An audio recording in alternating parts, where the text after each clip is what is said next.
Water check!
I don't want that thing. Way I see it, if the prophecy's true, it's still gonna be a long time before the water can cover everything. Life is all about living in the moment. What use is there in worrying about the future all the time? We'll cross that bridge when we get to it. You should still take it.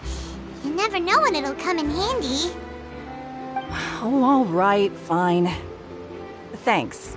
It's just that if I start moving, that means I've already given up on the life I have now. I'd really rather not.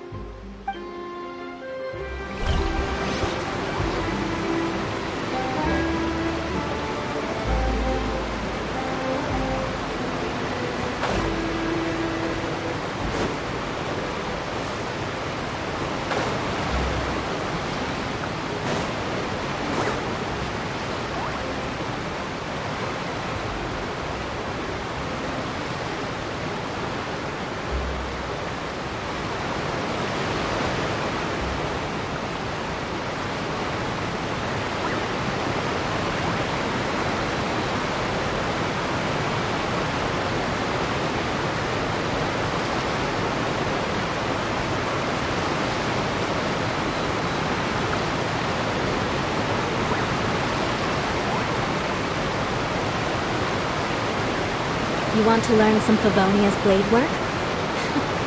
Alright then, I'll teach you. Oh yes, I'll teach you alright. Mark my words. What's this? Ah, so you also believe in the prophecy. Keep it. I won't have any use for it. What? You mean... No, I believe in the prophecy. But the story says that people once lived in the ocean.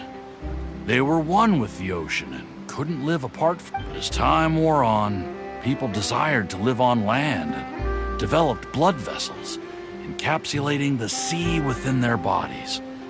Thus could people set foot on land. So, if you ask me, when the water rises and takes us all, it'll be like... Oh, we hadn't heard that one before. But people can't live underwater. They'll die. All right, I'll take it. I guess I just feel that being dissolved into the water doesn't necessarily...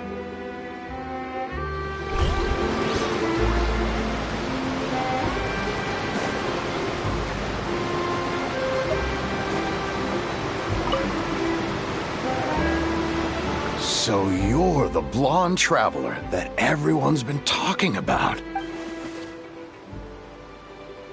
Oh, a magic pocket?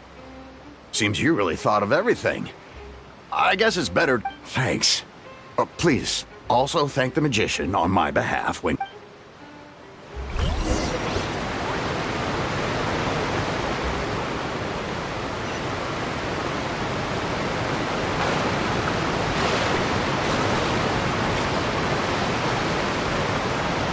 Oh? You already handed out all of the magic pockets? That was fast. So, what did people have to say? I bet you heard some... interesting opinions. Yes, but that will change once disaster strikes. I know they'll change their minds, so it's only right to help them prepare. Is there anything else you need to do before... Yes, one last thing. I have the magic pockets made by a workshop in the court of Fontaine. Since we're out and about, I was thinking about bringing him some more materials. So, you want to collect materials? Just tell us what the materials look like and we'll help. Many hands make light work. Oh, that would be much appreciated. We'll need some Romaritime flowers. I remember seeing them near the waterfront on the east side of the harbor.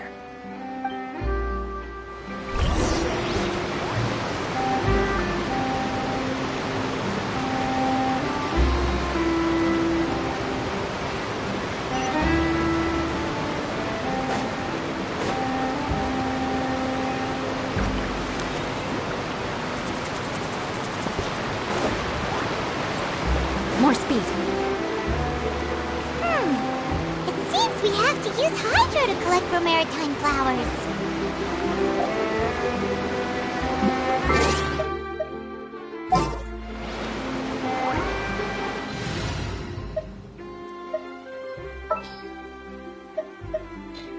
This world is full of unsolved mystery.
You made quick work of that. I can tell you're an experienced traveler. I've also finished collecting a few here. Maybe next time you'll feel like helping too, Lynette. No way. I'm in power-saving mode today. Otherwise, I fear I may not have any energy left for the performance at the Opera House. Fine. Though the performance is still a long way off. Now that we're finished here, we should get ready to head back to the Court of Fontaine. So, we're going to the Court of Fontaine before we head to the Opera House? Good. Paimon wants a tour of Fontaine's largest city and try...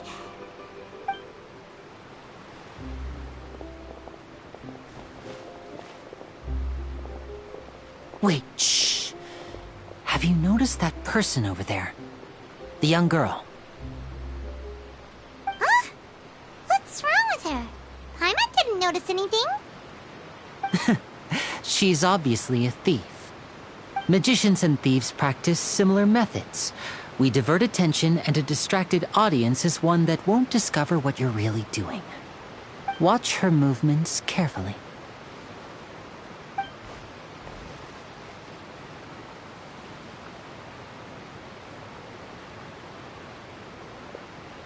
he's right! Shh, keep your voice down. We need to think of a way to catch her, but it seems she's very alert. Perhaps we should split up. You two can ride the lift over there and wait up top. I bet that'll be her escape route if she tries to run.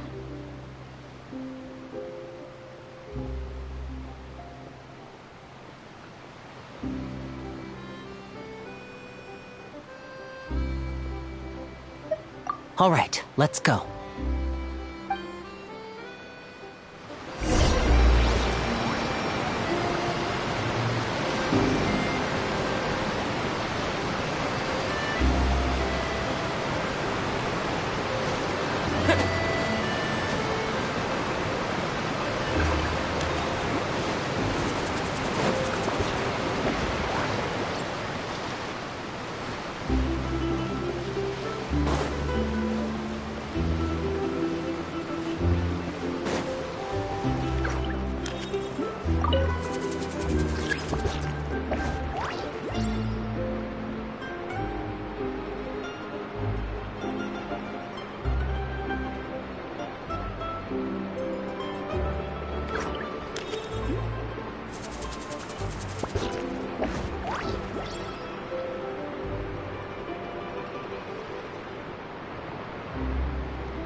This is the spot where Linny wanted us to wait.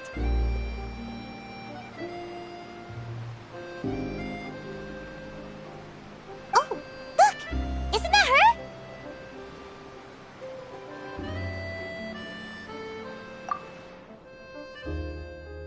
Oh no! Did she notice us? She started running the other direction!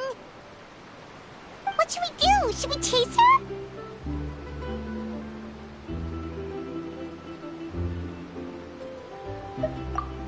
You're right. She might also...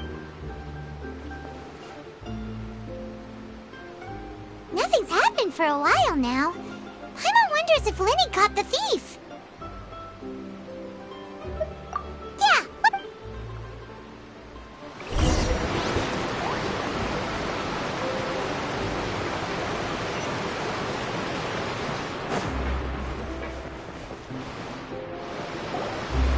Are you sure that's all she took? You should check to make sure. No, that was all. Oh, I can't thank you enough. Anyway, Oh, were you returning what the thief had stolen? That's right. Pity I wasn't able to catch her. She distracted me by dropping the thing she stole on the ground. By the time I looked back, she was already gone. I saw the general direction she went, but Linny twisted his ankle, and I needed to make sure... Oh, I'll be all right. It's just a twisted ankle, that's all. In fact, it's feeling better already. If you want to play at being a hero, at least try not to get hurt doing it. Imagine what would happen if you managed to derail our performance as a result. You're right. Sorry, Lynette. I have to admit that the thief was even more skilled than I had anticipated. But at least we were able to get the stolen items back, so it wasn't a complete failure. what a slippery little thief. Guess things turned out all right in the end, though. Linny Kitty's initiative paid off! All right, let's put this little detour behind us. We should go to the Court of Fontaine now.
So, we ride this thing to go into the city? What an ingenious way to get around! People in Fontaine really know how to use water! This is an aquabus. It allows people to travel between several key locations around Fontaine. It's pretty convenient, but the ride can become a little dull after a while. The scenery is always the same. That's why it's better to travel with friends.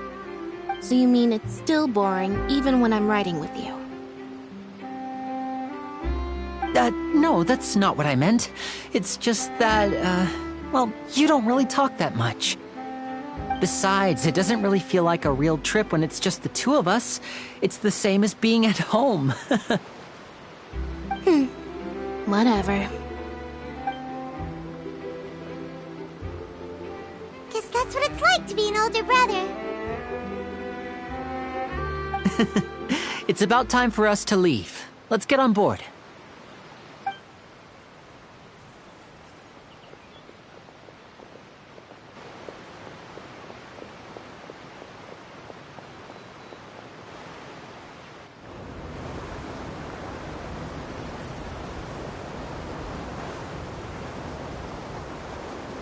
Oh, excuse me! Aren't you the great magician Linny and his assistant Lynette? Hello. I don't believe we've...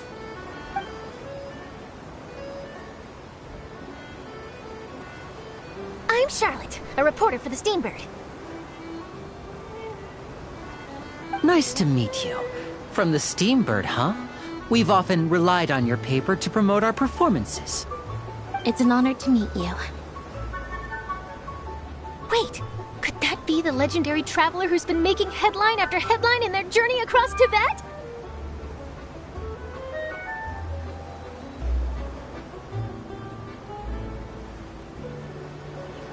Amazing!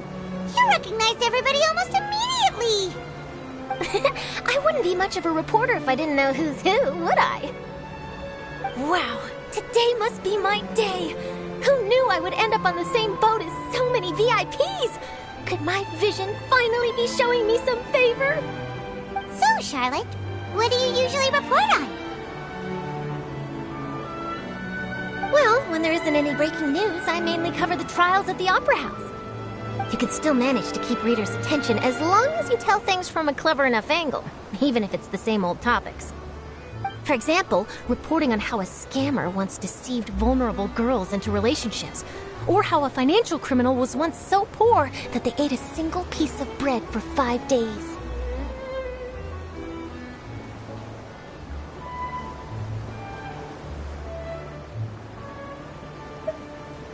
That's fine and all, but what I'm really after is exclusive, sensational news pieces that could shake the country.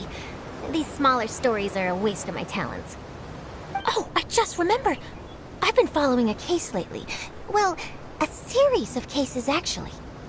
You mean the serial disappearances of young women case? That's right!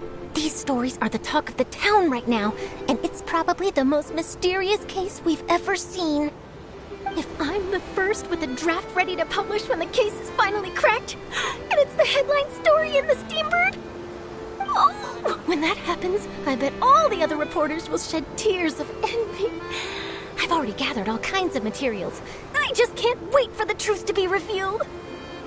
So, what is the serial disappearances of young women case? You mean the culprit hasn't been found? That's right. The first missing girl case happened almost 20 years ago. And ever since, after a period of time, another girl disappears.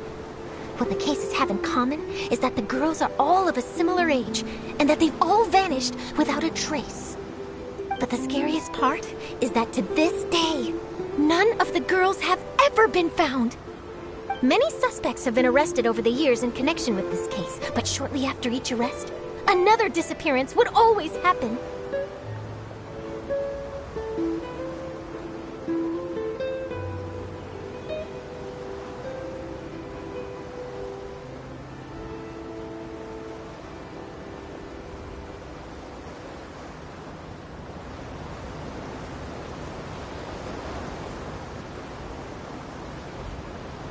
Yes, it's possible.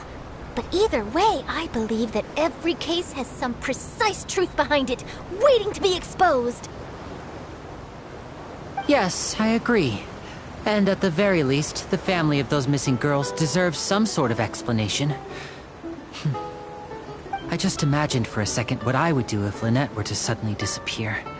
I'd pay any price to get her back, and then find a way to track down the culprit. Please don't imagine that, Lenny.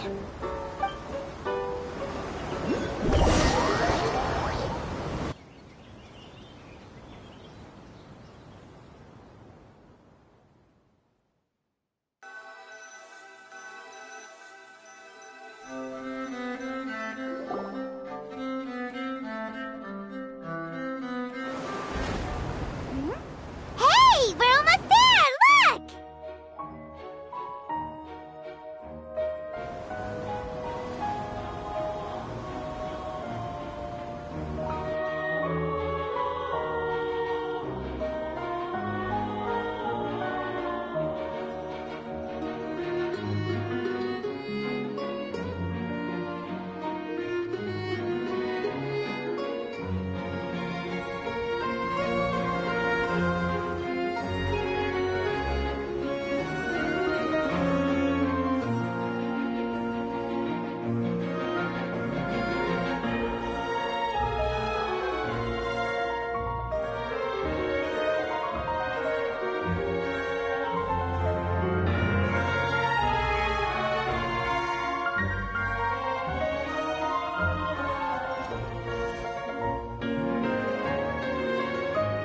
Well, I really enjoyed chatting with you.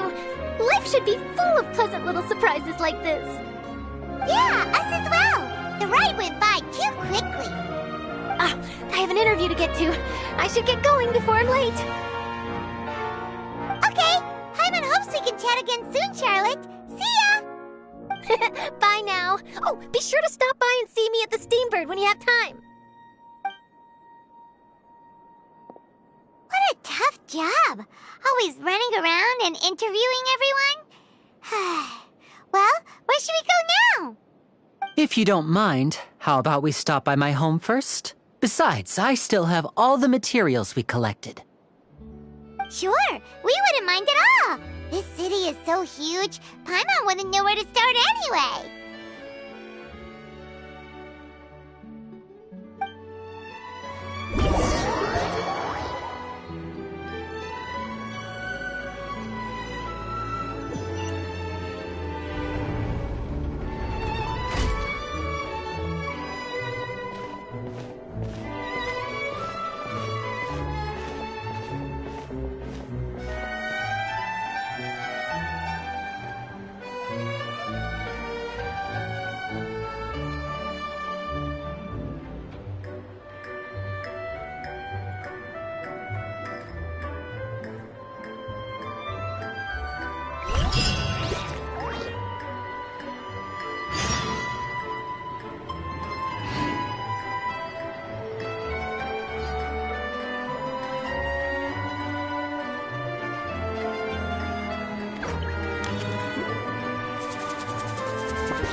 Does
this big machine run on clockwork too?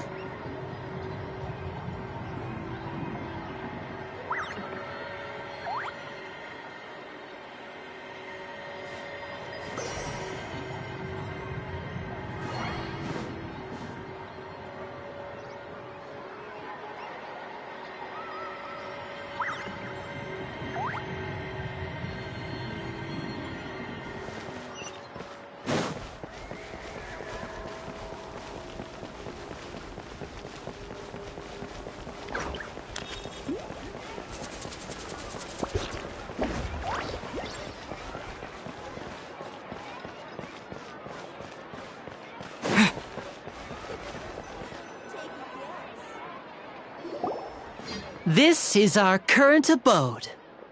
Ah, Fremine, you're home. Where did everyone else go? I have some new friends that I would like to introduce. Oh, they all just went out a moment ago.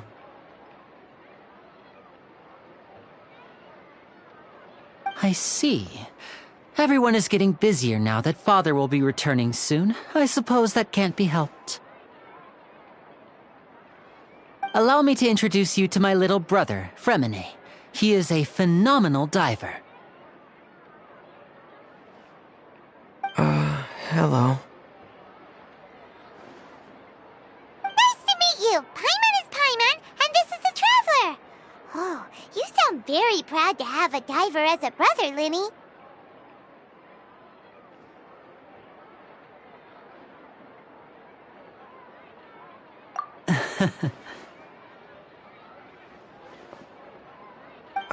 Linny, could you come here for a moment?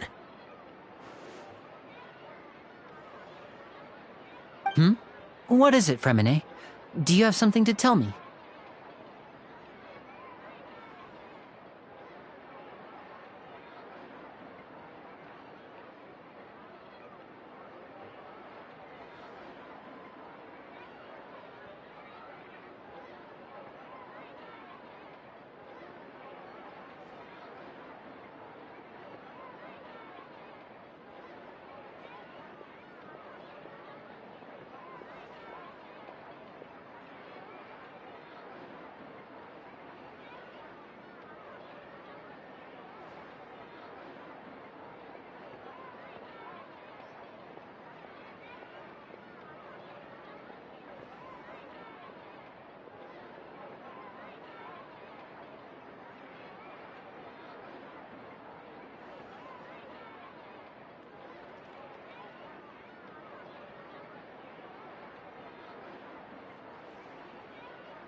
Okay, I see.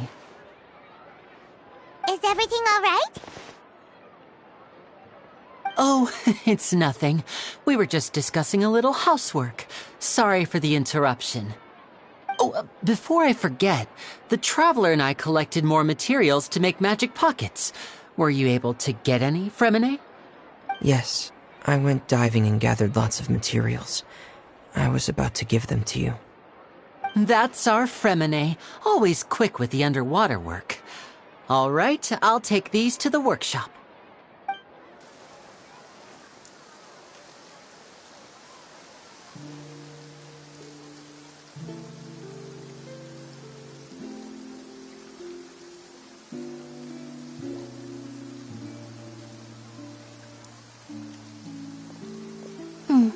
Looks like rain. Oh, you're right. But wasn't it clear and sunny just a moment ago? Fontaine's weather sure is weird. I'm afraid that's just how it is here. It often rains on days where there are trials being held in the Opera House, but don't worry, it'll clear up soon enough. What's wrong, Fremine? There's a legend about the rain that I tend to believe. It's said that a dragon of water once resided in Fontaine. Though we don't know where the dragon went, every time it weeps, the skies will cloud up and pour out rain. When I was a child, my mother told me that if I wanted to go outside and play, I should yell toward the sky at the top of my lungs. Hydro Dragon! Hydro Dragon! Don't cry!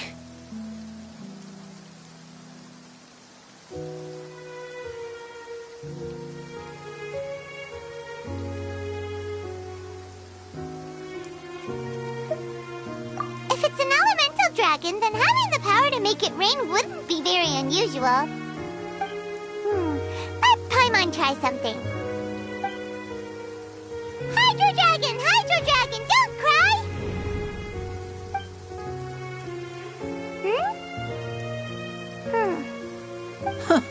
Doesn't seem to be of any use. It is just a legend after all. You know, you might be a more popular magician if you understood the concept of romanticism. Or could at least play along. Sorry, it might be because we've never met the Hydro Dragon. Perhaps it can't be comforted by the words of strangers.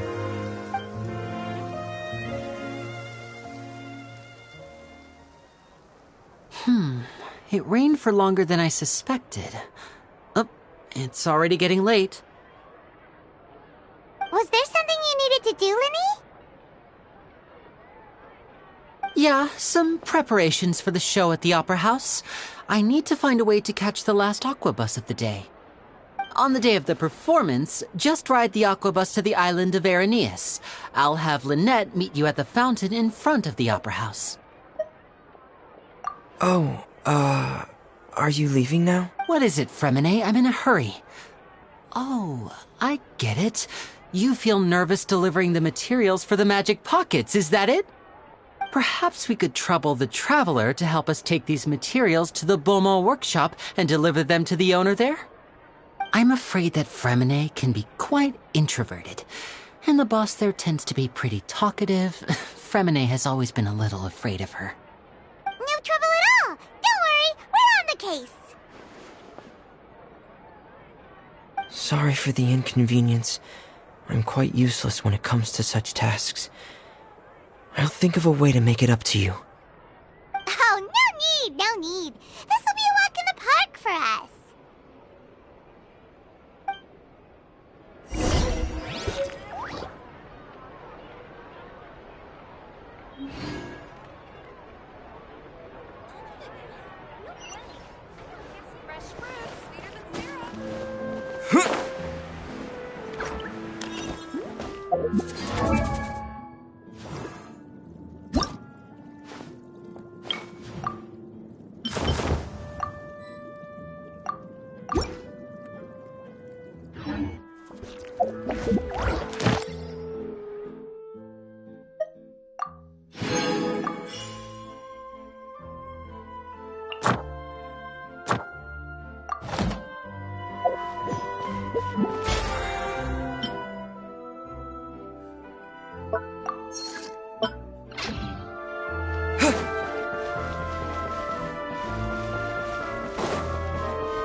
Oh, hello there.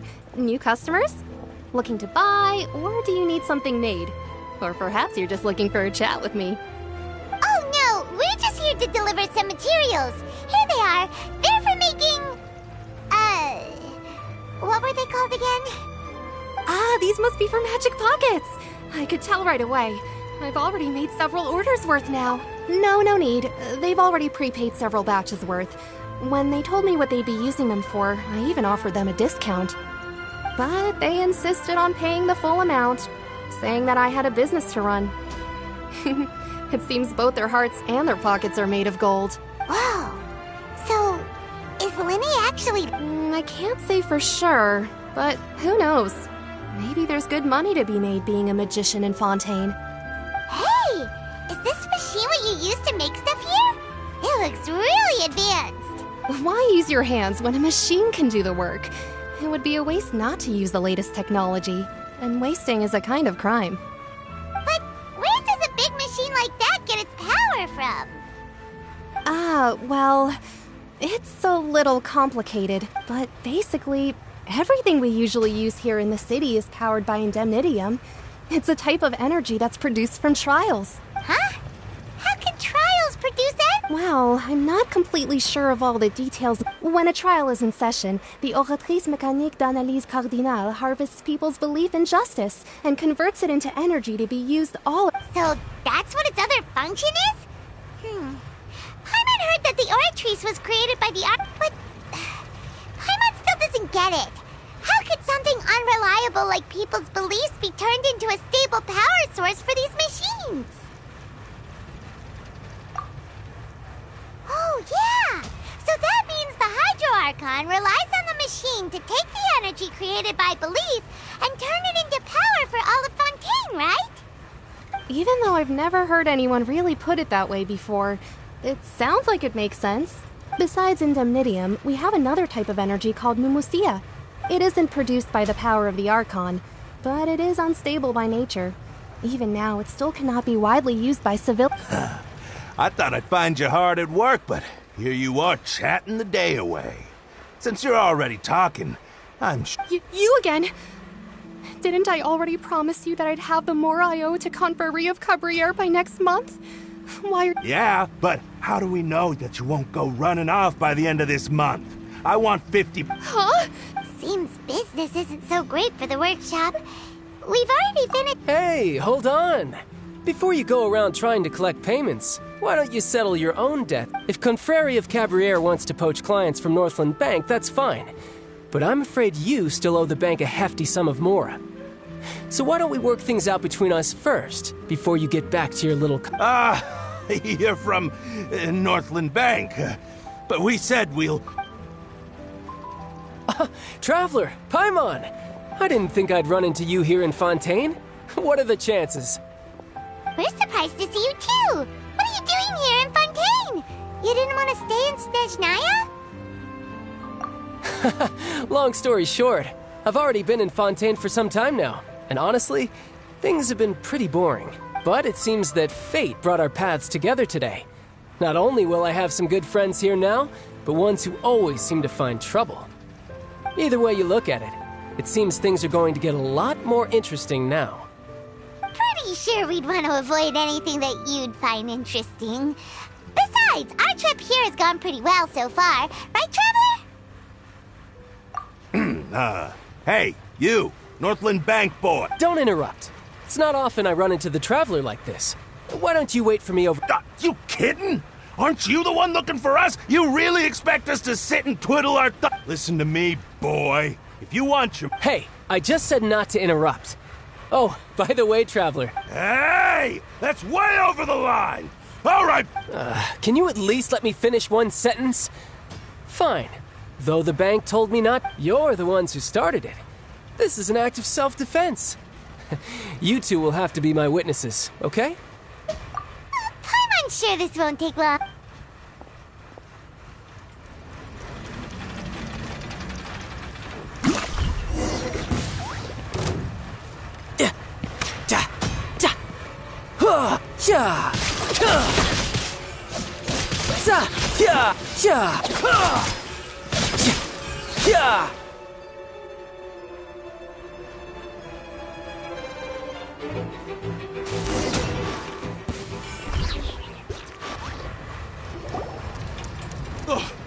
What's your deal, Brad? How are you so strong if you're just a staffer from Snezhnaya's... Oh, now you notice. It's a little late, don't you think? Just make sure you understand that you don't mess with Northland Bank. Got it?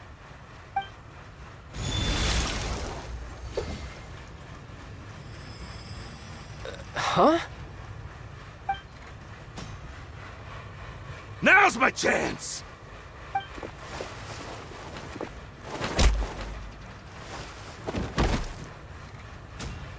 Huh. That was weird.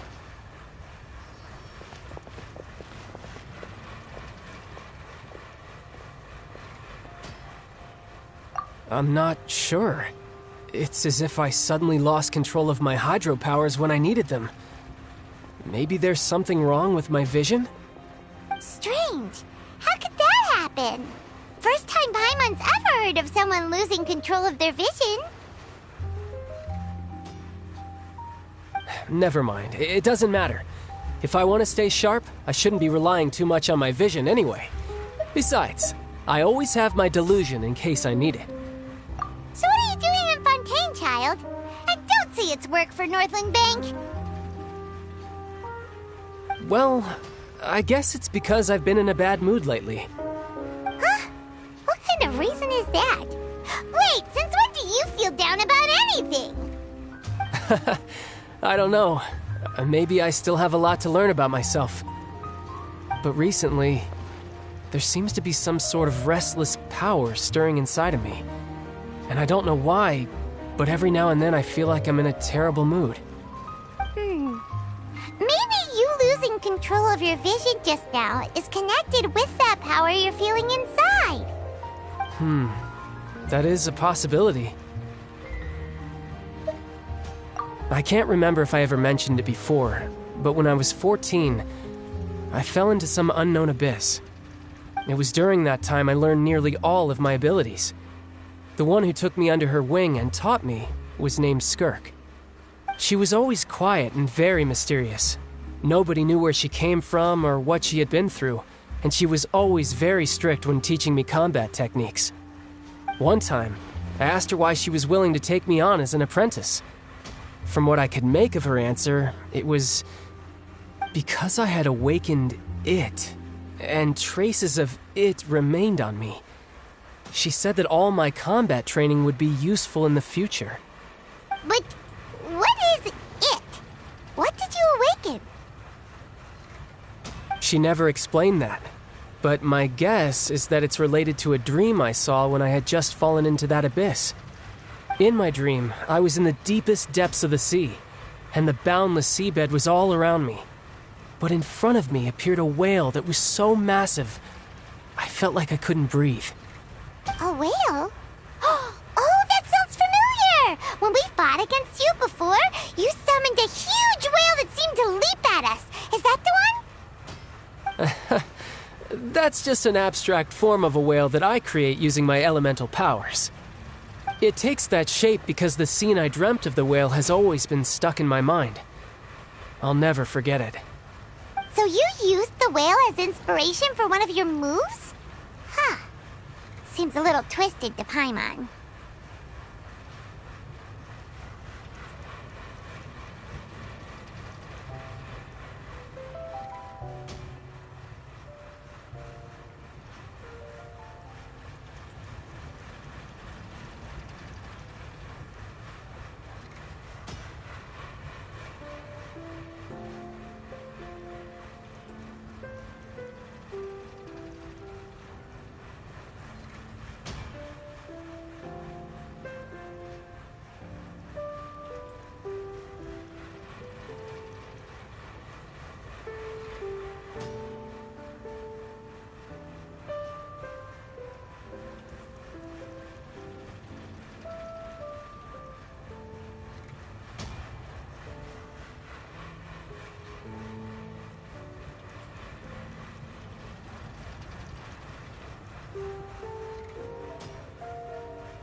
don't you just go ask your master? Maybe she knows the answer. You make it sound so easy. Ever since the incident I experienced there, I've never stopped searching for Master Skirk and that unknown abyss. But it's been years now, and I've still found nothing. There isn't even a trace of the place where I remember falling into the abyss. Oh, it sounds like some kind of ghost story. Yeah, I'm out of leads at this point, but there's nothing more I can do. It seems that strange encounters in this world tend to be elusive like that. Oh, seems the time really flies when I'm talking with you. I just remembered I have somewhere else I need to be, so I should get going. What? More work? No, it's more of a personal appointment. Lately, I've been sparring with some of Fontaine's official champion... Official champion duelists? Yep, in Fontaine, before a criminal goes to court, they're given one chance to defend their honor by requesting a duel with an official champion duelist. The champion duelists are all-powerful fighters selected from among the nation's best.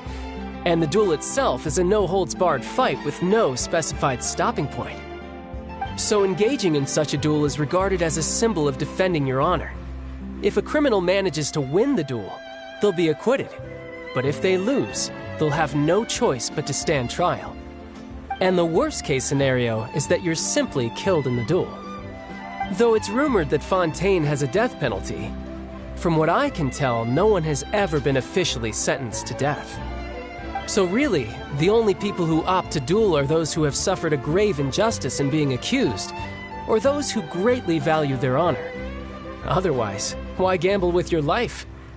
So, do many people actually get out of their trials by winning the duel? Apparently, it's exceedingly rare for anyone to actually win. Fontaine probably enacted this system as a way to show that the nation respects the honor of its citizens. Besides, none of the champion duelists are to be trifled with, which is exactly why I was itching to face them as soon as I got to Fontaine. Apparently, the one I'm meeting today, Clorinde, is the strongest of the champion duelists. I had been asking her for some time before she finally agreed to face me today. Well, that's child for ya. Paimon feels like we heard that name somewhere before. Oh, before I forget, I want you to have this. Huh? Your vision? You're seriously just giving it away? I'm just worried that it could become uncontrollable again. I'd be pretty upset if it got in the way of my duel, so I think I'll be better off without it for now. Besides, I just need you to hold on to it for a short while. I'll come retrieve it when I have some time later. Paimon knows what you're up to. You just want an excuse to come talk to us again, don't you? Whatever gave you that idea? I'll be in touch later.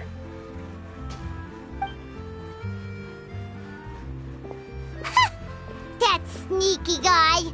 He said he's been feeling down lately, but he seemed the same as ever to Paimon. Well, since we don't have much to do for now, we might as well walk around and see the city before Lenny's performance.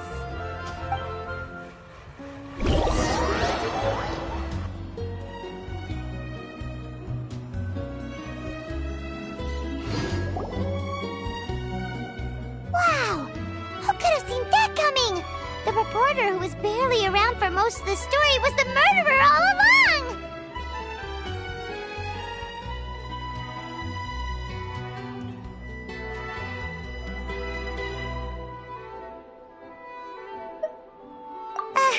Sorry. Paimon was just surprised, that's all. Whew. Paimon never saw that twist coming. The murder mystery novels here are amazing!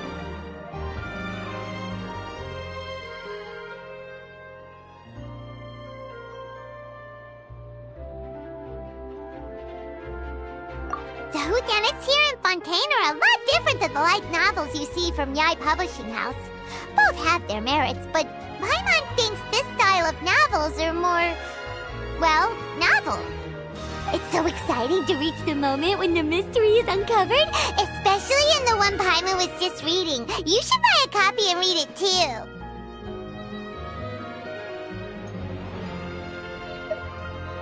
Oh, Sorry about that.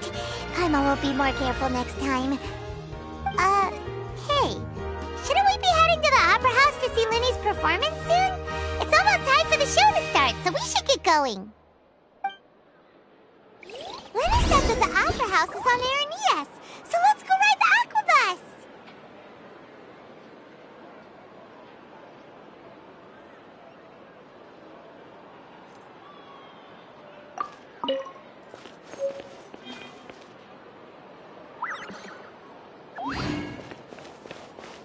Investing too much emotion puts you at risk of doing something irrational.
More speed.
Ad Astra Abyss.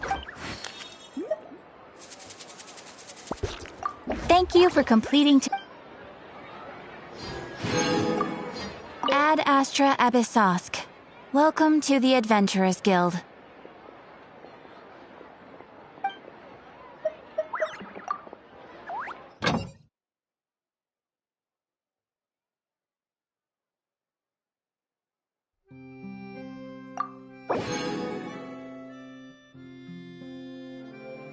There'll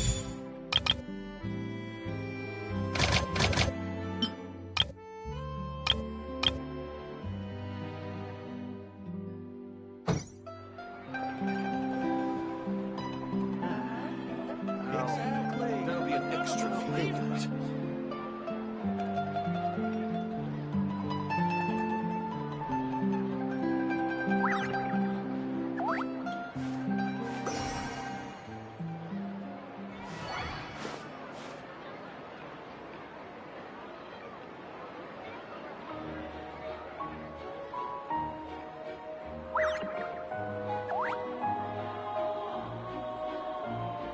There'll be an extra fee for that. Exactly. But none of them will pay for me. Thank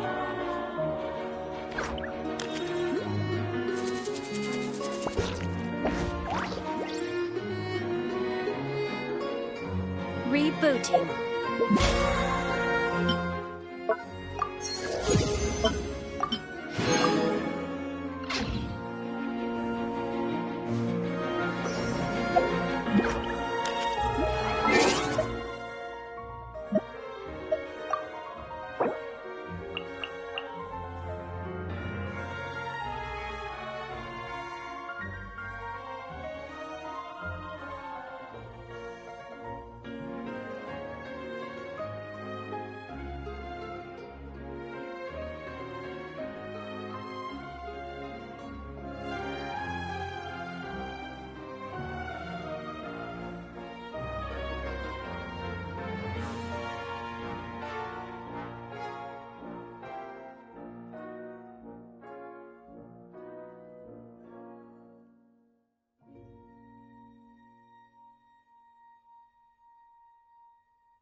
There'll be an extra fee for that.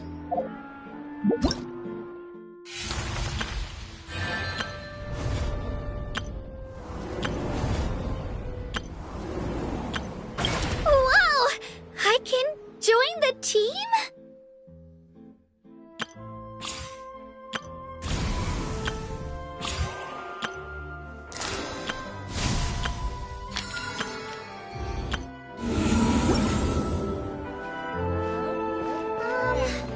Can we play Banker next time?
Looking forward to it.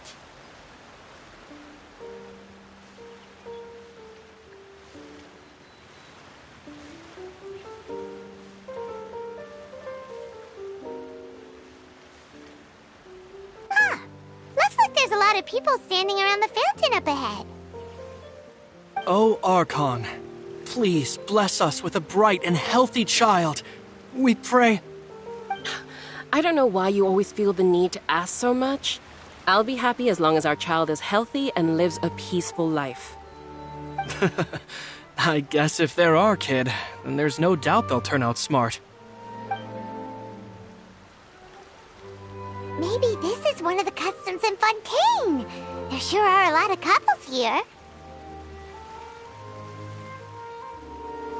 Vache.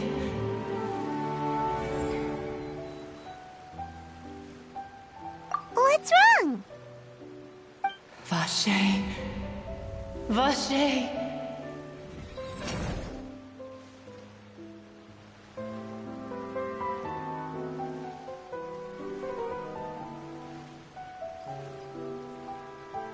No, Paimon didn't say anything.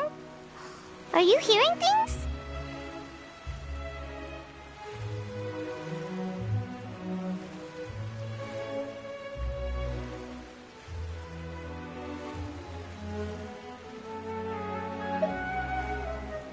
Welcome to the Fountain of Lucine. All the water flowing through Fontaine converges here. It's customary for newlyweds to come here and... Lynette! You scared Paimon! Lenny asked me to wait here for you. Right. What do you mean? There are a lot of people here right now. Hey, you're not trying to scare Paimon, are you? Besides, it's the middle of the day. I see. I might be... In fact, you might not be imagining things at all. I suspect that what you heard is a result of your hypersensitivity to the hydro element. Others in my family have had similar experience. It's because of his sensitivity to the hydro element? But what would hearing a voice... When do you cry, Paimon? Wait, what? Just answer me. When Paimon's really sad? Oh, and when Paimon's super happy. Oh, and... Then you should understand that tears contain your most intense emotions. Like I just mentioned, the Fountain of Lucine is where all the flowing water in Fontaine converges. Even the tears that fall to the ground will eventually gather here. So maybe what you heard was the intense emotion coming from someone's tears. So, what did the voice say? If you were hearing their emotions, then Paimon wondered... Rather than worrying about them, we should worry about my brother first. Don't let that calm look of his fool you. He tends to get pretty nervous just before a performance. So chatting with Lenny might help him relax a little. Oh, right!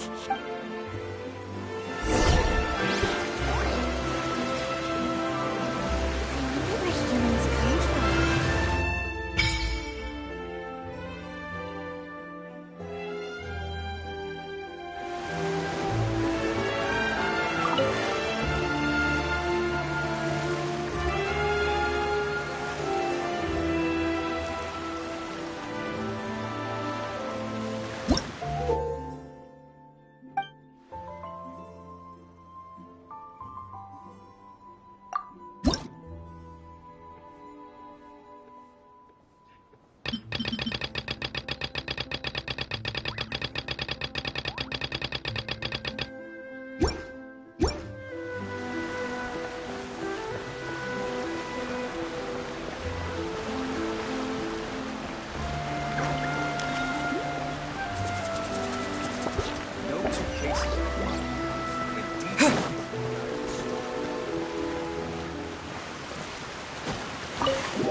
Traveler and Paimon, good to see you.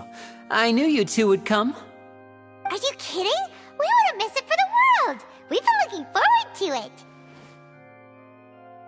I can tell, judging by how early you've arrived. But you're actually right on time. The audience still hasn't started entering the venue yet, which means now is the perfect chance for us to take you to the best seats in the house. Wait just a moment, I'll fetch the tickets.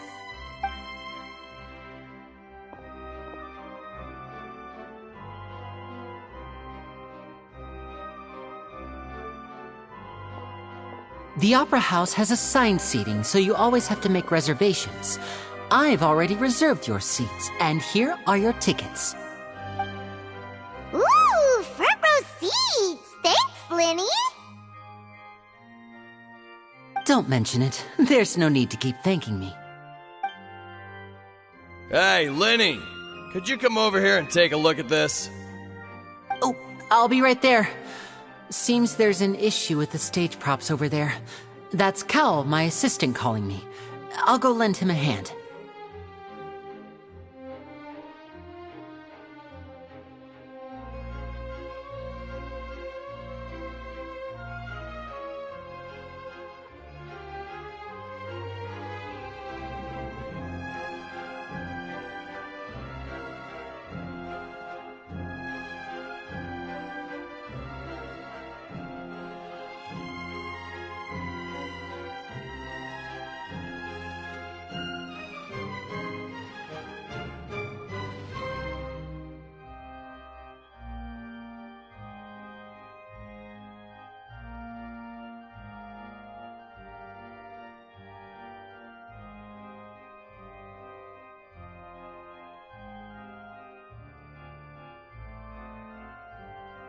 Yeah, we'll just go to our seats.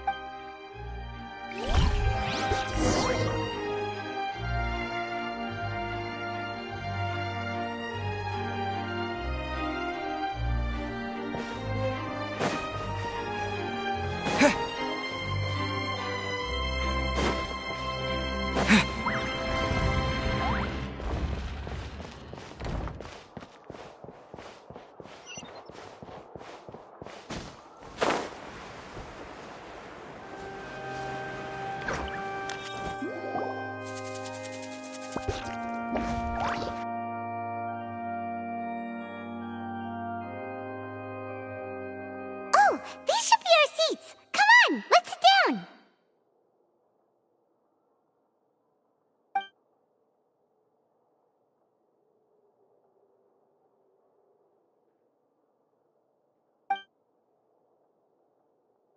Uh...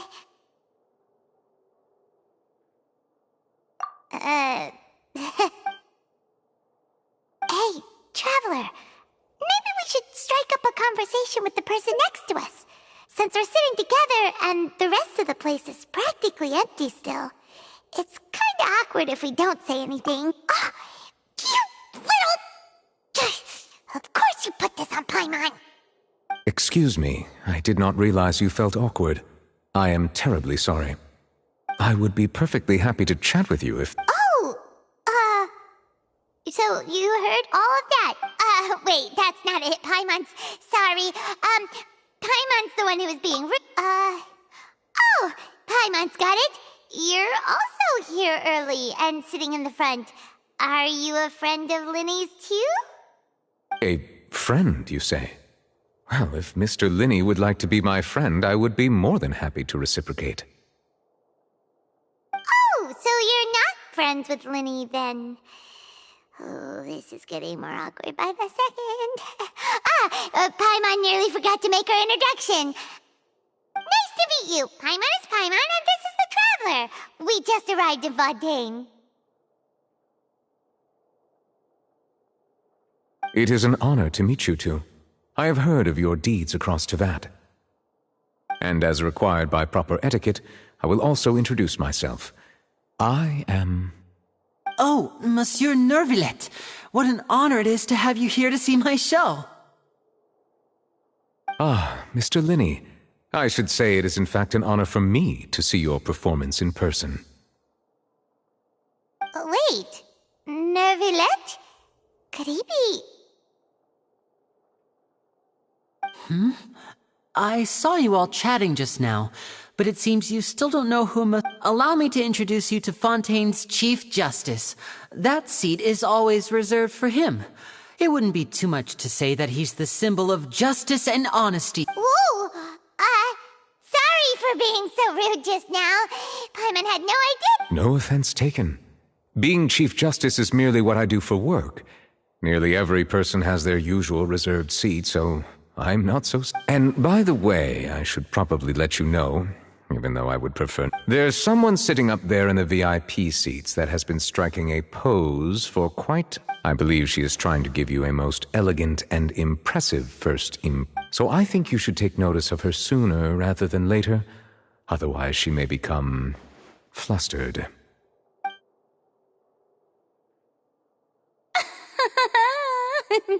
Huh? Oh, it's Farina, the Hydro Archon. Huh. She sure has a smug and satisfied look on her face. Guess she has no idea that you saw right through her act. Very good. That is for the best. No need to pay her any more attention. Huh? So is this what things are like between the Chief Justice and the Hydro Archon? All right, please wait just a moment longer. I've pretty much finished my preparations, and the performance will start as soon as the audience has made their way to their seats. Yay! The show's finally about to start! Paimon can hardly wait! Paimon's never seen a real live magic show before!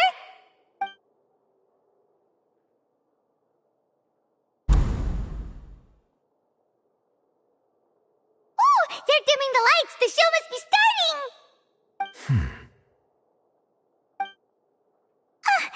Sorry. Paimon will try to stay quiet. Welcome, one and all, to the Opera Epiclese. I am the star of today's show, Linny. And over here is my sister, Lynette, who will be working as my wonderful assistant. Please, let's give her a warm welcome. Hello, everyone. I know she may seem to be a little sleepy right now, but that's just a sign that she's nervous. Whatever. Now, some of you may be thinking, two vision holders who can freely manipulate elemental powers performing magic is not true magic at all.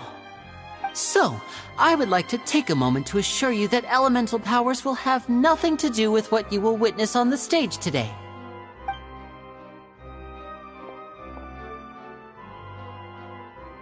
Both Lynette and myself have removed our visions for the show. That way, even the gods won't be able to help us. Oh, good point. That's what makes the show real magic. Now, without further ado, let the show begin. Lynette will now exit the stage to make some preparations. I know you might miss her, but don't worry. She'll be coming right back on stage momentarily. Perhaps in an unexpected way. I'm sure she'll be stealing the spotlight soon enough. Oh, and before I forget, there's one more thing I should say. You never know what can happen in the blink of an eye.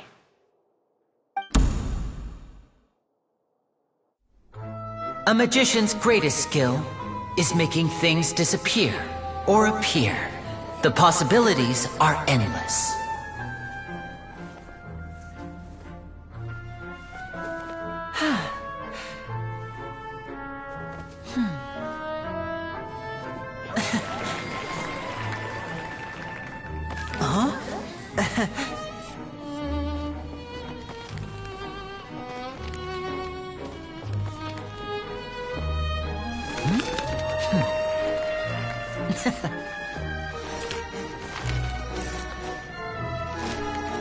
But this isn't what you came for. These little tricks, you've seen them all before. So it's time for something truly extraordinary, don't you think? This one's a little tricky.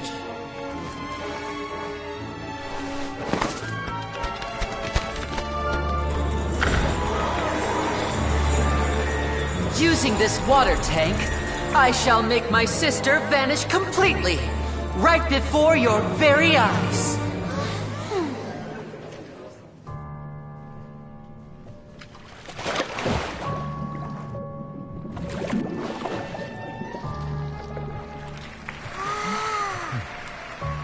It's actually quite simple. She'll just turn into air bubbles and float right out of the top.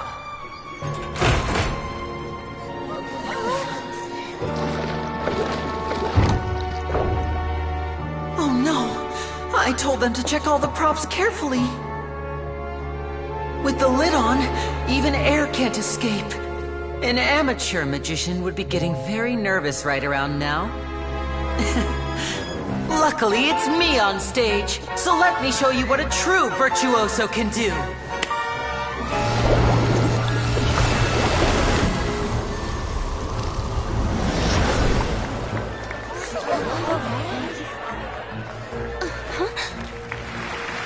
Lynette, are you still there? Don't go too far. We don't want to use up all our magic. Hi, I'm back. Uh-huh.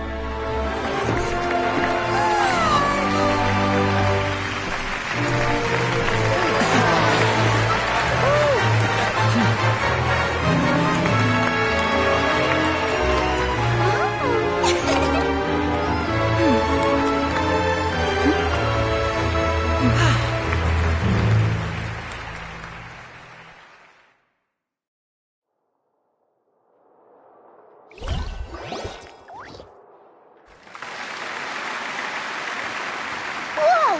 What in the world just happened? Wasn't Lynette inside the water tank? How did she disappear and then reappear? If we could see easily through his tricks, then that would mean that his skills are still lacking. To appreciate magic, you should focus on the show happening on stage, rather than getting caught up in trying to see that which has been intentional. That's right. Paimon couldn't believe her eyes when Lynette... Thank you everyone. I'm glad, but our magical journey has only just begun. I've prepared even more astonishing surprise. The magic of transformation and disappearance can go far beyond what you've just seen. I'm sure many of you are thinking that escaping the water tank was impressive enough, but Lynette is still my assistant after all. In which case, I have ample time to make all necessary preparations. So, for my next trick, I will require the participation of one lucky audience member. Please, if my assistants could bring out the map. There are 2 boxes, and only 2 boxes. One is here, and one is there in the aisle among the audience.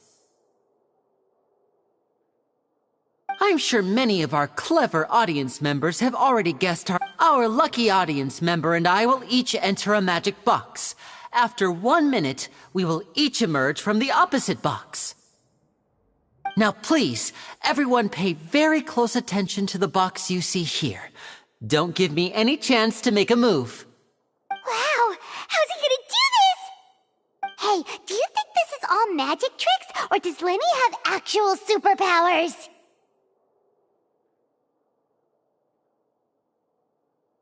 The lucky audience member will be generated by this random number selector. It selects numbers entirely at random. Even I don't know who will be chosen to participate. Now then, let's begin. Let me see. Oh, row 7, seat 3. Congratulations! You now have the chance to experience magic firsthand for an entire minute. Please, come forward. My assistant will take you beside the magic box. I'm sorry, it might be a little cramped inside, but no need to feel nervous. We've carefully arranged everything for you to be as comfortable as possible. You don't need to do anything, but no matter what strange things may happen, don't come out of the box. If the magic is interrupted, who knows where you might end up? You might even find yourself in the Fortress of Meropide. Oh, okay. All right. Before I enter the magic box, there is one more thing I need to ask the audience to do. Could you all give me a countdown? Like this. 60, 59, 58. Just keep counting down. You can go a little faster or slower if you like. I won't be able to see anything in the pitch black box, so I'll be relying on your voices to know when time is up.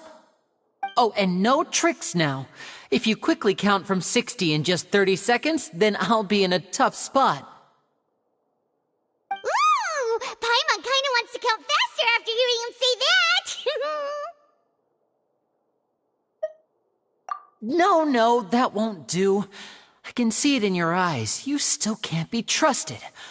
Come on, repeat after me. 60, 59. 60! 59! That's right, perfect. Keep it going. All right, I'll see you all on the other... 54? 53? Why aren't you counting? I am counting in my head. I think things are exciting enough in here as merely a consequence of my identity and personality. Do not worry about me. Just enjoy the show.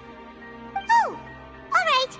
You looked so serious that Paimon thought you might be feeling uncomfortable or something.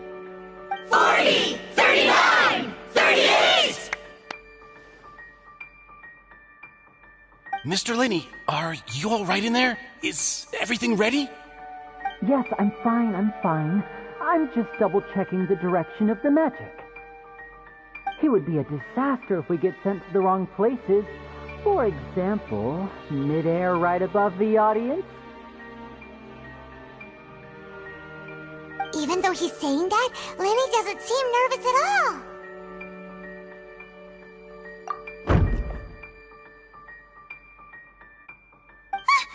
What was that noise?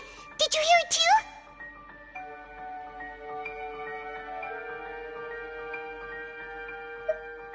Not sure. Anyway, it doesn't seem like anyone's worried about it. 25! 24! 23! What's wrong, Mr. Linney?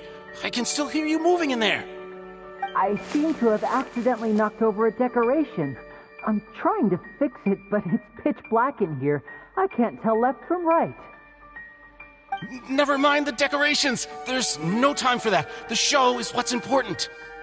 No, that's unacceptable. I want my show to be perfect. Don't worry, we still have 20 seconds. Hear them counting? 19! 18! 17! It seems things aren't quite going as planned.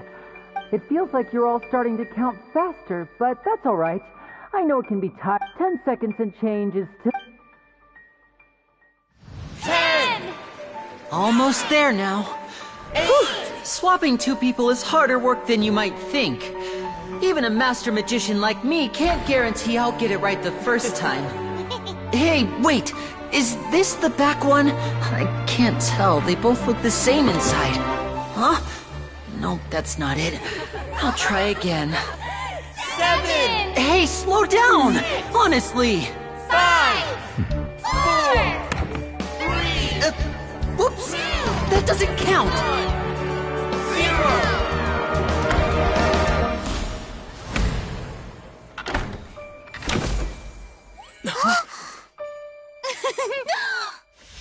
Ta-da!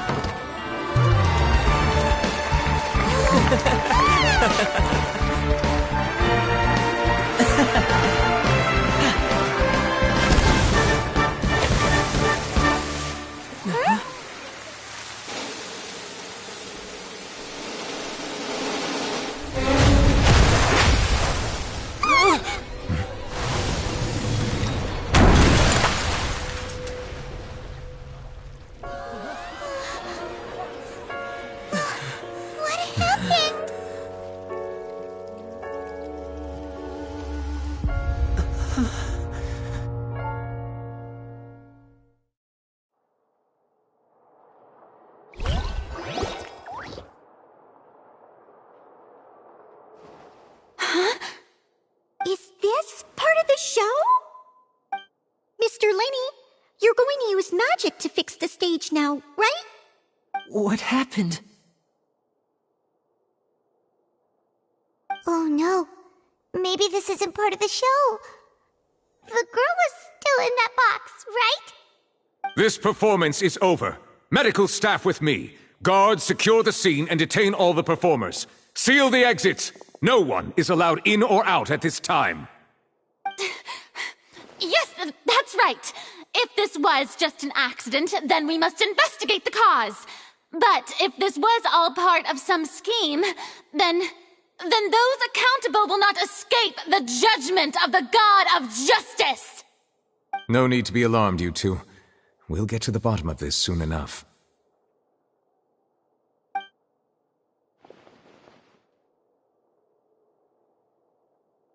Unfortunately, the person who is in the magic box has been pronounced dead. His name was Cowell, one of the assistants in Linny's magic troupe. Apparently, the fireworks on stage ignited the ropes that were suspending the water tank, which then caused the tank to fall onto the stage. As of now, we are still not sure why we found Cowell in the box, rather than the guest from the audience. And after an initial search of the area, the guards have confirmed that the girl is nowhere to be found.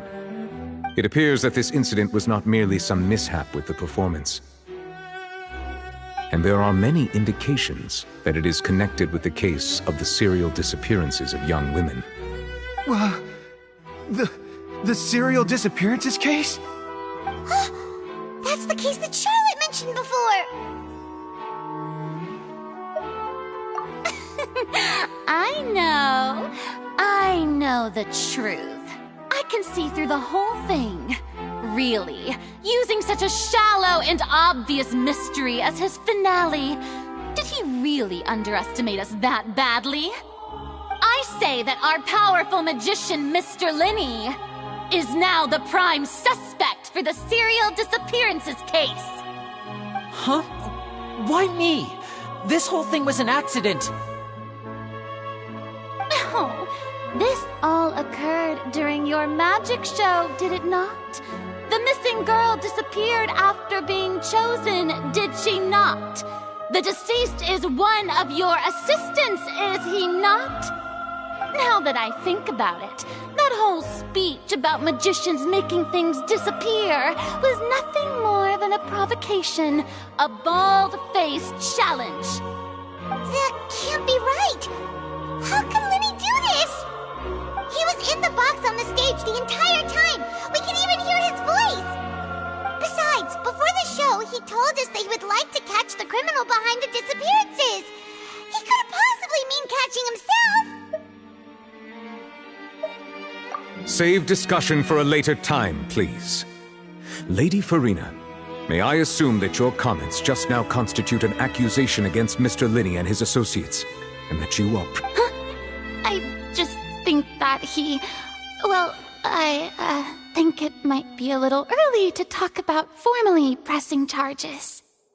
But what Lady Farina said just now makes perfect sense. Looks like she's gonna personally deliver justice. A kidnapping and murder carried out under the cover of a magic show. Lady Farina said it all. I mean, of course, my dear people. But what excites me even more than the obvious truth before our eyes is the opponent I'll be facing. That's right. I mean you, Traveler. You'll support Linney, won't you? After all, he was... Then there's no problem at all. You know, the Traveler and I already had a duel the first... But with Linney's help, our little duel ended in a draw. So, no more draws. Between the two of us, there must be a clear winner and loser. And what better place to hold such a riveting showdown and decide the true victor than here, on the grandest of stages, the Opera Epiclese. It wasn't a draw. She obviously lost last time. I understand. Charges have now been pressed, and as such, a trial is in order. Well, Traveler, seems Lady Farina has set you in her sights. But putting her dramatic rhetoric aside for a moment, I would like to ask you, are you willing to act as Mr. Linney's attorney and defend him in this case? Very well. The trial will be held a day from now in the Opera House. Both sides may investigate the scene to build their cases and search for the truth.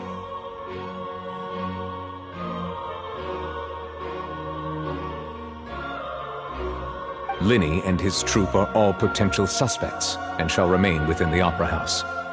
The audience may begin to leave in an orderly fashion once they have been cleared by the guards. A day isn't that long. Let's see what kind of case this big shot outlander can build in such a short amount of time.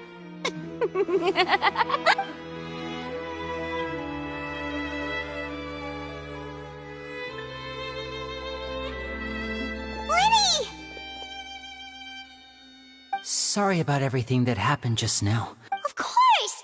Who wouldn't be scared after witness? Yeah, I'm a little shaken up myself.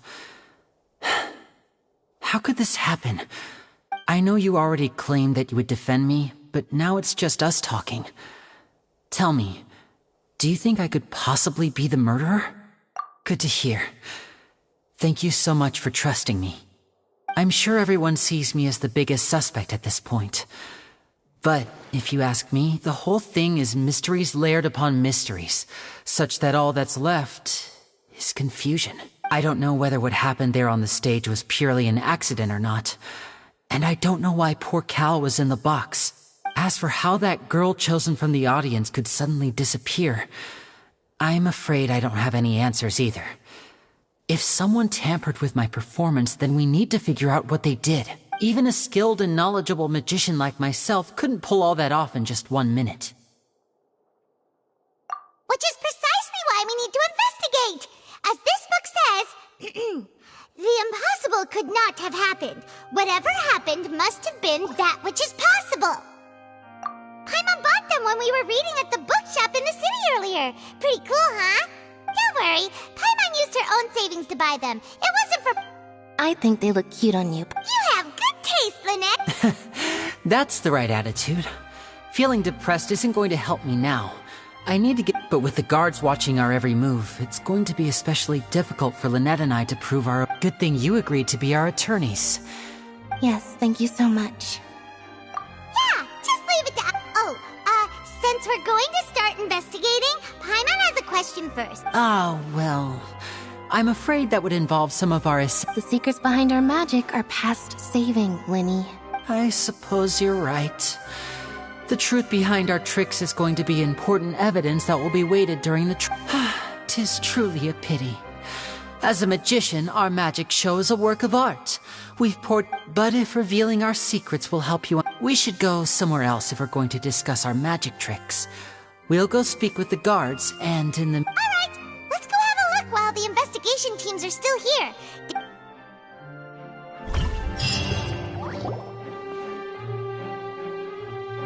Hello, officer. How's the investigation going? I see.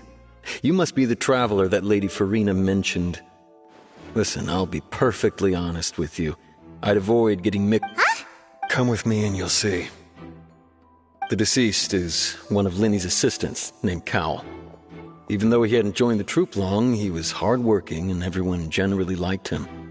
The assistants are usually in charge of setting up and inspecting the props, as well as assisting with the show and keeping the crowd engaged. As you probably saw when you were in the audience, the water tank suddenly fell and smashed the box with Cowl inside it.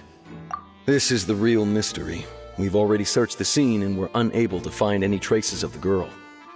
However, if you look carefully, the box was positioned directly under the water tank. The ropes holding the tank were then burned by the pyrotechnics on stage, causing them to snap. All these factors lining up so perfectly makes it hard to see. If anything, the more logical explanation is that the whole incident was intentional. But he doesn't have a motive! Are you both... Well, you can't say we're... So in just a short time, he was not only able to win your trust, but even I know there's no such thing as magic. The real trick of a magician is holding the audience. I've seen a lot of cases, and I can tell you that people are the least reliable kind of evidence. Sorry, I tend to be pretty straightforward. Just know that I'm warning you for your own good. Anyway, you may investigate the scene of the crime yourselves if you're curious. Who knows, maybe you'll be able to come up with some new evidence.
So this is the rope that broke and caused the water tank. The rope looks pretty durable. How can it be burned through so quickly by fireworks?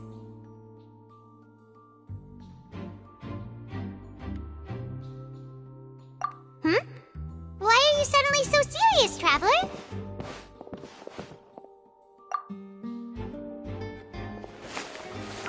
Whoa. Look! This bit is made from different material! Most of it was burned away, but there's still a little bit of it left. Huh. So if a rope meant to hold something was made with that kind of Wait! Why would you write all this?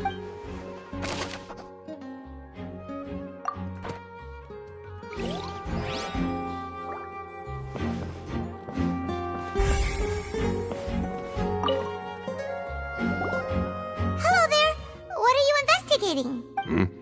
Oh, this location has also been cordoned off because the Magic Troupe members are currently considered prime suspects.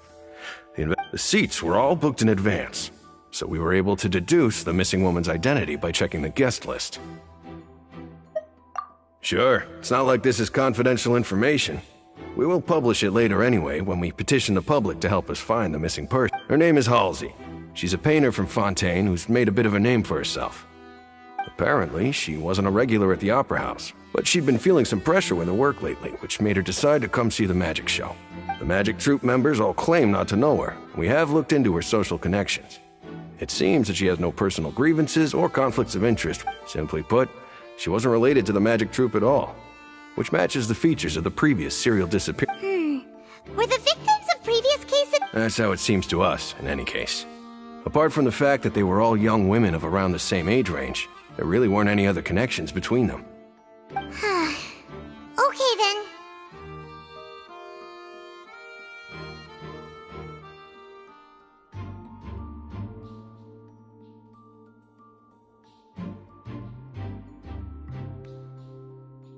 No need to be so formal.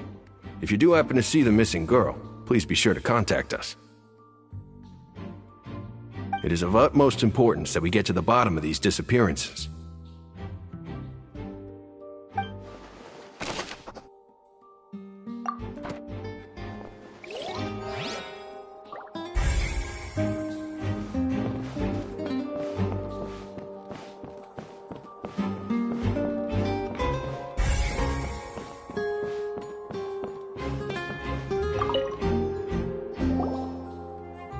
The investigation team has some new findings.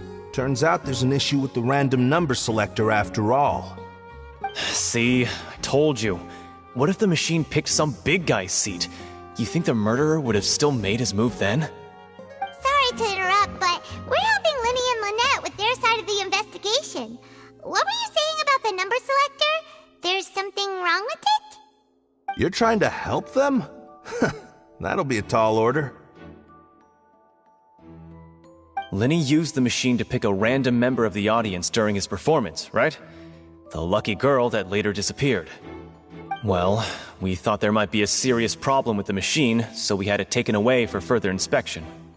It turns out that the seat number it picked wasn't random at all. The machine picks that same number every time.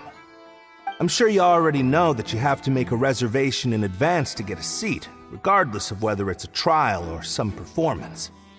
In other words, Linny knew who would be sitting where from the very beginning.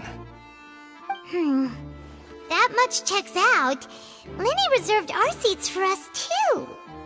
Bet you see why I was saying it'd be tough to make a case for Lenny.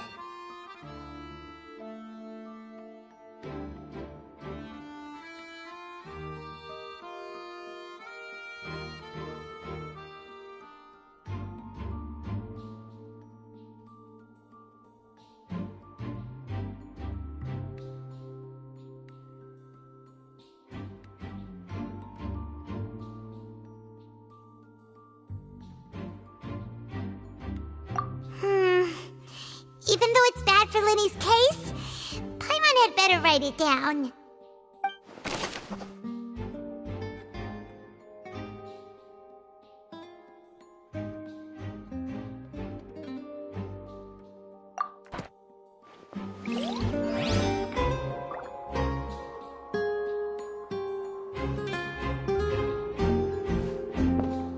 Whoever the murderer was, they must have made preparations well beforehand. This rope was obviously tampered with. People needed to register and reserve a seat for the show. That, combined with this number selector, could allow you to pick a young lady instead of some old fogey. Why would it be him? How strange. Gosh, no wonder the serial disappearances never got solved.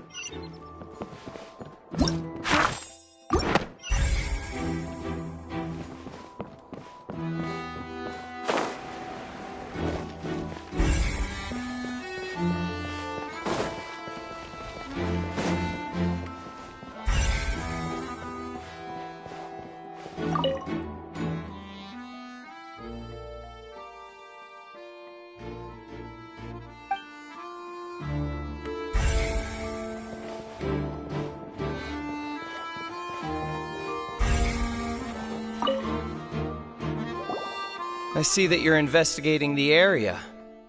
Well, it just so happens that if you find any new and interesting leads... We don't have too many thoughts yet. Then why don't I tell you my hypothesis first? The thud? Oh, you mean the sound that happened during... Yes, exactly. It wasn't terribly loud, but I suspect that most people heard. It's just that everyone was awaiting the results of Lenny's trick with bated breath, so no one paid it much mind. But now that the incident has happened, the thud has become an... That makes sense. So... I'm of the opinion that it may have been the sound of Lenny's accomplice. Lynette, perhaps. Jumping atop the water, and when the pyrotechnics went off, she cut the rope, sending the water tank... But wasn't the noise we heard too loud for that? Perhaps the balance wasn't right, leading to a particularly rough landing. Oh, that's true. That does remind Paimon, though.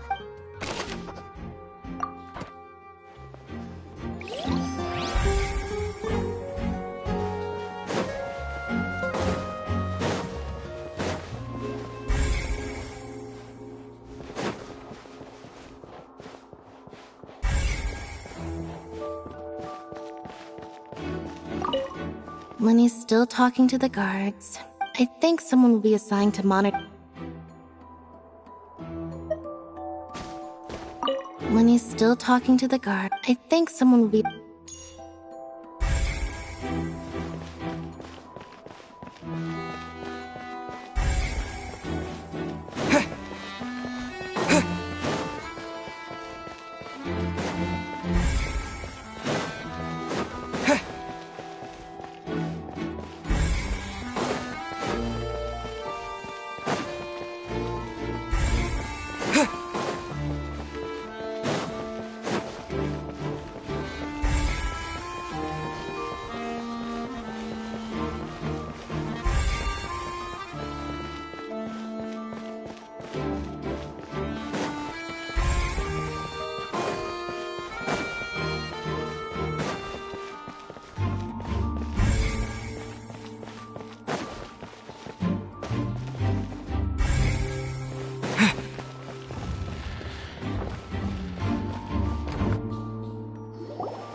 both of you. Over here. I've been keeping an eye on you for a while now. Huh? You mean us? That's right. If I'm not mistaken, you're also among those who wish to cut down the thorns and pursue the truth. No? And by the looks of it, you're not from Fontaine. Well, you're right on the moor about that one, but who are you? Have you never heard of the Spina di Rosula? From mediating disputes and providing protection to solving conundrums, you name it, Spina di Rosula does it. And I, Navia, have the honor of being its renowned president. Though those who play by our rules call me boss. I'm Silver, her attendant. Pleased to meet you. And I'm Melus. Demoiselle's various daily needs and affairs are under my purview. Huh? Boss? Demoiselle? What gives with the names? Well, I am the second generation president. Malus and the others are still used to my previous title. My apologies, Demoiselle. Should you prefer, boss, I will endeavor to use that instead.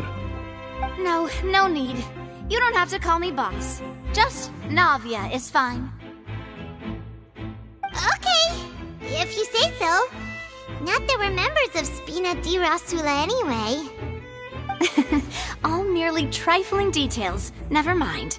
Now, back to the situation at hand.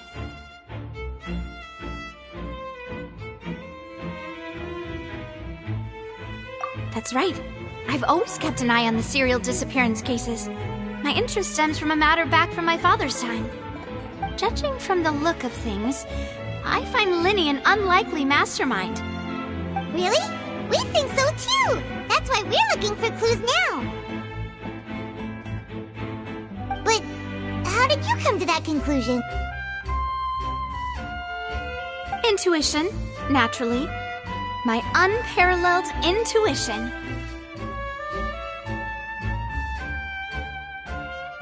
Farina sure was quick to point the finger at Linny without any decisive evidence whatsoever, wasn't she?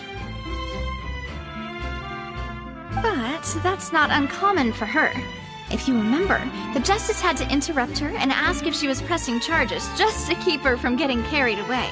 Anyway, a trial begins the moment someone levels charges. And, of course, there was no way Farina was going to back down in that situation. Sounds more like you just don't trust the Hydro Archon. Well, what's your opinion? I must admit that she can be interesting at times, but liking her doesn't mean that I'll blindly agree with her. All right, I've answered your question. Wait a minute, did that— Well, I say it does. But don't worry. In your opinion, do you think it's right to treat a trial like it's an opera? Well? And why would that be?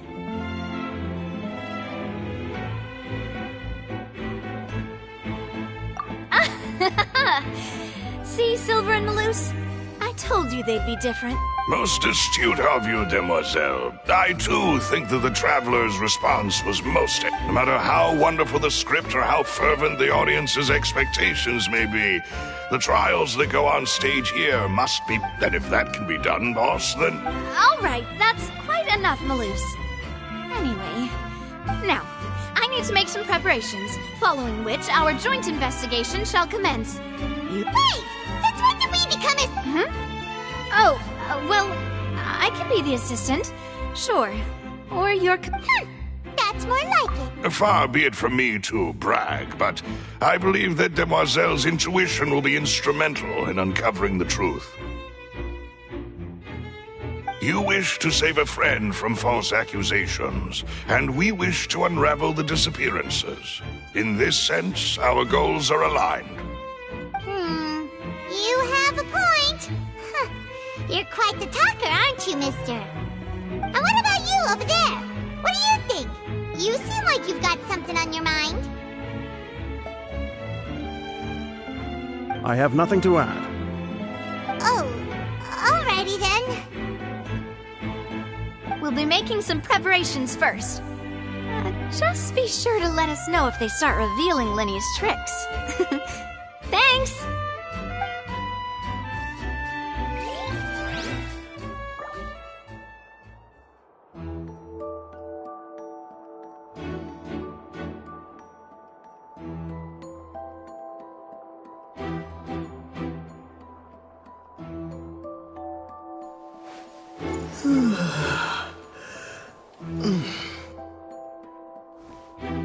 Whoever the why would... we all heard that noise.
But no one can freely enter or exit the Opera House at the moment.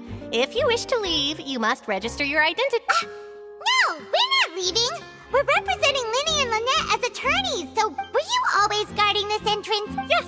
After the Chief Justice gave the order, everyone coming in or out must... so the missing girl couldn't have left from here. At least, not from that point on. I doubt there was much opportunity then, either. How can you be so sure? Well, because I was in charge of security near the entrance at that time, I couldn't see Linny's performance from here, which was quite a But still, I did not abandon my post, and I stayed put no matter how loud the applause was. If someone had so much as even approached the door, I would have noticed it, let alone if they had tried to leave. We Melazines are good at that sort of thing, you know. So, it's safe to say the girl couldn't have left through here. Alright, thank you for your help. This'll be useful info.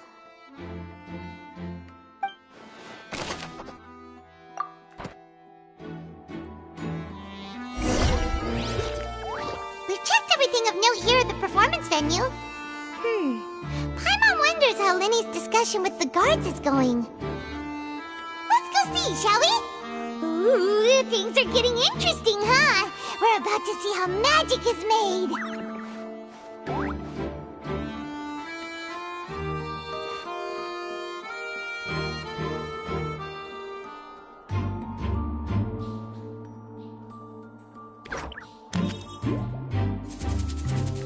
Aristocratic etiquette is all just for show. Just smile and nod along.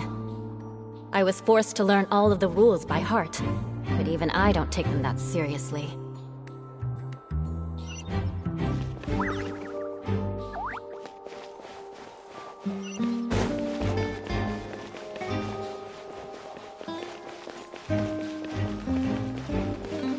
Shudder!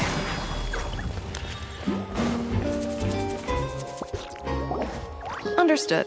Then I will be going with you. Just so you're aware, I will be monitoring your actions and making notes as necessary. Very good. Thanks for being so agreeable. I'd pull a rose out of my hat as a gift for you if I could.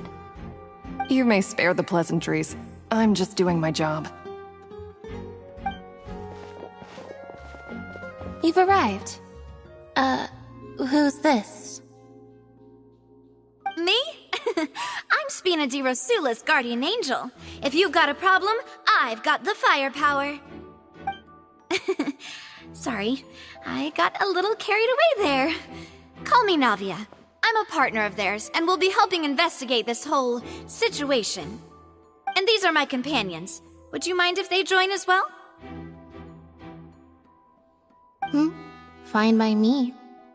Oh, new helpers? I would be most grateful. Well, let's just say we're tagging along.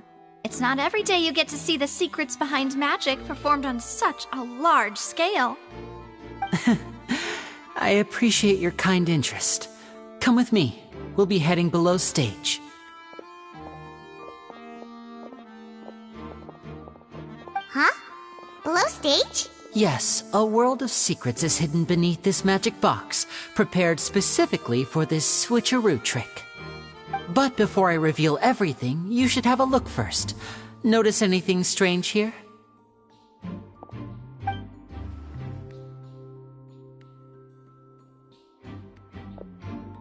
I'm not trying to be dramatic. Remembering the details of a trick will help you understand the methods used to perform it more easily. Huh. Weren't there balloons and other decorations here? Ah, good eye. That said, you're still far from discovering the answer. The back? You mean the inside of the door? What's different about it? Paimon didn't... Very good indeed. I thought you might not be able to catch that, given that you were sitting in the first row. The back of this door was patterned. Those patterns are now gone, replaced by a smooth wooden board. So, if you put 2 and 2 together, what do you get? Exactly. All right, let's go.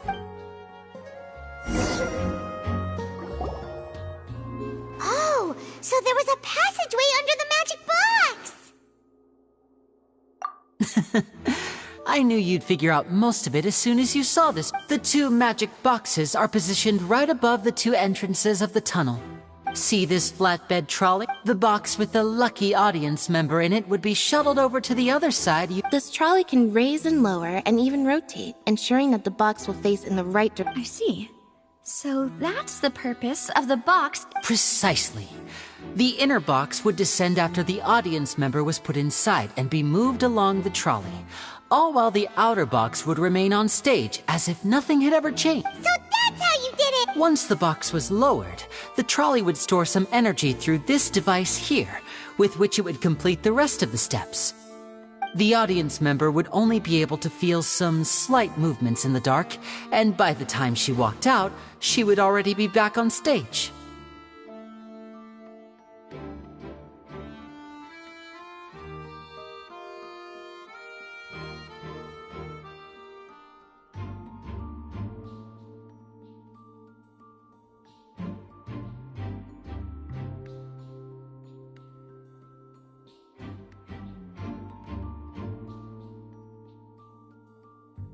Right!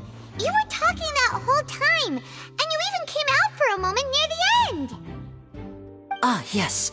A phonograph operated by Lynette was used to achieve that effect. My assistant and I had already scripted our conversation beforehand. When the countdown began, I had already gone to the opposite box via a tunnel using that ladder. And what about Lynette? Where was she? I was in the mezzanine space in the back of the box. Oh, interesting! That's how we were able to coordinate Linny's lines with the assistant. And, by the way, I was the one who walked out of the box at the end.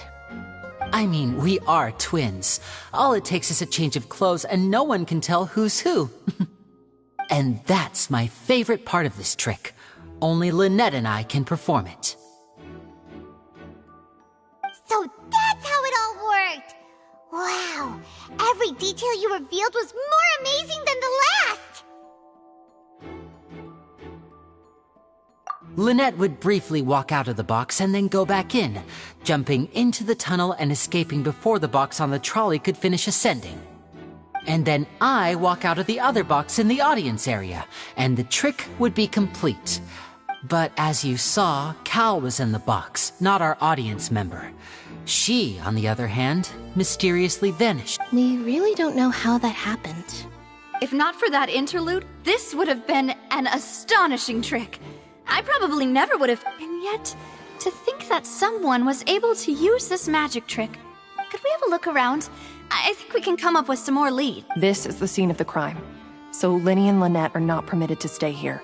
Yes, of course. No need to be so strict now. I won't disappear in. Thanks, everyone.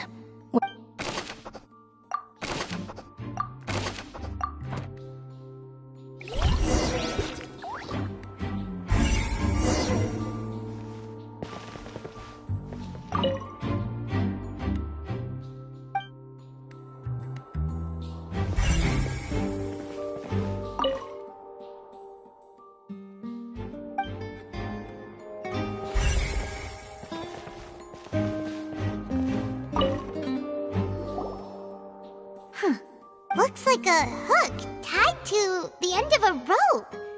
Huh? There's all kinds of odds and ends here. Perhaps it was a prop for a different trick. But why would it have been left here? Whatever it is, let's make a...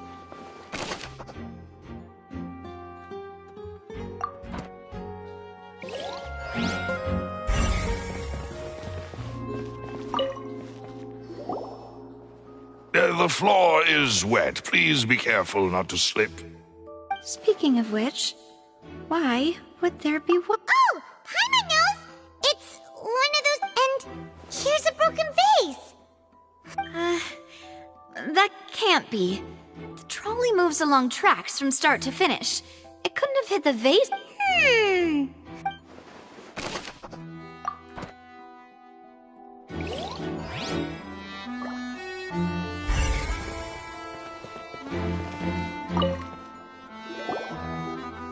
Oh, these are the clothes that the lady chosen from the audience was wearing, right? Her clothes are here, but she's nowhere to be found. Right! And do you really need to do that? If you're... Ugh, this is so confusing. Paimon doesn't want to be...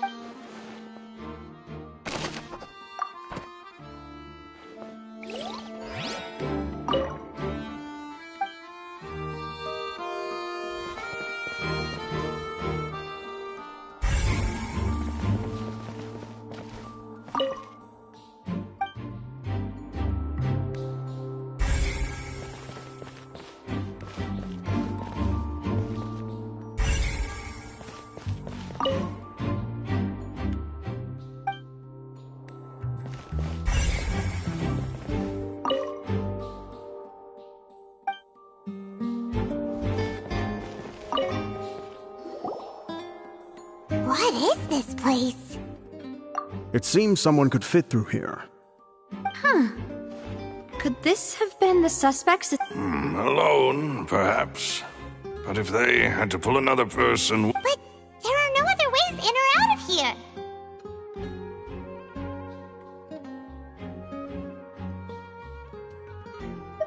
Oh, you're right! Let Paimon write...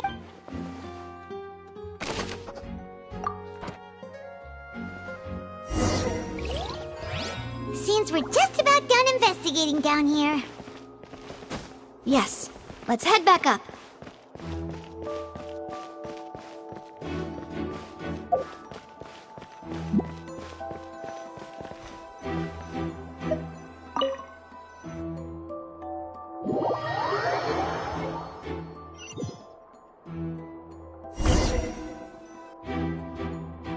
Well, we've ascertained the state of the crime. Let's find a place to sort out our findings once Malus returns. Seems to me that there are several things that don't add. Apologies for the wait. So, what did the guards say?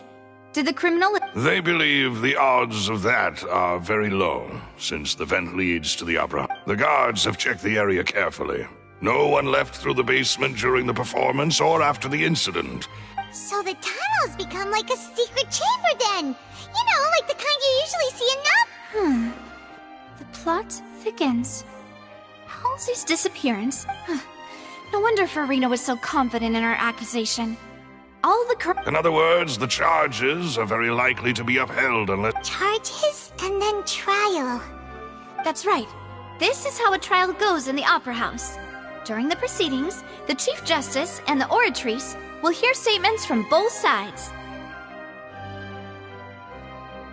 That's right. This is how indemnitium is produced. The statements from both sides, the defenses from attorneys, witness testimonies, and even the audience's emotions will all be projected on the Oratrice. To put it simply, it's as if the Oratrice has its own will, and is a judge in its own right. This also precludes any kind of favoritism on the part of the Chief Justice. And not that this has ever happened anyway.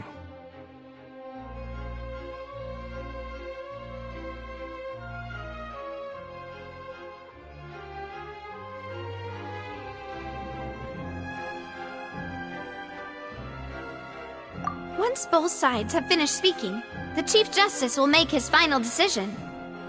This, too, will be used by the Oratrice as a reference. Then, finally, the Oratrice will be consulted by officials. The result it returns is the will of justice itself. Huh? So that machine is the one that actually decides? Paimon thought Neverlet called the shots. In practice, there is very little difference. Both have always come to the same judgment, which is why people have great faith in the Chief Justice. Ah, yes, the guards also asked me to convey that none of us will be allowed to leave this place before the trial. Huh? Why? Because we've chosen to act as the twins' proxies. That makes us persons related to the case.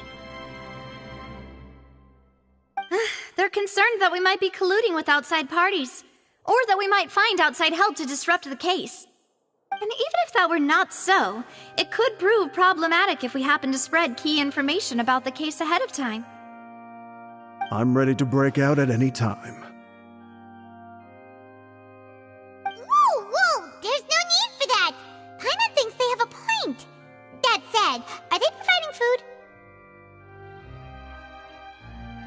Of course. I just hope you don't mind the lack of options. I'm afraid that catering to all tastes is not in the cards, nor is any guarantee of balanced nutrition.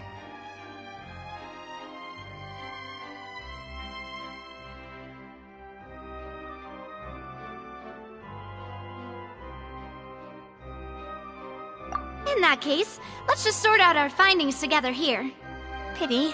I was hoping to take you to try some of Fontaine's famous desserts, too. I mean, what better way to properly think through our findings than over some tea and sweets? Huh.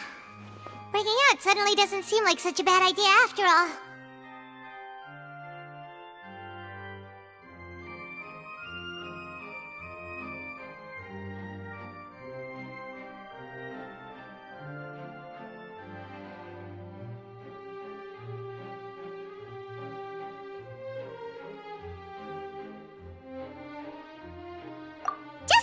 Just kidding! Paimon will still do her best, even if there are no snacks. What do you mean, no snacks? Of course we'll have snacks. If we cannot buy some, then we'll simply make some. Huh? Here? But how? Understood, Demoiselle. Everyone, please come with me.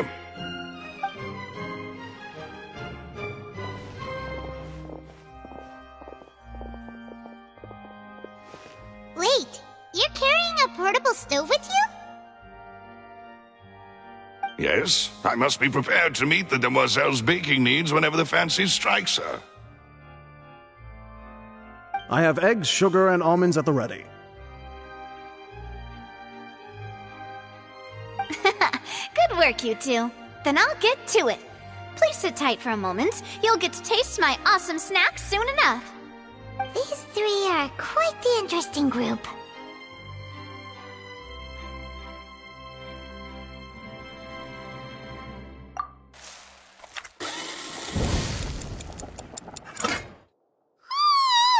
And Paimon thought it smelled good while it was still in the oven! Oh, it's even better now. Paimon can't stop drooling.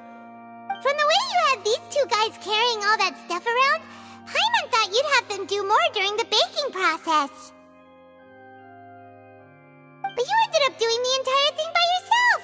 Beating the egg whites, grinding almonds, everything! I was applauding. And I was giving encouraging smiles.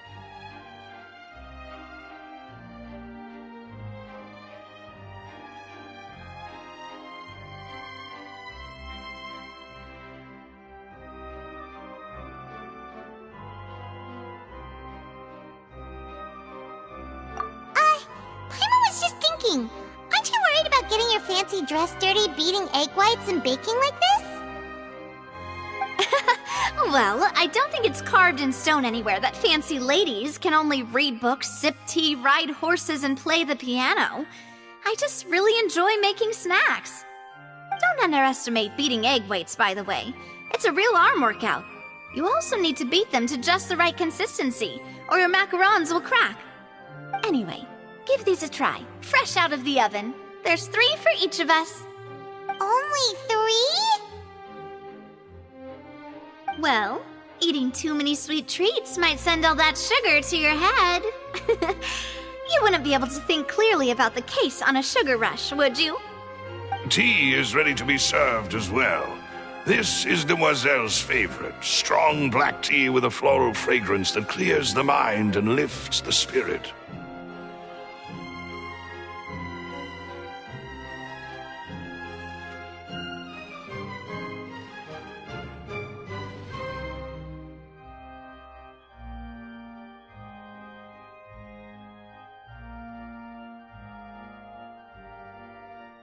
No need for concern. I'm merely doing as I should.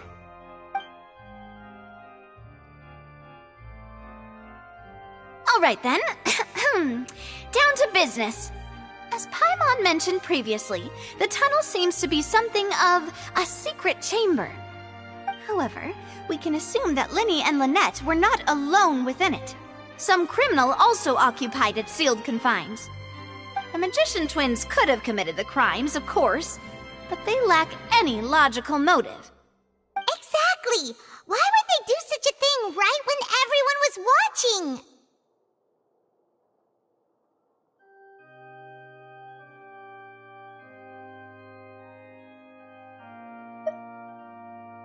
The flower vase and the thud we heard during the performance could indicate some altercation between Halsey and the criminal in the tunnel, resulting in the shattering of the vase, the discarding of her clothes, and her abduction.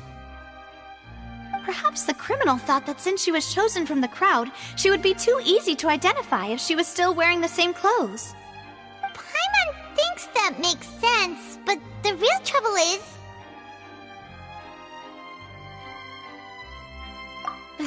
True. None of the clues we found thus far support the existence of this third person, but the only people left to consider are both technically victims, whether it's the missing girl, Halsey, or poor Cowell. Huh. Could Halsey have secretly made modifications to the magic props in order to murder Cowell before making her escape? That's right. And even if she had tampered with the setup, she would need to understand the entire trick to pull. Nor does she have any motive.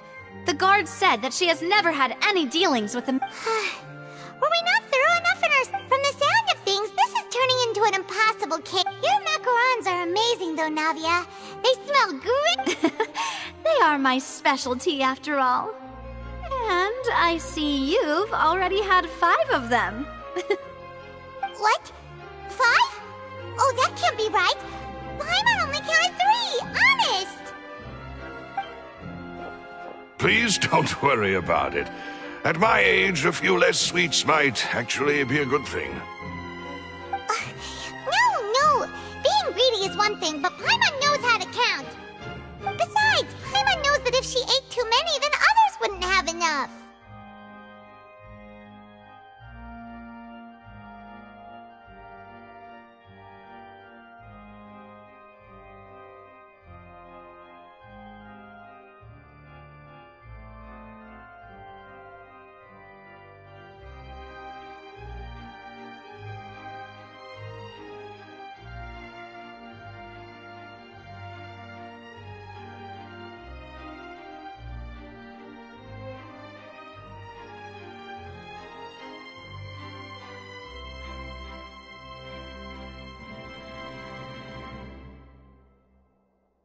Wait, even you don't believe Paimon?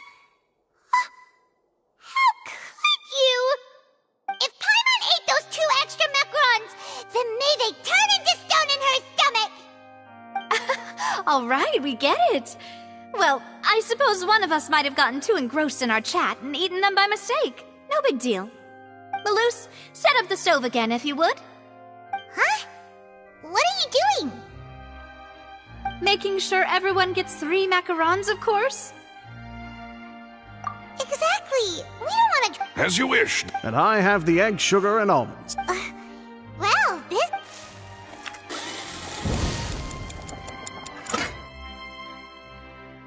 Well, that's it for snack time. I'm going to have another look around the area. I don't know what we're looking for yet, but we've still got some time. It would be awkward if you got all tongue-tied on stage during the trial. All right, thanks for your help. It was nothing. A small task for the Spina di Rosula. Silver, Maloose, it's time to go. I'll be back if I find anything new. All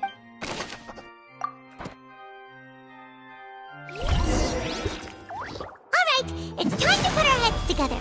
We've got to get our defense ready for the trial. Oh, it's probably gonna be a long and difficult case.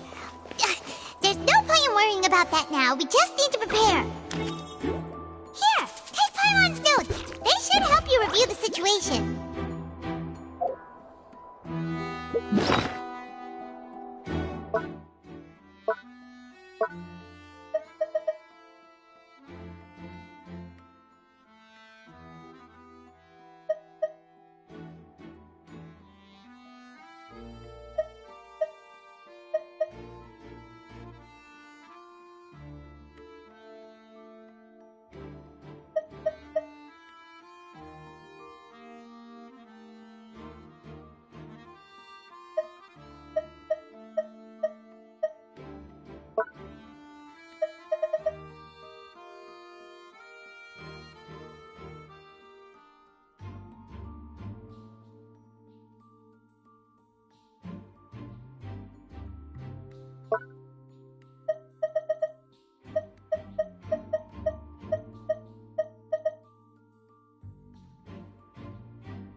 The performance would not have been visible from where the doors were guarded.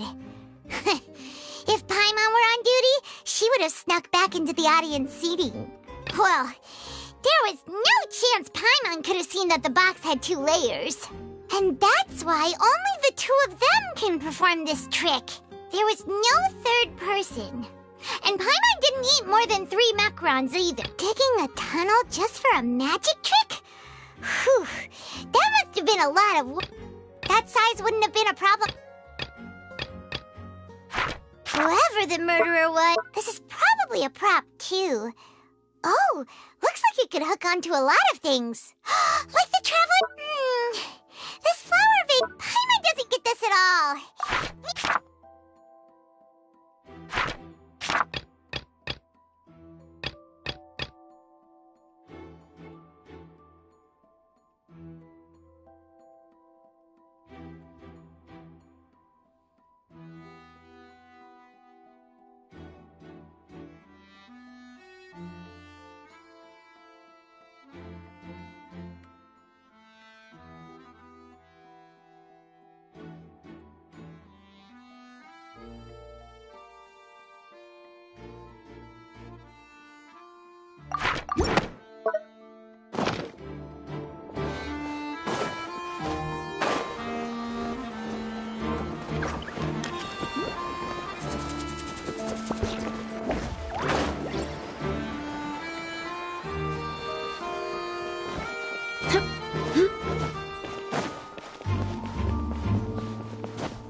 More speed.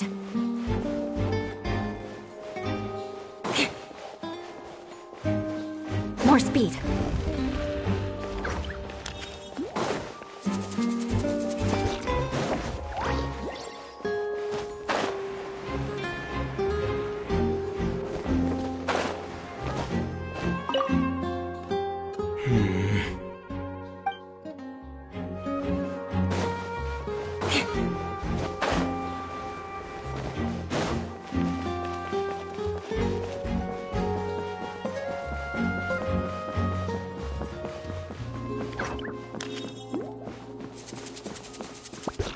More speed.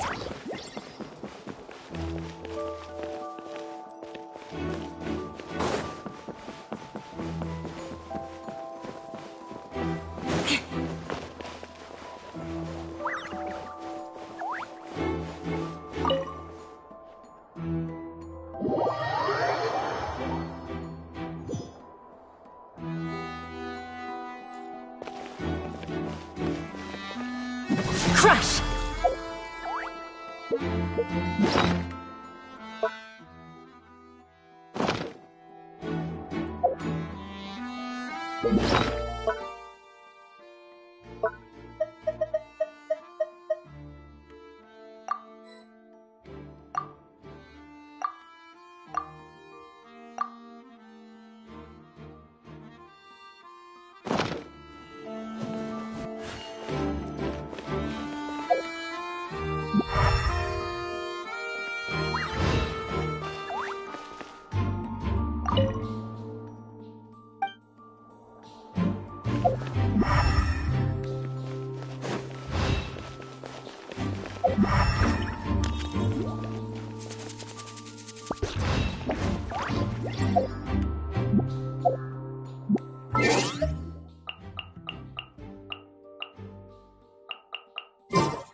Apologies, but access to the...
Knights and aristocrats share the same cultural heritage, but the knights had enough sense to do away with all the superfluous detail.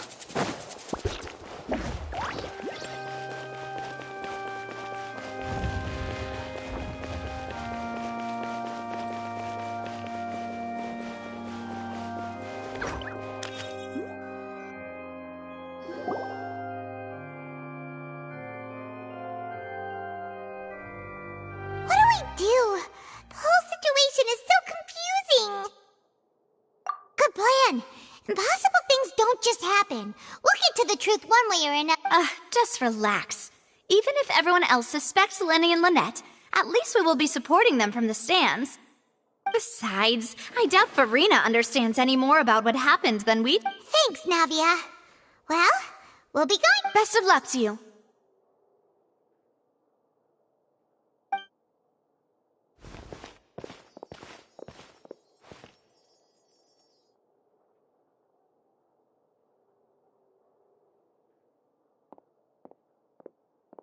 Ah, finally, you're back. Well, how did your investigation go? To be honest, you might be disappointed. No. We're already very grateful that you were willing to help. Well now, don't you all look disappointed. Don't tell me that your investigation came up empty-handed. That was to be expected, of course. The guilty can never produce proof of their innocence. But don't let that stop you. I shall be terribly disappointed should you, my most anticipated foe, concede so easily.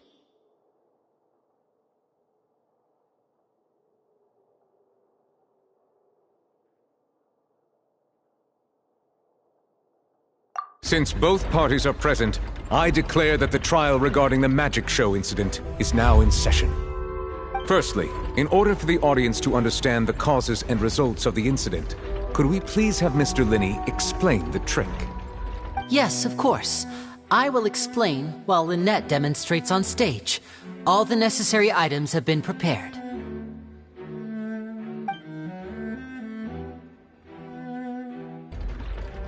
Thank you, Mr. Linney. In that case, I take your statement to be that you ran to and remained hidden within the magic box in the audience stands once the trick began, and thus could not have committed the crime. Is this correct? Yes, that's correct, Your Honor. In that case, I call upon the prosecution.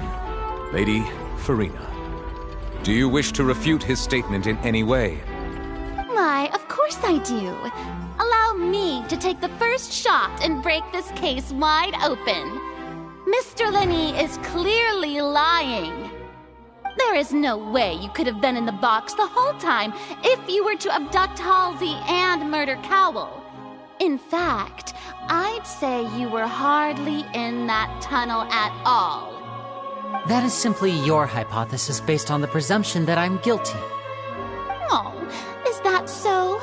And if I may ask, what did you hear while you were inside your box? The roaring countdown of the crowd, of course. That's how I kept track of the time and built anticipation for the finale. And you didn't hear anything else at all?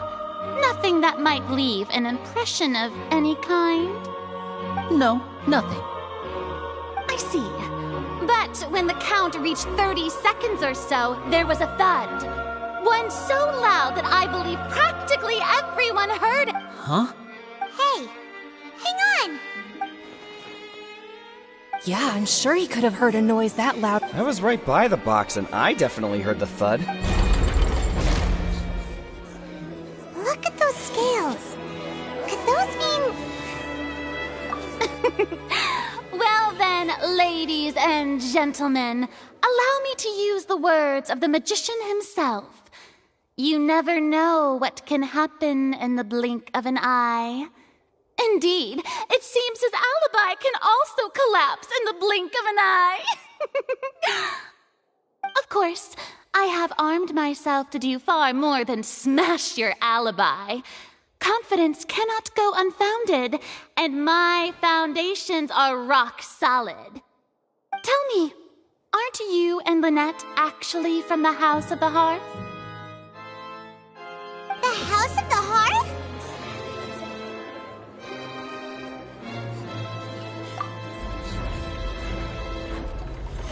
No wonder they did something like this. So the serial disappearances were the Fatui's doing. I've got a feeling that what happened on stage probably wasn't... That's irrelevant. Our identities have nothing to do with what happened. Indeed. Then perhaps you could tell us everything that happened during that. Your first priority is to prove yourself innocent after all.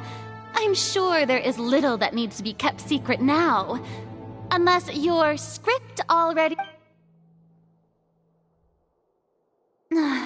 The Outlander is speechless. My, oh my, don't they look flabbergasted? Now comes the infighting and discord, I suppose. Oh, good thing I made all those preparations. Seems the all-nighter I pulled last night is really pain. Hey, Linny, why didn't you... Order! Order! Mr. Linney, allow me to re-establish the facts. Lady Farina has... First, when the thud was heard in the Opera House, you were neither in the box nor the tunnel. Second, you and Ms. Lynette are these claims...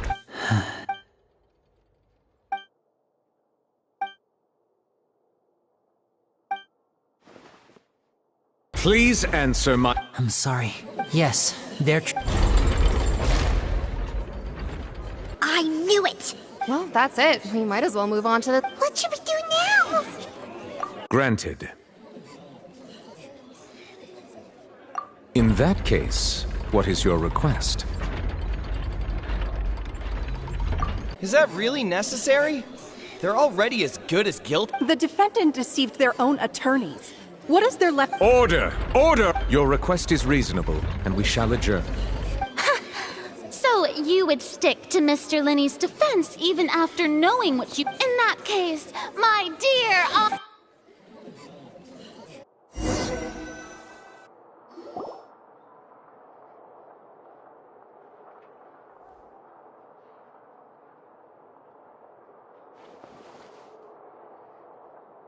Well, this is awkward. I didn't think the Hydro Archon would dig all that up. I'm sorry, Traveler. Yeah. Paimon just knew it. We based our entire reasoning on the assumption that you weren't... Not to set the wrong tone or anything, but Paimon... I'm very sorry. I know you've clashed with the Fatui several times before. I wouldn't be surprised if just hearing the word is enough to make you upset. But our organization is very, very large, and the Harbingers have very Right now, we want to save people. That's right. I'm sure we're on the same page when it comes to this nation and the disaster. I knew if it weren't for our respective identities, That's why I didn't wish to flat out lie to you. But the truth is very important, but being completely transparent about everything would see us spending more effort than we need to. Right. So, you be the judge. Heck, if I were you, I fear that I'd even struggle to trust. You met a Fatus who works as a magician, a trickster by trade. All by coincidence, but still, I'm asking you to trust me. Sorry. Well, you both say that, but... Right, let's hear your... Of course. I'll answer We've been trying to find out how the Oratrice operates. We want to know why it has a consciousness. Why can it deliver sentences? During our investigations, we learned that the machine's core... From that moment on, Lynette and I have been designing this box swap trick, with the objective of... Is that why you needed a whole... That's right. In truth, the audience would take about 75 seconds to count down from 60, while I would only need 15 to get to the opposite. So, after jumping into the tunnel, I accessed the Opera House basement via the vent, and went to investigate. That air vent was created during the construction of the tunnel specifically to execute this step. Well, nothing. As soon as I reached that room and was about to investigate, which should have been impossible, of course, I was quite certain that I was the only one. That voice seemed to recognize me and tried to speak to me. I chose to err on the side of caution and on the way back, I saw the broken vase and the clothes on the ground. But the countdown was almost finished, so there wasn't time to give it any thought. After that, the homicide occurred Well, that explains why you didn't hear the thud. because of that prophecy I told you about, of course. We must know all we can about this nation's secrets in order to... That's the only way we can save... So, there you have it. The whole truth. I swear, it was never my wish to proceed under this cloud, but like I said earlier, you can be the judge. If you want to leave because you don't trust the Fatui, there's nothing... Well, Traveler, you decide. Paimon will follow your lead however you choose.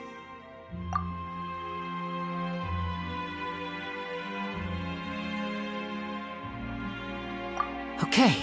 Thanks for giving us a chance. The current problem is that the scales are tipped pretty... If we want to refute the Hydro Archon's accusations, we're gonna need a seriously watertight defense. Huh?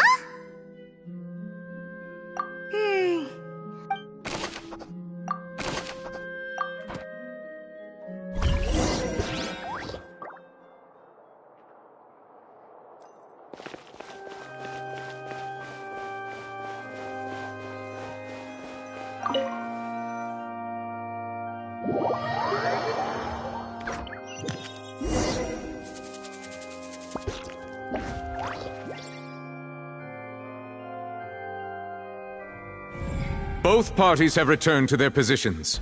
Let us continue the trial.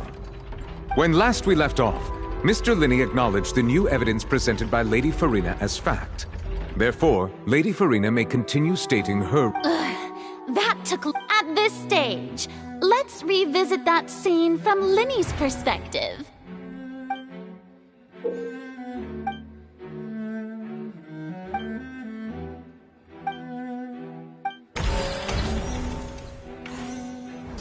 As the countdown began, he entered the tunnel.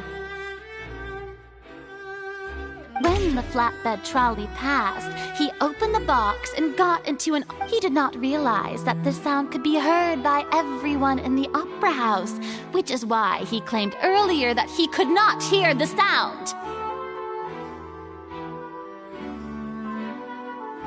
Finally, he used the vase to knock her out, before making her change clothes to prevent others from recognizing her. At this time, Cowell arrived in the tunnel, having heard that strange noise, and caught Linney So Linney proceeded to knock afterward. Linney passed the And there you have it. That's... Does the defendant's side have any objections to Lady Farina's... The key to refuting Lady Farina is the order of events.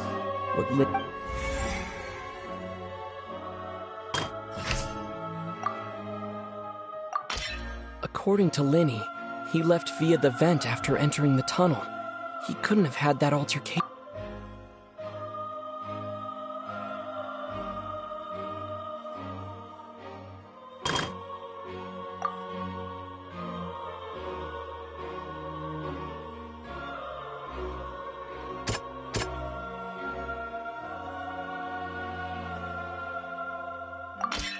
Linney went to the room that contains the Oratrice's core.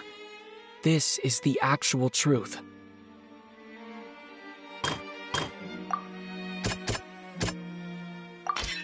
Linney did not take part in the underground altercation. He only witnessed traces of the aftermath.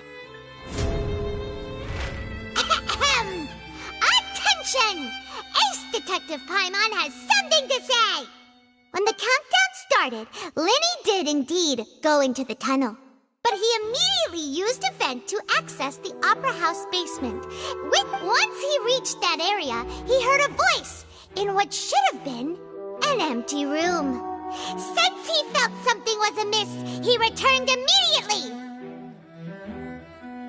The crime scene had already developed by the time he reached the tunnel again, and in order to complete the magic trick, he did not remain there for any length of time. Finally, he reached the surface, and that was when the accident happened from his point of view.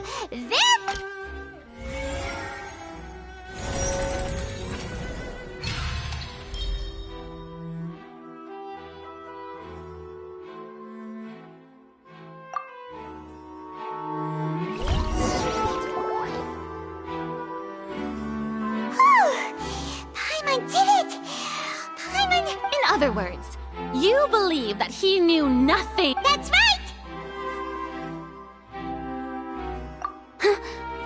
My reasoning?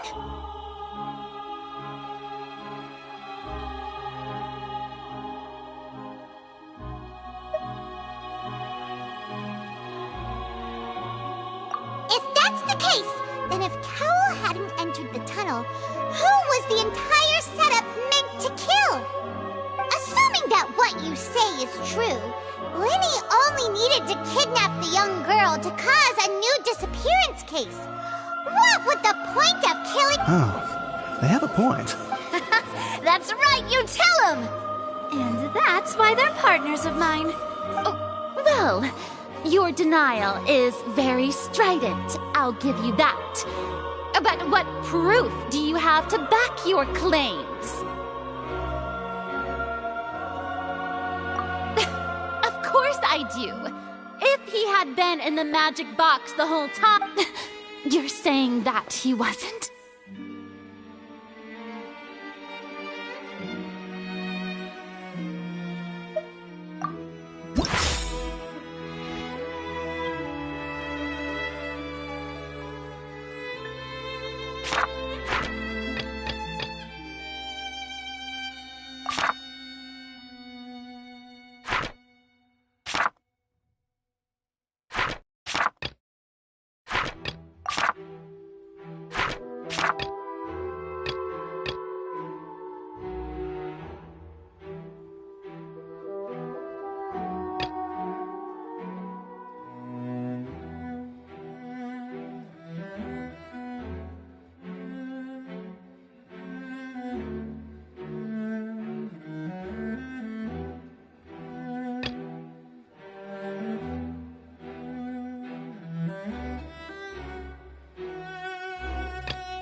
Sure, we don't need to give this more thought.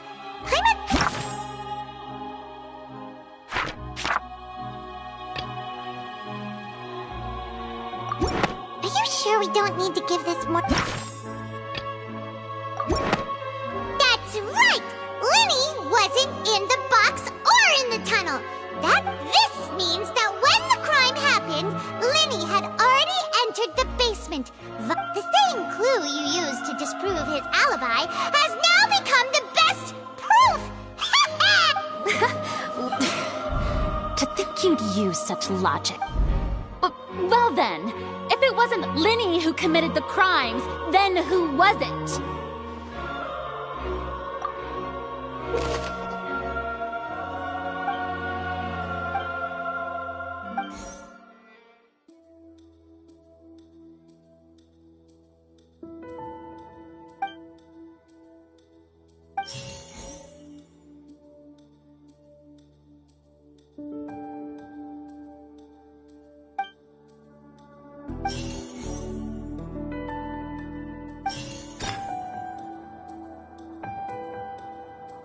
The deceased's name is Cowell, Lenny's assistant.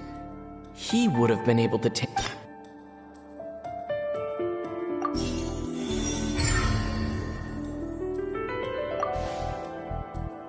Huh?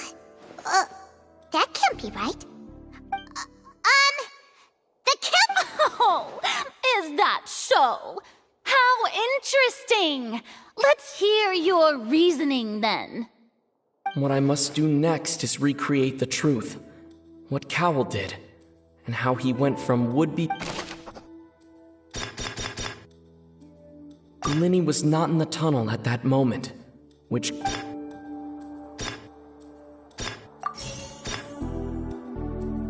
The sound we heard may have come from a clash between them.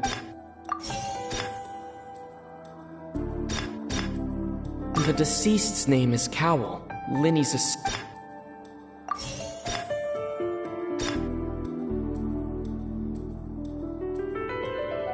Halsey's clothing was in the tunnel, so there must have been...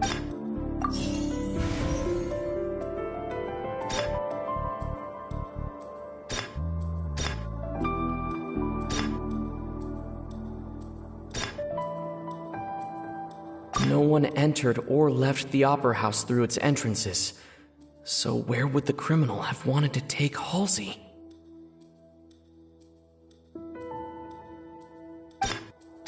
It would have been tough for both people to fit into that vent. They would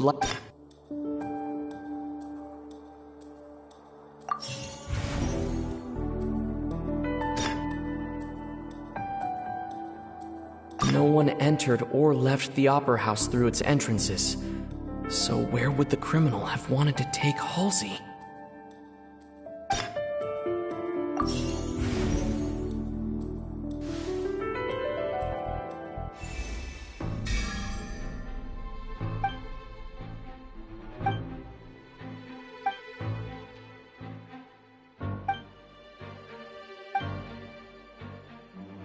What's wrong, Traveler? Are you still having trouble figuring things? I see. Look, since we're at a dead end, just like the trick is If only we knew how Halsey... Well, that would be nice, but the tunnel only has 3 exits. And it's not like this is a magic trick where you can just make a real live person disappear. Excuse my interruption, dear opponents, but do you not see that the crowd is growing impatient?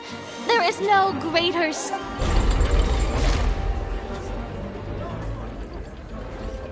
If the defense is unable to make further effective arguments, we will move on to the next stage of the trial.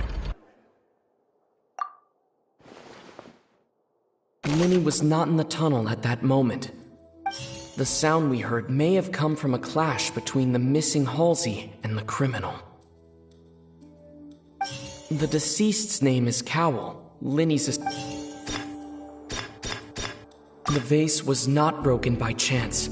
It was used to cover important evidence. The water!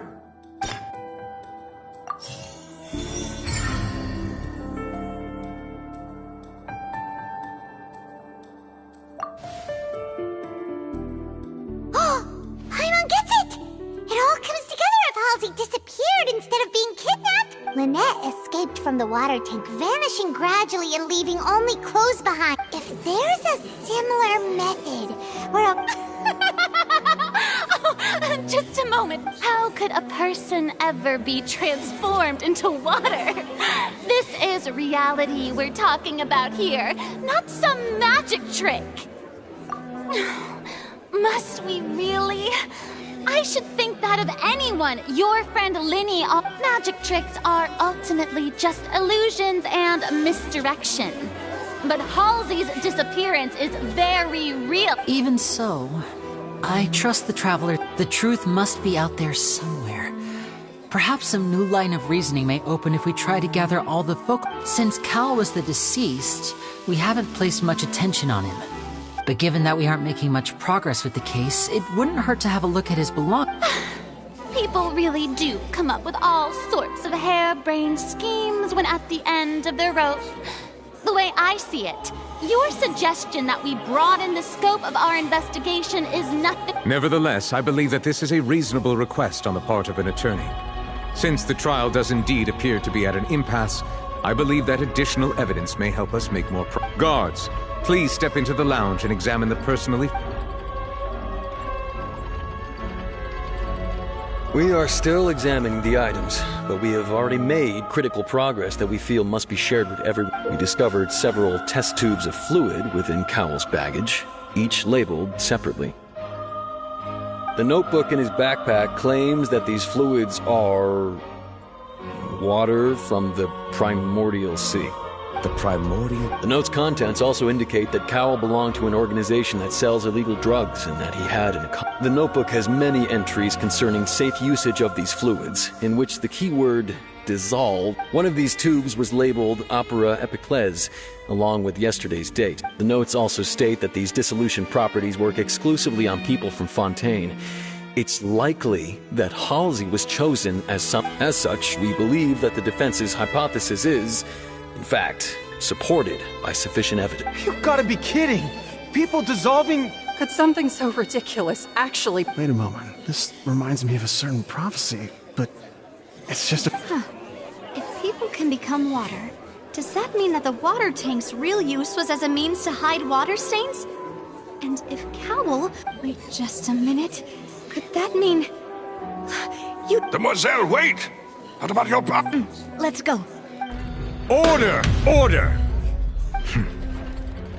It is undeniable that further examination of the deceased's personal effects has yielded some surprising results, but we cannot yet verify the veracity of these clues. Still, let us assume that these clues are indeed authentic, albeit with the understanding that Ms. Hall... Guards, please continue... Mr. Linney, it appears your hypothesis is supported by the evidence, so... Of course. If we uphold this hypothesis, I believe that many of this case's seemingly unrelated clues can be connected... Right! Like the metal hook! That one didn't make sense. Let's think about this. Cowell's methods must have something to do with that water from the primordial sea.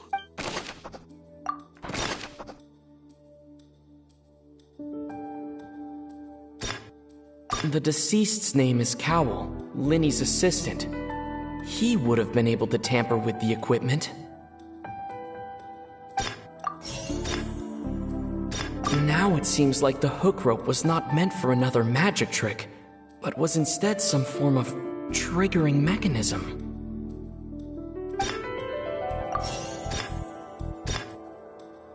The water from the primordial sea should already have been prepped before Halsey entered the magic box. I remember there was something else within the inner layer of that box.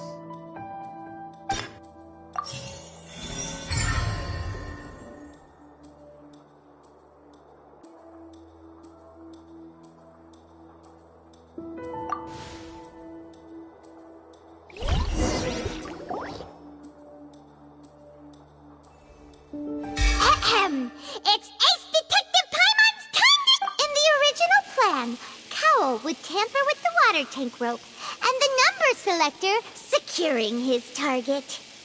When the magic box containing Halsey was lowered, the metal hook would retract gradually and pierce the balloon at the top of the box. When the balloon attached to the box popped, the water from the primordial seed inside. Afterward, Cowell would enter the tunnel and break the flower vase to conceal the water inside the tunnel, with the remaining evidence being covered up by the water. But he encountered something unexpected in the tunnel and wound up being fatally hit by the same water tank he meant to use to cover his... Huh. That does make sense. That actually links together a lot of the more confused... Oh dear, what do I do? Even I think they sound convincing now. Have I falsely accused an innocent... Now, it seems like the only point of contention remaining is the exact circumstance. His notes mentioned he had an accomplice who could be related to... On that note, the guards have just contacted me indicating that they uncovered... I shall now invite him on stage to... Thank you, Your Honor. We were just inspecting the luggage of the other people, and we found an identical sample of the water from the primordial sea among Linny... What? That can't be. Does this not, my dear citizen? Linny did not need to take part in the dissolution of the young woman at all. Indeed, he did leave the scene via the vent.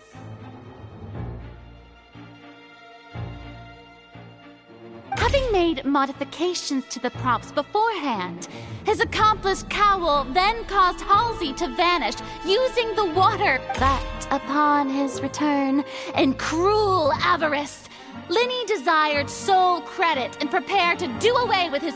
Ultimately, he knocked Cowell out, and the tool meant to cover the crime up also became a murder weapon. Now, as much as I regret having come to such a viciously straightforward conclusion, it does seem that the famed Fatui is quite the cold-blooded and ruthless organization. Am I right? We've used up all the evidence we collected. Is this the end of the rope? Oh no! Paimon can't think of anything either. Seems using the... I think we've all seen... I believe this is indeed...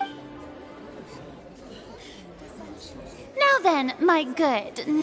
excuse me, everyone! Miss, I must ask you not... Oh, come on. Don't be hasty. I have a good reason for interrupting, you know. Now, would anyone here like to take... I'll show you an amazing trick. What in the world? No offense, miss, but miracles like that are beyond... Come on now, don't be silly. Magic is all about misdirection, isn't it?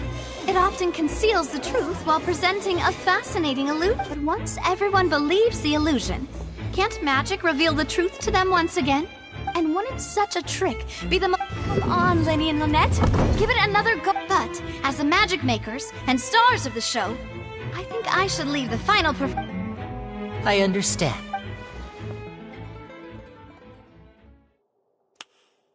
And voila!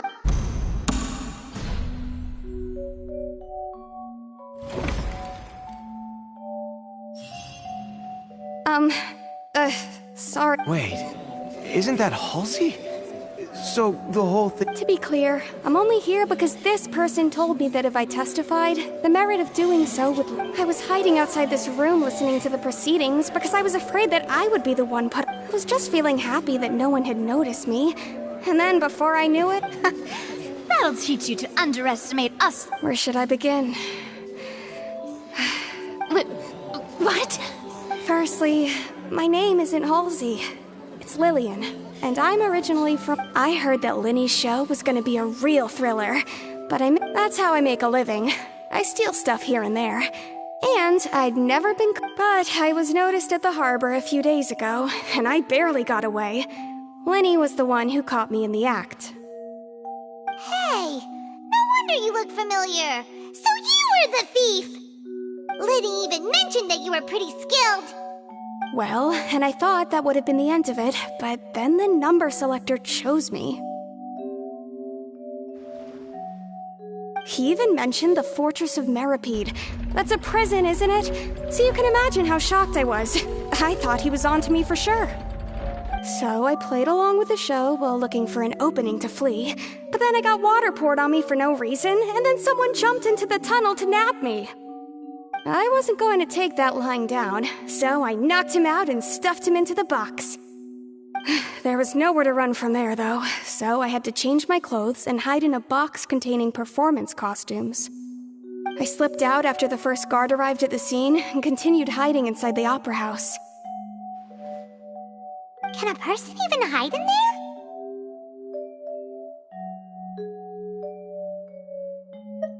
But I swear, I didn't know that the water tank would fall down. Had I known that, I wouldn't have put him in the magic box. Well, that makes everything pretty clear now, doesn't it? This time, we need to tell the entire story from...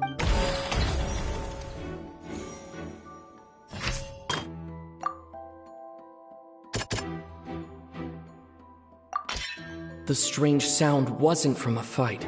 It was Lillian's attempt to break out when she was frightened.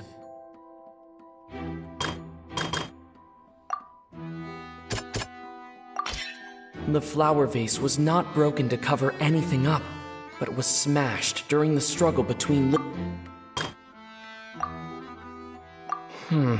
Seems this... Lillian was afraid... And it's Ace Detective Paimon time!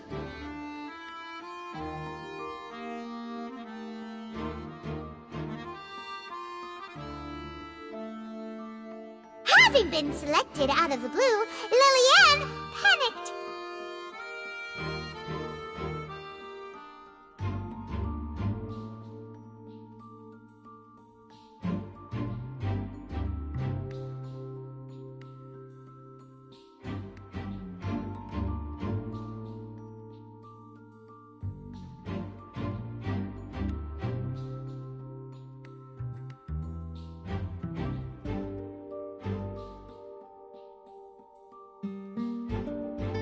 panic only intensified after she entered the tunnel and had water poured on her head. So she kicks the door open. Hearing the commotion, Cowl leapt into the tunnel, only to discover that Lily-Ann had not dissolved. He did not know that Lily-Ann was not from Fontaine, but was a thief who made her way in, mistakenly believing that the water from the primordial sea needed time to take effect. The two broke the flower vase during the struggle, but Lily-Ann came out on top. With no way of escaping, she changed her clothes and hid in the costume trunk until...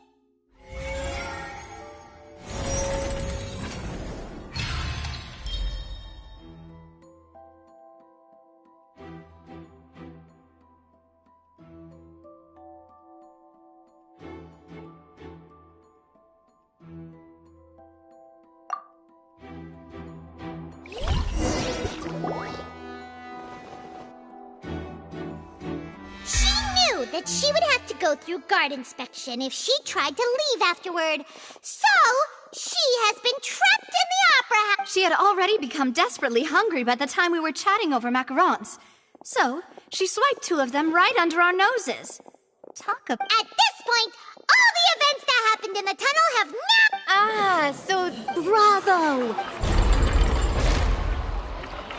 Now then, Lady Farina, do you... Please answer the question, Lady Farina. Also, if I may add, the trial has not yet ended. As such, I request that the prosecution not leave the room before the... What are you... No, I have no further arguments. I admit defeat. But really... Wow, look at that! If there are no objections, then as the Chief Justice of Fontaine, the actual perpetrator of the serial disappearances, Cowl, selected his next victim from the audience reservation list. With some modifications to the selector, he could ensure that the pre-selected young woman would be chosen. To cover up any evidence while committing the deed, Cowl thought of allowing the water tank to fall, which would conceal the water left behind after the young woman was dissolved. He also tampered with the rope suspending the water tank, using the fireworks at the end of the performance to cause the tank to drop and hide the watermarks. He poured the water from the primordial sea into a balloon during the preparation of the magic box and stuck it to the box's lid. Finally, he passed the prepared hook on a rope through the gap in the magic box's door when bringing the young woman to said box. When the magic trick officially began, the box containing the woman was lowered into the tunnel, tightening the hook rope and bursting the balloon containing the water. If all had gone to plan, the young woman would be dissolved at this time. However, Lily-Ann was not from Fontaine, and thus fled the box with a loud noise. Realizing that there was trouble, Cowl entered the tunnel and met Lily-Ann. Thinking that the waters had not yet taken effect, he decided to proceed. However, his opponent was more capable than he thought, and he was overcome, knocked unconscious, and placed into the magic box, and thus became his own. Lily-Ann, according to her own statements, then changed clothes and hid until the performance ended, before hiding in other parts of the opera. As for Linny, he was in the underground structures within the opera house, and was thus... From this reconstruction of events, we can conclude that Linny, the accused... Hooray, Linny and Lynette! While there is much in Linny and Lily-Ann's conduct that should still be investigated, this case, at least, can be handed over to the Oratrice to make the final.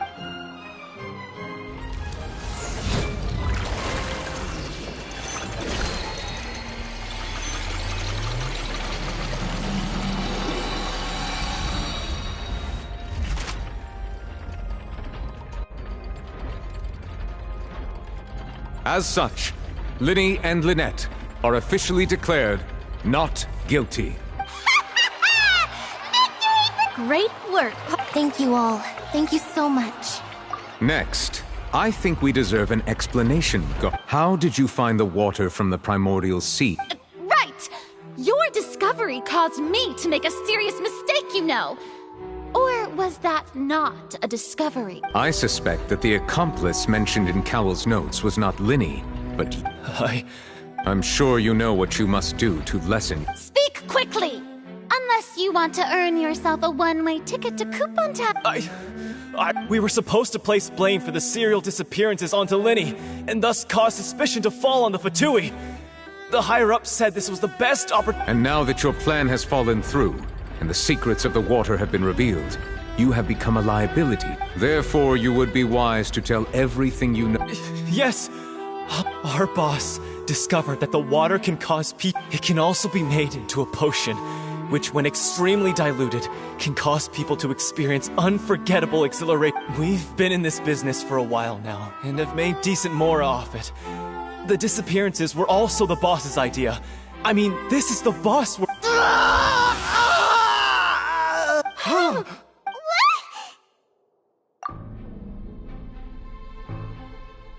And now he can no longer. Such ruthlessness.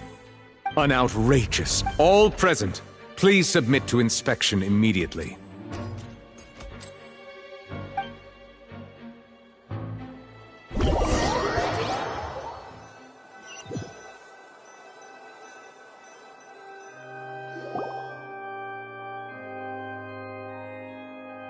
So, we're just going back now? That's... Traveler, Paimon! Please wait. Lenny... I know you may not want to speak to me right now. Maybe, but still. Let me thank you again for defending me to the end. Even after you learned that I'm a member of the Fatui. I guess. But regardless, I didn't approach you with any ulterior motives or ill intent. I've spoken to you as for why I'm a Fatus. It's because the goals of the House of the Hearth align with those of an orphan like me. That was how Father, who you might know as the Knave, approached recruiting us back then. The Knave? The one who controls the house? That's right. And since we're here, I was wondering. Back when our parents first died, Lynette and I were left wandering the streets. To survive, I took to surreptitiously observing an older street performer who did magic. It took me several days to figure out how he pulled off his amazing tricks. I took my sister through several streets until we found a crowded corner, and we began to perform magic tricks there. To my surprise, we proved to be pretty popular, and we could at least stop worrying about where our next meal would come from for a time. But I didn't want my sister to remain a street rat together with me forever. Before long, an aristocrat came to me and claimed that he wished to take us in after watching my performances. So you went from orphans to nobility just like that? That was how we felt at first, too. As if fate was on our side and we could say goodbye to those painful days. But I gradually discovered that while we were called foster children, he was really after my talent for magic tricks. He would constantly take me to all sorts of banquets to garner attention, which he would then use to expand his social circles. That doesn't seem too bad either. Better than roaming the streets at any rate. It took a while for me to realize just how dark his heart really was. After one particular performance at a banquet, I discovered that Lynette was not on the same return vehicle as me. I waited a long time after we returned home, but she did not come back. I went to that noble's bedroom and asked him about her whereabouts. The answer he gave me was, she caught the eye of the most eminent person at the banquet, so I sent her over as a gift. I mean, you'll be able to perform your magic regardless of who your assistant is, yes? Oh no. So he was gonna... But wouldn't Fontaine's laws deal with such people? As far as outsiders are concerned, this is a relationship akin to adoption or foster care, and they have their ways of escaping the eye of the law. I managed to ferret out the location of the mansion of that so-called eminent person and hurried through the night. But by the time I leaped over the walls, avoided the guards, and made my way in, all I saw was the moonlit ground covered in blood, and the knave standing there in the darkness. So, she'd already taken care of that guy. That's right.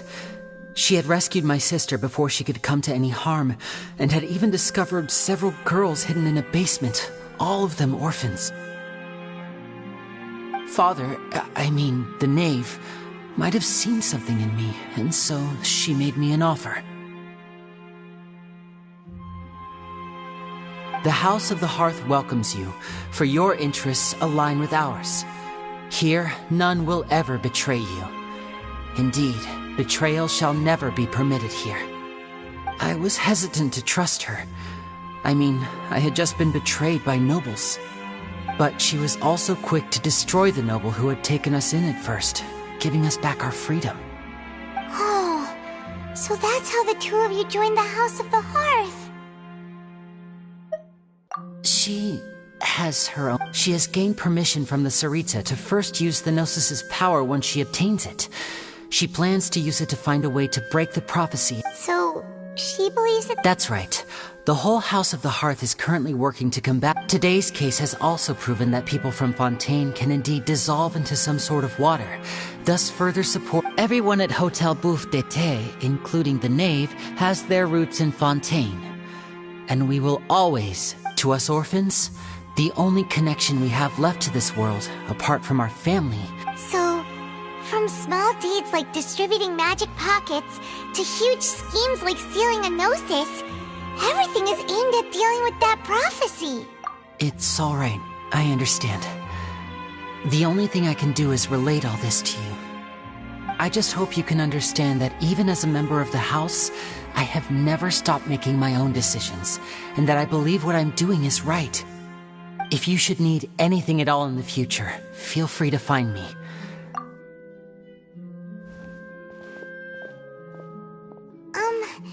Bye, Linny!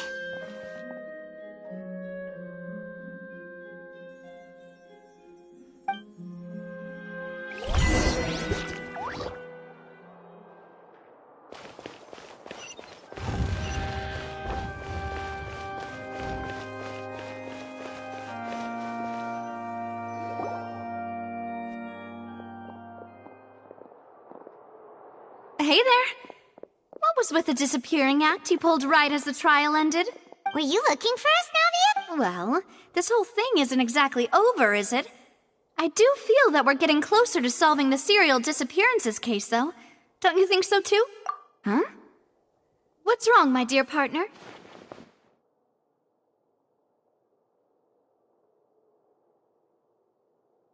Besides, are you sure we're the ones who can crack a case that's been cold for death? And given that there's new evidence from the trial, there should be a trail of breadcrumbs. Ah, I see. Well, I won't lie. I'm a little shocked. Sorry. Don't say that, Navia. Aw, and we were having so much fun investigating with you, too. It was like having new waters flowing into a stagnant mire, causing new hope to spring forth, and the reflection in the murk to become clearer. Well, sorry about that. I'm a bit prone to nostalgia. Don't mind me. Wait, shall we have a farewell meal? You know, to commemorate our time as partners? Huh? Do we really need to get that formal? Well, guess you really did treat us as partners, huh? Well, I'd just like to have a proper ending to every important memory. That way there are no regrets later. Anyway, it would just be a meal, so it shouldn't take up too much of your time.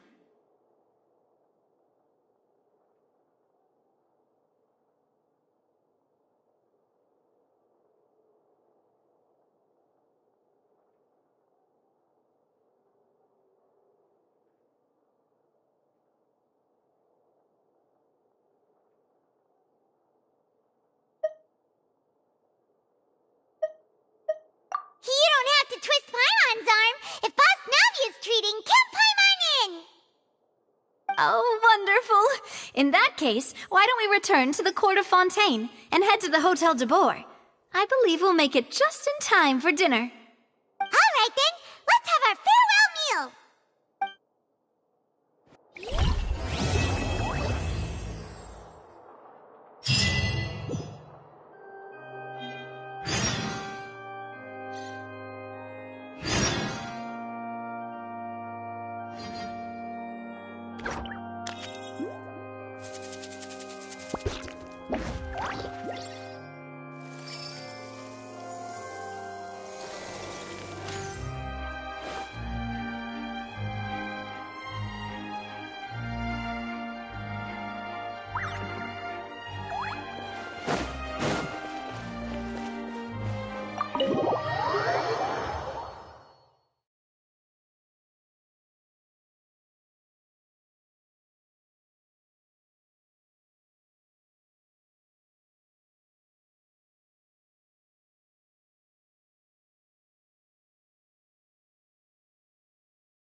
at a hotel like this in a while. Paimon's getting excited already! In that case, I'll go order for us first. Please wait here a moment.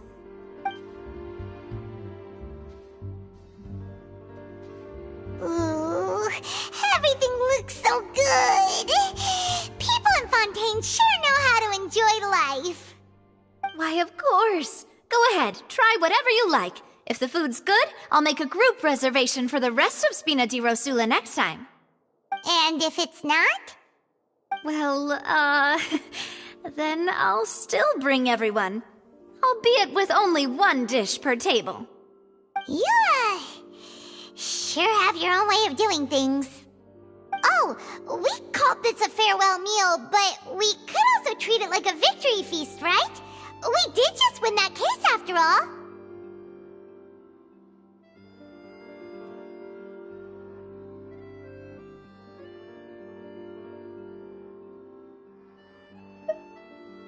Oh, true. Very true. In that case, boss, we'll have another 2 dishes. Huh? Paimon didn't mean that you had to order even more food.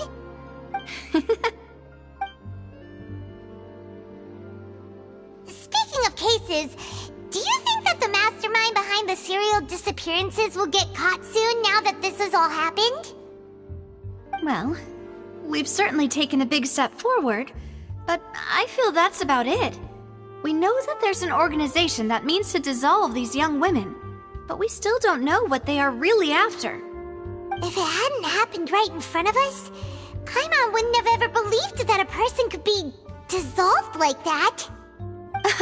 Right? Yet it was because this was such a preposterous notion that the investigation could never really move forward before. Ugh. If only that guy could have finished speaking! We were so close to hearing who was behind it. In such investigations, even the smallest step can seem like a yawning chasm if the trail of clues is cut off. To be honest, I don't have high hopes for any follow-up that the authorities might conduct. It's not that I don't have faith in their ability, it's just that a different perspective is required in some matters. It's easy to guard against and deceive a single narrow perspective. A shift in thinking is required at such times in order to produce a breakthrough. Which is exactly why the Spina di Rosula exists. Those highfalutin folk are not all-knowing. That's why we exist. To seep into the cracks where filth falls through, where their watch fails them. That's the kind of problems we solve. Seems Paimon thought things were simpler than they actually are. It's all right. Well, this was supposed to be a farewell meal, so I doubt you have further interest in this business, right? Let's talk about something else. Like, what are your future plans?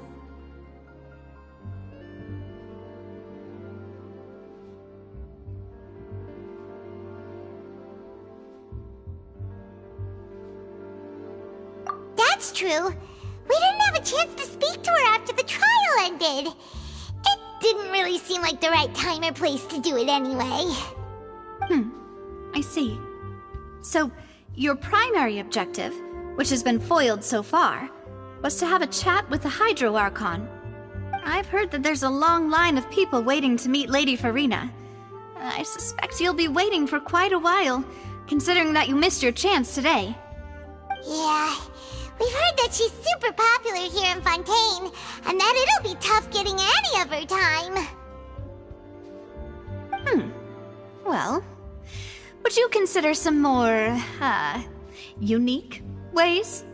Perhaps even methods of, let's say, questionable legality? Guess that's Spina di Rosula's boss for you. Chock full of sketchy ideas. Well, what did you have in mind?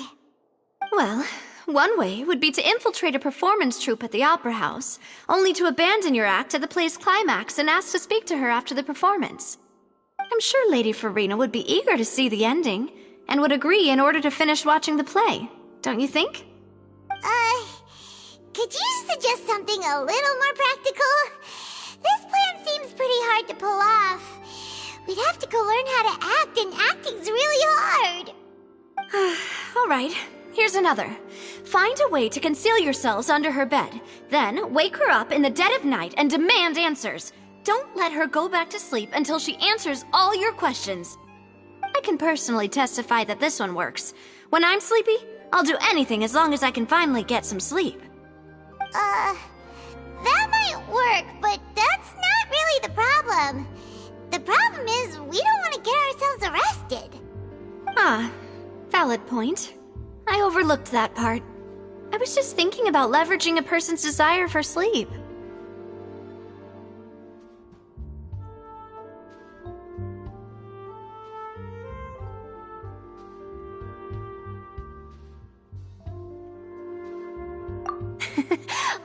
All right, no more joking around.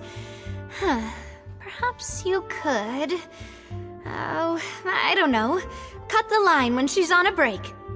You did defeat her in court, clearing citizens of hers from false accusations. False accusations she had nearly upheld personally. I imagine that she feels quite ashamed about the whole thing. You mean that if we catch her while she's on a break, she might be too embarrassed to refuse? Oh, that does make some sense.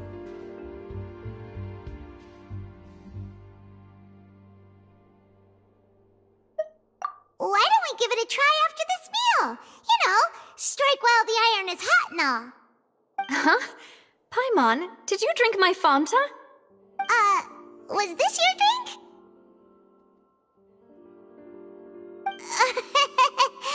Sorry about that. Paimon wasn't really paying attention and the cup was right next to Paimon. Would you like to order another? No, it's fine. We're just about done here. Alright. Honestly, Paimon wouldn't recommend Fanta anyway. It tastes kinda salty and icky.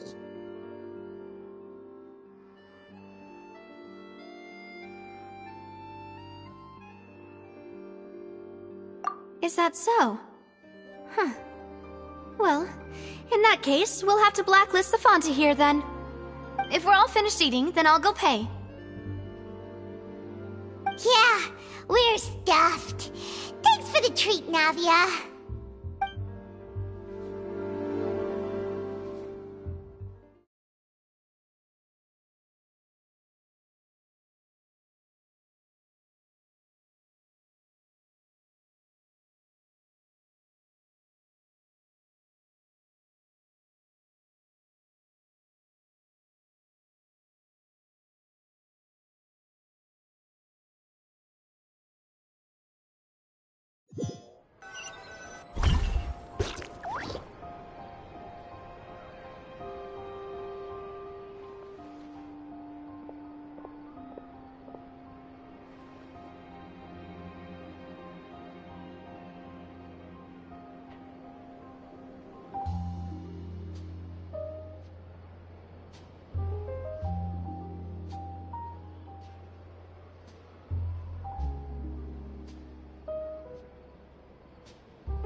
Can't you see Paimon's barely an inch off the ground? Okay. As for expenses this... Hey, Navia! What are you... Oh, nothing. It was just a meal, you know? Nothing the Spina di Rosula can't cover. Let's get ready to... So this is goodbye, huh? Well, if you do encounter any other trouble in Fontaine, you're always welcome to contact the Spina di Rosula. I'll give your requests the highest priority. In any case, I wish you smooth sailing. I'll see you again, partner. See ya!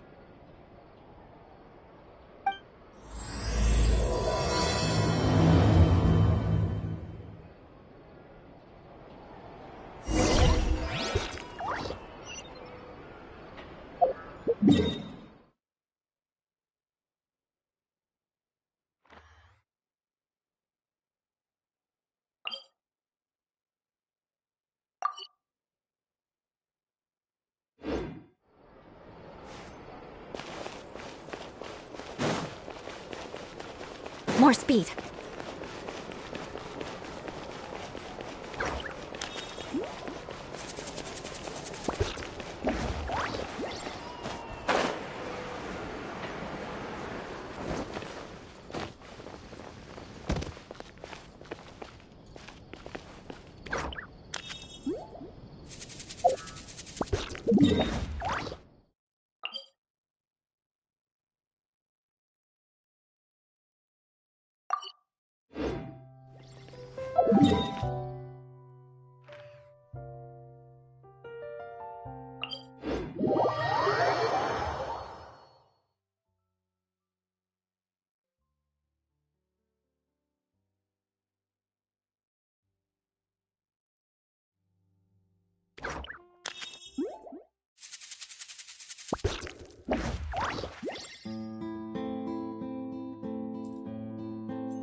There aren't many people around anymore.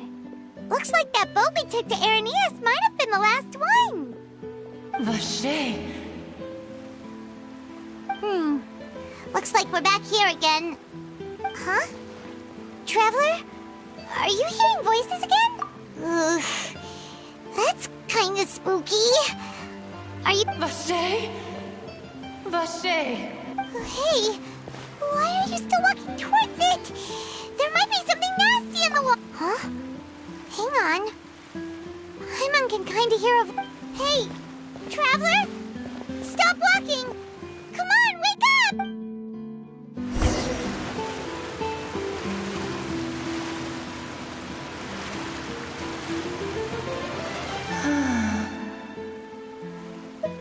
Vache, are you...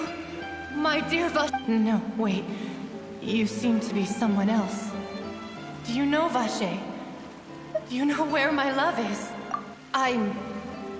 Wait. Who am I? I'm very sorry. I fear I do not know. My memories feel like they have been washed away like a flood.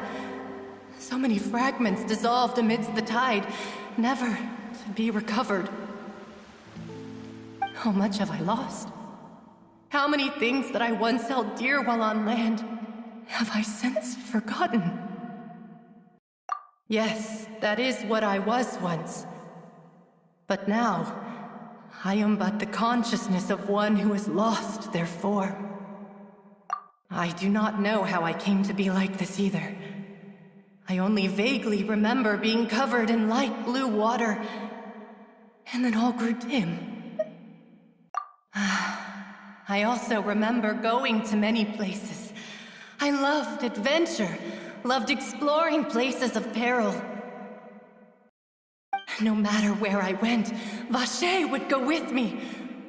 I knew how dearly he loved me, and I also loved him equally as much. But now, we can no longer go back. The pain of such parting, I never knew how heavy it could be.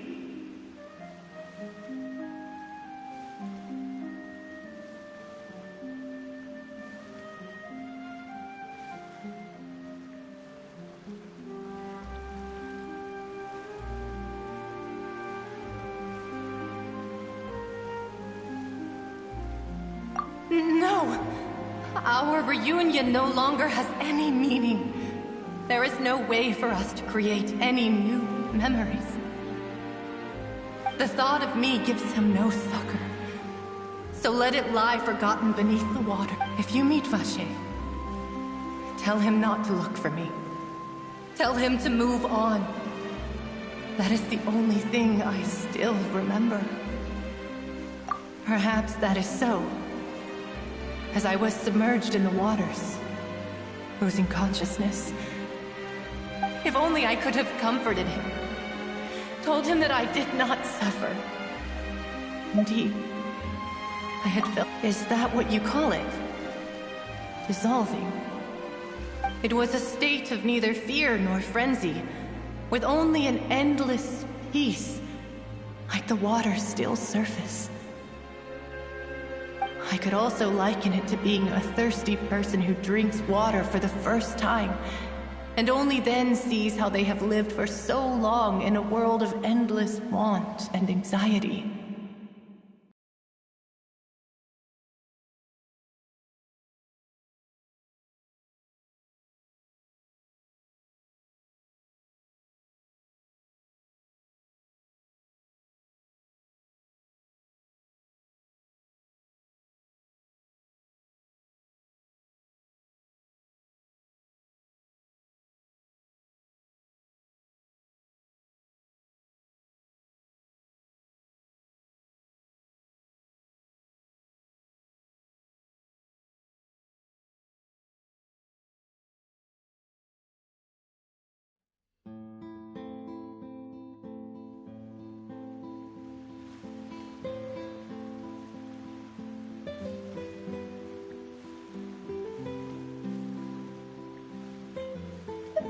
I think I hear your companion. It's time for you to go, I think. Farewell, then. I am glad that you were able to sense my presence.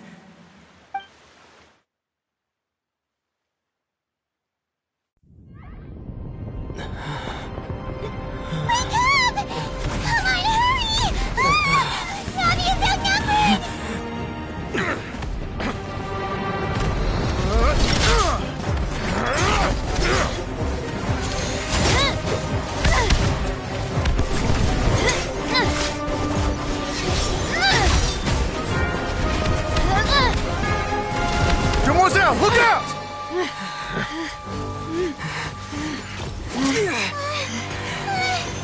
Dear God, it's a whole army of Gardamex.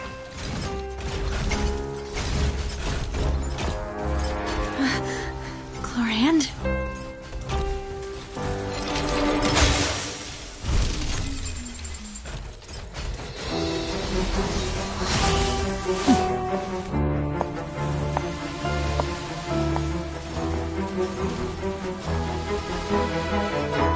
Quick, now's our chance!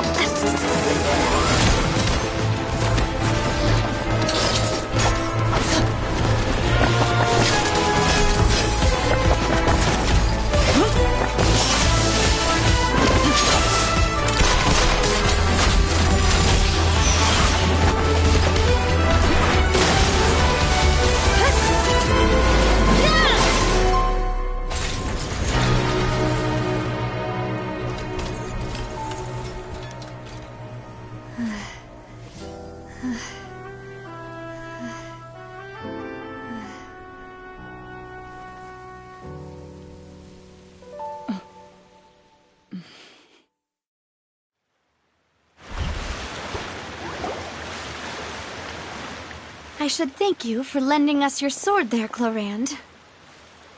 But before I do so... I followed you. It seemed to me that danger has followed you more closely as of... I believe that following someone without their knowledge is actually called stalking, is it not? Mr. Callus's last wish was for me to ensure your safety, and I will not betray his trust. He would do the same, were he alive today. Do not speak of my father! Sorry, demoiselle. I was not strong enough. Thank you for your aid, Miss Chlorand, but do keep an eye out for your manner of speech. I believe we all wish to avoid unnecessary emotional harm. Sorry, I did not consider your feelings. Whatever. What else do you know? How did you come to the conclusion that I'd be in grave danger?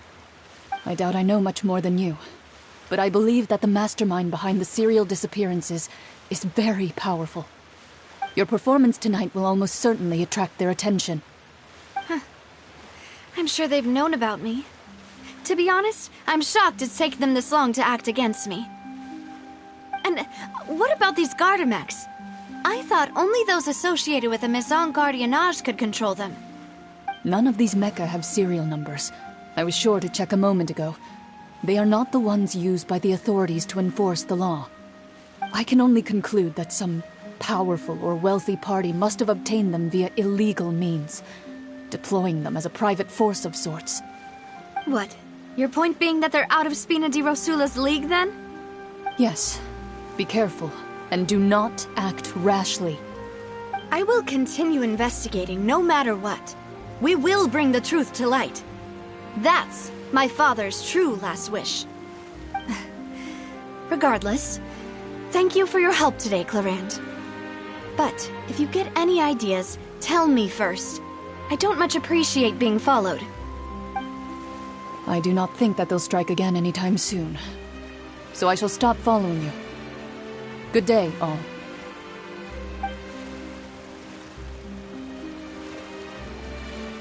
Right. I suppose that's the best news we've gotten today. Demoiselle, I believe that Miss Clarande was being sincere with you. If we tried, we could attempt to thaw relations a little. I know, she's...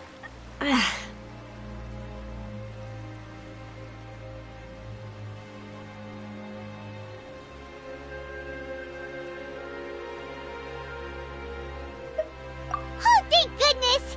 Paimon thought we were... Those Gardamex came out of nowhere while you were unconscious. And there was that champion duelist named Clarande who came out to save us too! We got lucky there.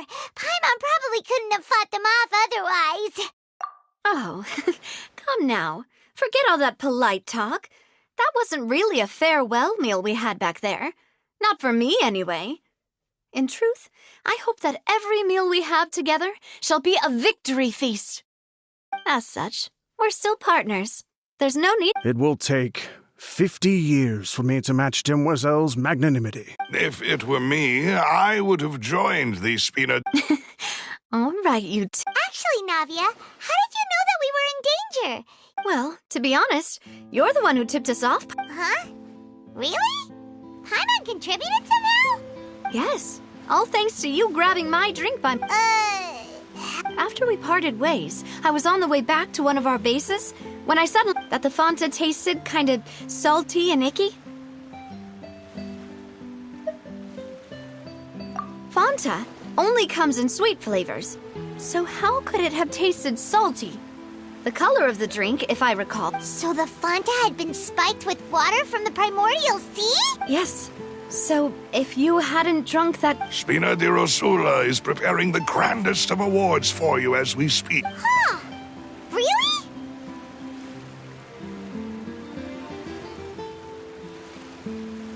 I sent people to Hotel de Boer to investigate.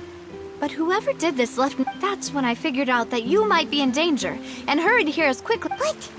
Why would they go after us, too?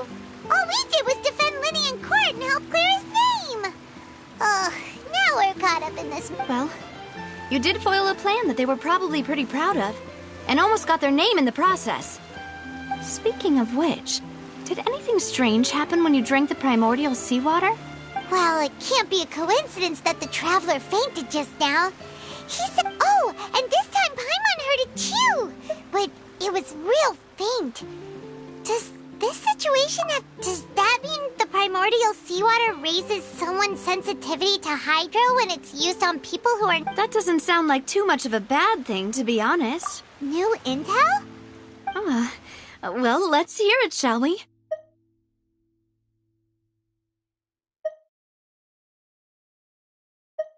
Oh. Vacher. That name doesn't ring a bell. I suppose he hasn't stepped forward as a witness in court lately. Since he saw that young woman dissolve, he was at least at the crime scene. But he never gave testimony or any information regarding people dissolving in the primordial seawater. Could he have been threatened? Yes, thank you. This is very important information indeed. We will continue. Oh, you mean you'll help us investigate? Well, you did say that our farewell meal didn't really count. That means and besides, we're in this now whether we like it or not. You're not gonna let those people who targeted us get off the hook so easily, are you, Traveler? Demoiselle, do try not to look quite so pleased. You are the face of Spina di Rosula, after all. You talk too much. Well, in that case, let's head back to one of our bases, shall we? I'll arrange accommodations for you. We also have some plans to go over, and hopefully we can deepen our bonds as partners. But we'll take that one step at a time, I guess. Don't worry, you two. With us around, our base is definitely secure.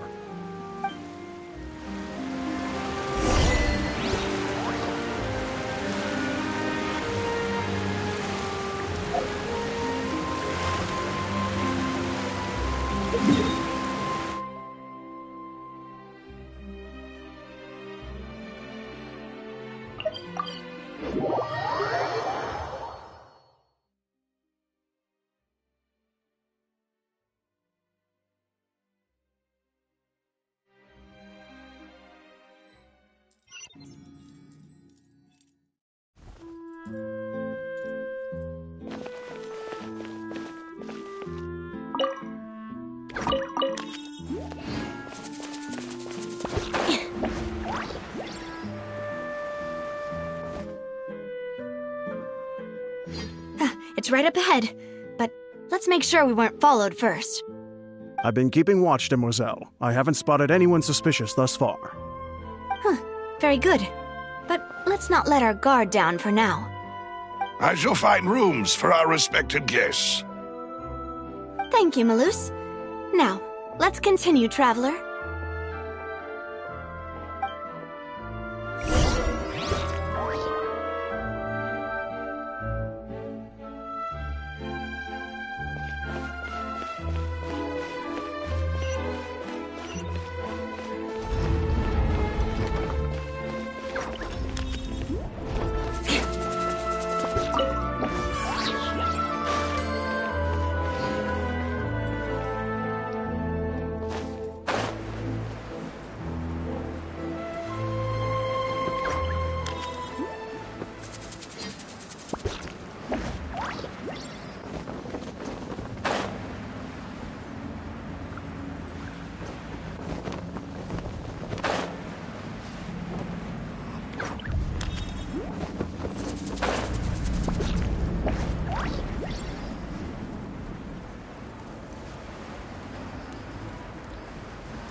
is your base?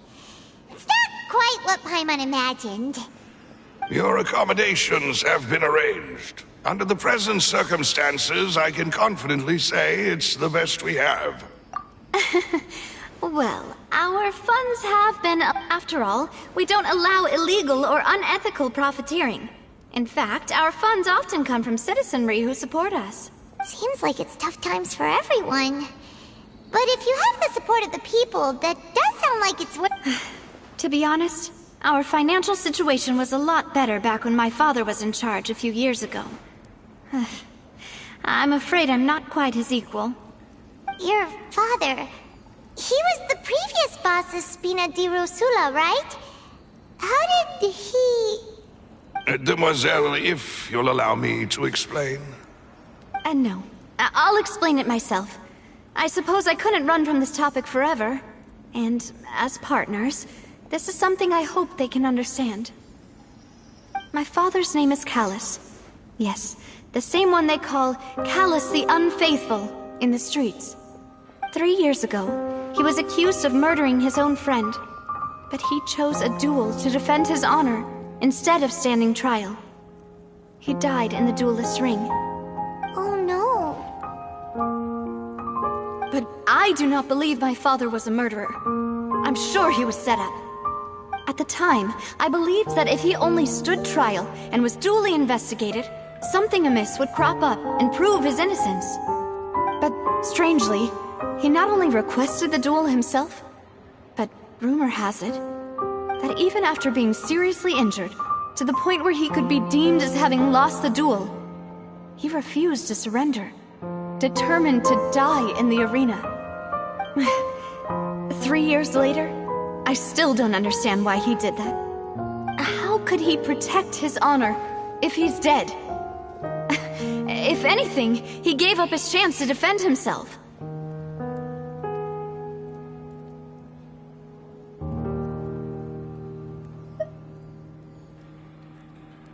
The closest piece of info I have is that my father had been investigating the serial disappearances case at the time of his death.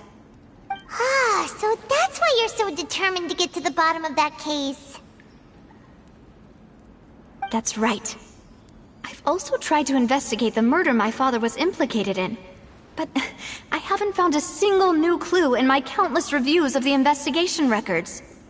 However, I believe that if the murder case is related to those behind the disappearances, they must know something. I must know what really happened. Was my father coerced? Framed? Even if he really did kill his friend, I must get to the truth. If only he'd been more open with me when he was still alive. He even hid the fact that my mother died due to complications when giving birth to me. And now, here I am investigating his death. You really are a handful, aren't you, Papa?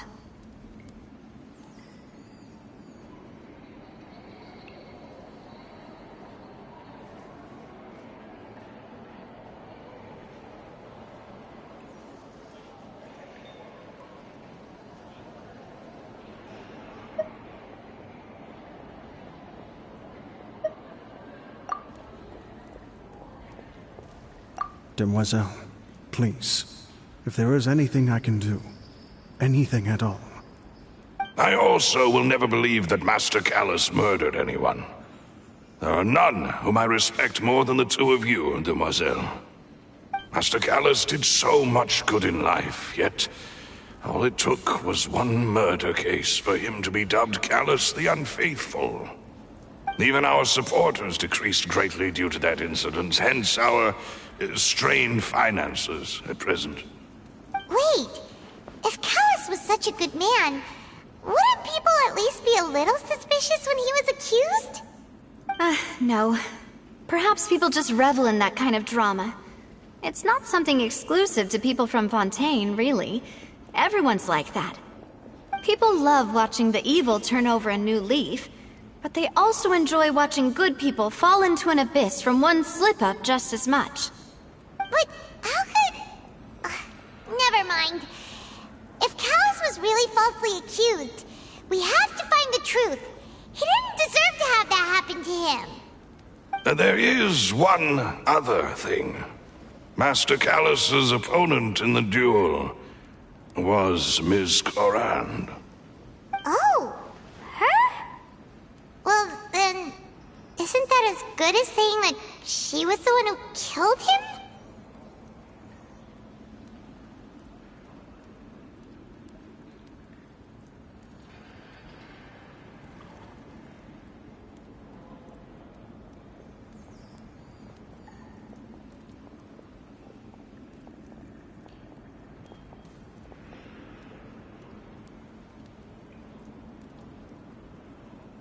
Yeah, that's not the sort of thing that you can just let go and move on from. Miss Clorand has always placed great emphasis on the honorable nature of the duel. If her opponent doesn't yield, she will not stop either. She knew Master Callus beforehand and greatly respected him, but seeing how he was resolute in the arena, there was only ever one choice she could have made. It's not that I don't understand her at all, but I just can't deal with this yet. Don't worry, Navia. Paimon knows how you feel. You don't have to force yourself to do that. Afterward, Miss Clorand told us that at the start of the duel, Master Callus requested that she ensure Demoiselle Navia's safety.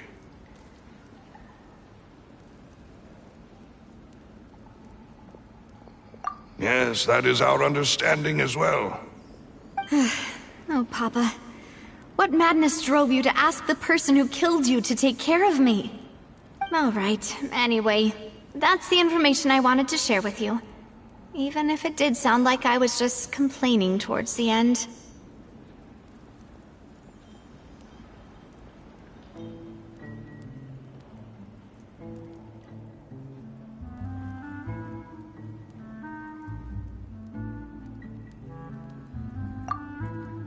Thanks. You two should go and rest. This was quite a day after all. Yeah, Paimon's feet. Please, relax and get some sleep. We will ensure you rest soundly.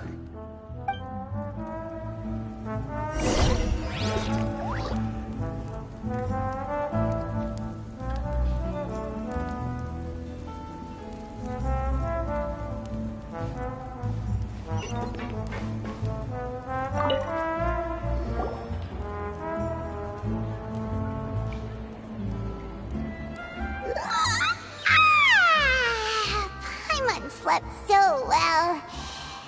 This place feels almost too safe. Huh? Navia? Where did the other two... I sent them back to Poisson. It's Spina de Rosula's place of origin, and where we have our headquarters. There's not much for them to do here at the moment. Paimon gets the feeling that you're just trying to get them off your back. But never mind that. When did you get back? Were you No, I just returned after going out for a while. I did some investigating yesterday. Wait, so you didn't sleep at all? How could I after having such critical new evidence appear? Guess Paimon wasn't speaking for everyone just now, huh? Unfortunately, this name seems to have been wiped from existence. It doesn't seem to have a match anywhere. I suspect that those behind this have already taken steps to hinder an investigation from this angle. But that does prove that this Vache person is a key witness in the incident. Does that mean we're too late, though? No. There is one ray of hope. One place in Fontaine that they would find almost impossible to threaten, no matter how much they wanted to. And that is the archives kept by Chief Justice Neuvillette. A place where detailed files on all the cases in recent years are kept. If the Oceanette you met is one of the young women who went missing recently, we should be able to find some related information there. So Neuvillette maintains an archive of case files? Whew, guess that's the hard-working Chief Justice for you. In that case, let's go talk to him, shall we? Aren't you coming along, Navia? Did you get tired? No, it's nothing. let's go see the Honorable Chief Justice.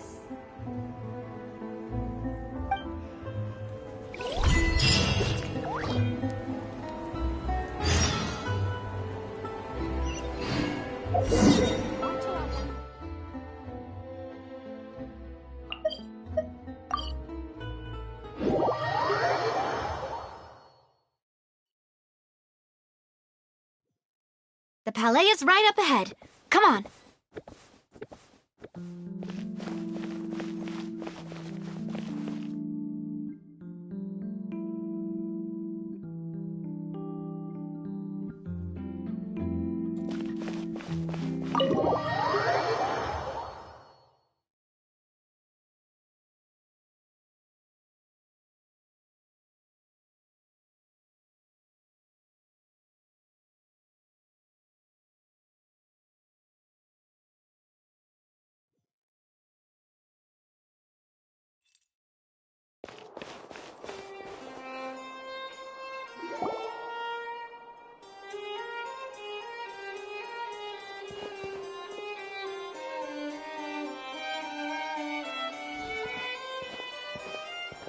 Halt! Please state your business here. The Chief Justice is presently occupied with a... This place does look pretty heavily guarded. Hey, don't you recognize us? Huh? Who are you? Just to be clear, I don't care who you are or who you... See? They've got great discipline, too. Yep. Paimon can tell. If you're here just to crack jokes, I can point you towards the exit. Unlike some, we're busy, so... No. What I meant to say is, shouldn't you remember us from a few days ago? We were... Oh, yes, I remember. I read about it in the Steambird. You must be Linny's attorneys. We're here today to report and archive some information on a follow... Is that even a thing? Of course. Don't worry. We're here on official business. All right then, I'll let you through. The Chief Justice is...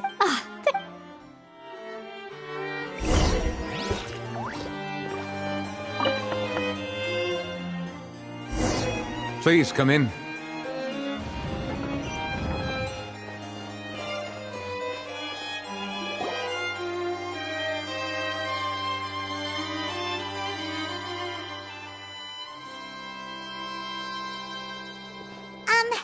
Sorry to barge in, Monsieur Nervalet. We only like to get in because we didn't... It's all right. Please let me know how I may be of assistance to you. So you're not mad at us? We're looking for a man called Vache. He may have been an eyewitness in the serial disappearances case. If we can find him, we may be able to unearth some key information on the case. Ah, I see. In that case, please wait here a moment while I browse through the files.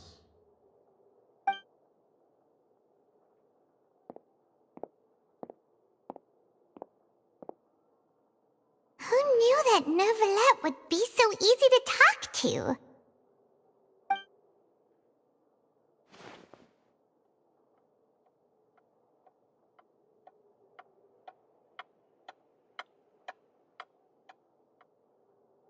Unfortunately, I'm quite certain that no one by the name of Vache has been involved in any case, criminal or civil, in the past several years.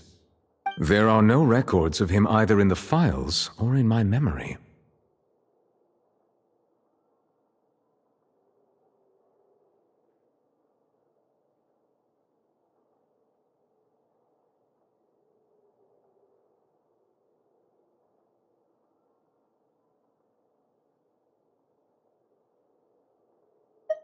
Traveler, what if it was really just a dream? Is that so? All right then. Ahem.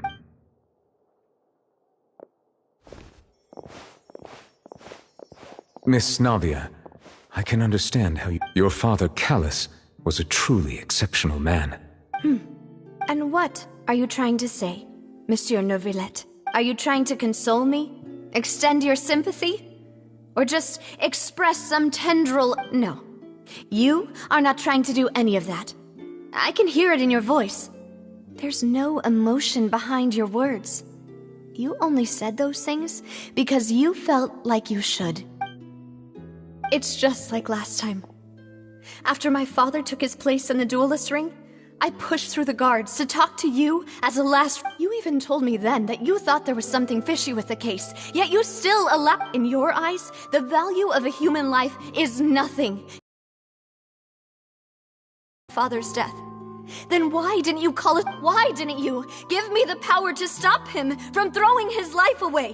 Why did you just let him die? Everything was hanging on a thread at that moment. Just the type. There are still so many things I never got to tell him. If you really have no heart, then just look me in the eyes. I'm sorry, Miss. You and my father are truly alike. You keep all kinds of things in your heart and never say... It's not so much that you can't feel, but that you would never Oh well.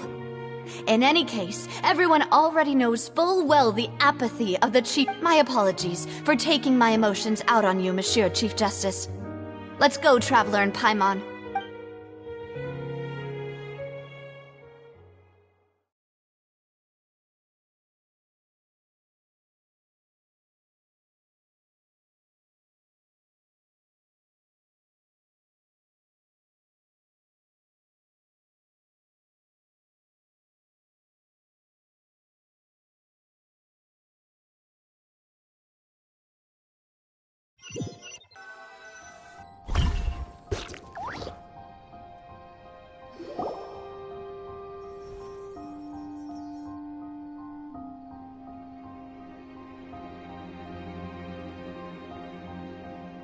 Navia, are you okay? I'm fine. Rain. It's raining. You're right. Wasn't it still sunny when we went into the building?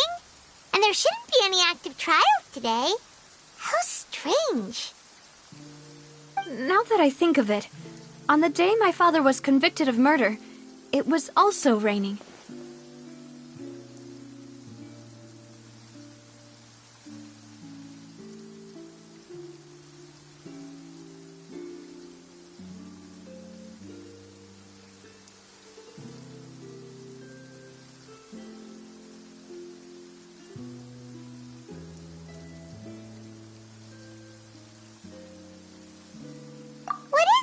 Did you think of something?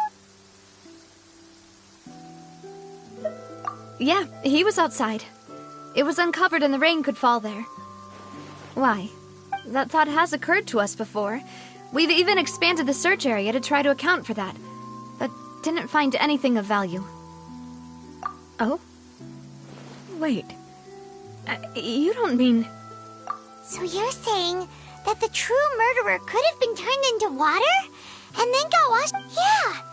And if that's what had happened, then no one would have believed your dad, even if he explained what he saw to the I really think I found a true genius for a partner. You're completely right. How did I not connect the dots earlier? All right, let's go to Poisson. With this new lead in mind, we'll get to the bottom of my father's case for sure. Yeah, we're gonna make progress for sure this... Do you want to go with me now? Or do you want to head over by yourself? Great. Let's...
There's no need to be so surprised.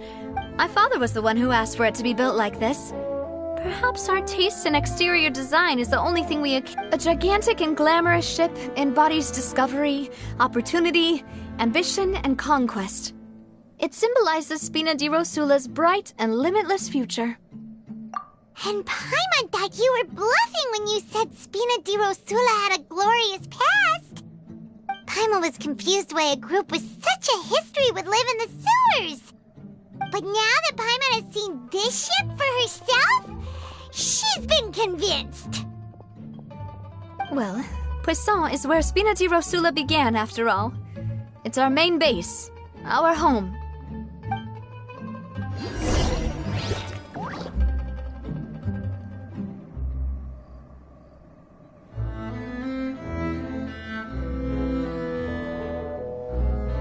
Aristocratic etiquette is all just for show. Just smile and nod along. I was forced to learn all of the rules by heart, but even I don't take them that seriously.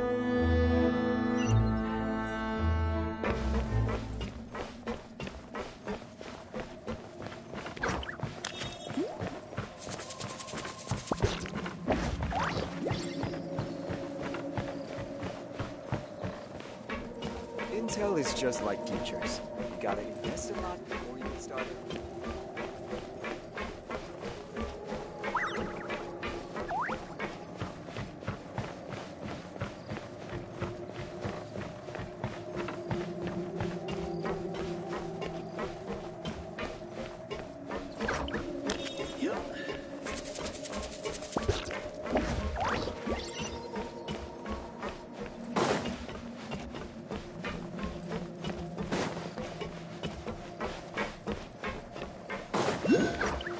More speed.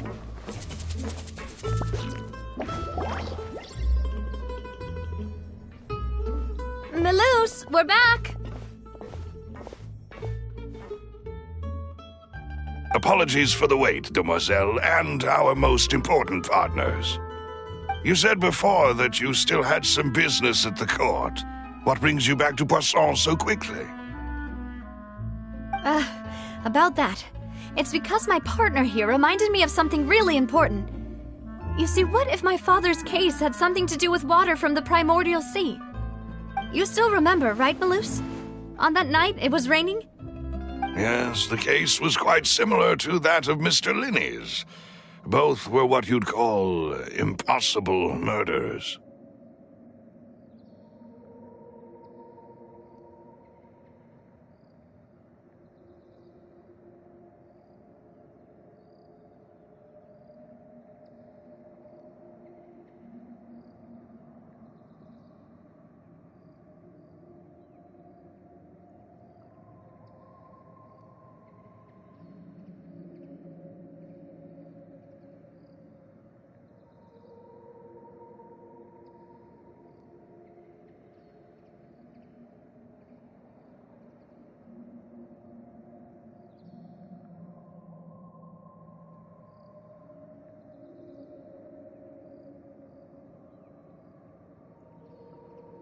Could you tell us a bit more about what happened before? Yeah, of course. Many years ago, something called synth began to gain popularity in Poisson. At a glance, it was a kind of drink that could excite your mood and produce many pleasant hallucinations. Wait! Didn't that guard guy who turned into water also mention that the primordial water could be used to produce some kind of potion? Yes, he did. Considering what we know now, it's almost certain that synth is created using water from the primordial sea. If you drink synth for an extended amount of time, you'll suffer many side effects, such as losing the ability to focus or control your emotions. And if you were to stop drinking it completely, you'll experience flashes of paranoia and anxiety while lacking energy to do anything. It's an extremely dangerous substance. As he oversaw Poisson, my father was compelled to put a stop to synth abuse and called for a complete ban of it. Boss's uncompromising attitude incurred the synth vendor's wrath, but no matter how much they threatened or bribed him, he refused to yield. Not only that, Boss became determined to find the mastermind behind the synth operation and put an end to the problem once and for all. Yes, But the enemy was very cunning. So he could never get anything out of the dealers, all of whom only sold the stuff and weren't privy to the rest of the operation. Recognizing that, my father decided to contact the dealers in secret and cultivate personal relationships with them. Finally, he was able to convince someone to become his informant. The man's name was Jacques. He felt greatly ashamed about his work after seeing many families destroyed by synth abuse. That night, my father hosted a banquet at his countryside estate. He planned to meet up and exchange information with Jacques over some food. But then, we heard 2 gunshots from the courtyard. We raced to the scene and found my father, still holding a gun, and Jacques, who was already dead on the ground. Huh? How did that happen? Aren't they on the same side? Sounds just like Lenny's case, doesn't it? In both cases, the culprit seemed obvious, but neither appeared to have any motive at all. Looking back on it, though, I now believe the most important clue was something we all overlooked at the time. There were pieces of clothing left at the scene.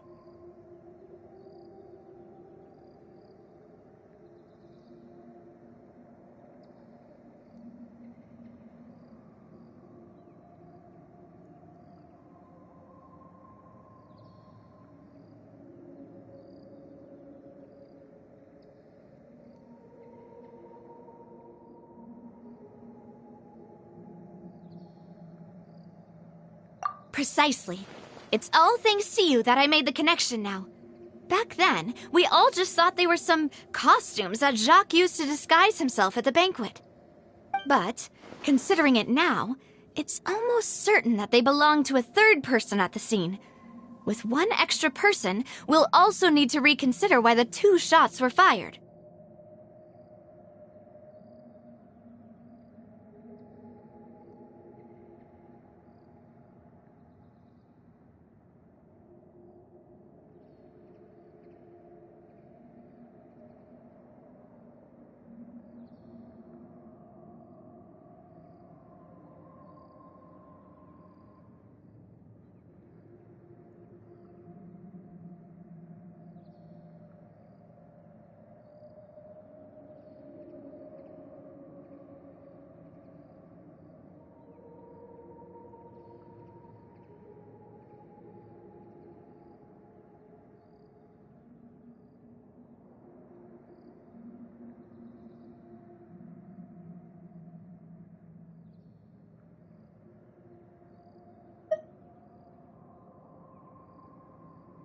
You're right. We still don't know what happened. But my intuition tells me that we're on the right track to figuring it all out. I'm finally headed towards the truth. Jacques was an empathetic man who was infinitely remorseful for his past actions. It's unlikely that he turned on Boss with 0 warning. I think this third person is probably the key to the full truth. On that note, however, even though this will not please you, demoiselle, as your and your father's butler, I must still offer a word of warning. Our opponent is insidious and cruel. They are extremely difficult to deal with, and Boss has already lost his life trying to bring them to justice.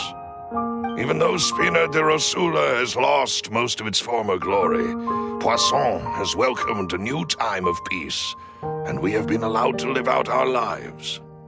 There is no need to follow your father's path. It would be both wise and in line with Boss's wishes to step back and give up on the case. If that's indeed what he wished for, then he should have told me that himself. Was I not the closest person to him? And yet, I was the one most kept in the dark.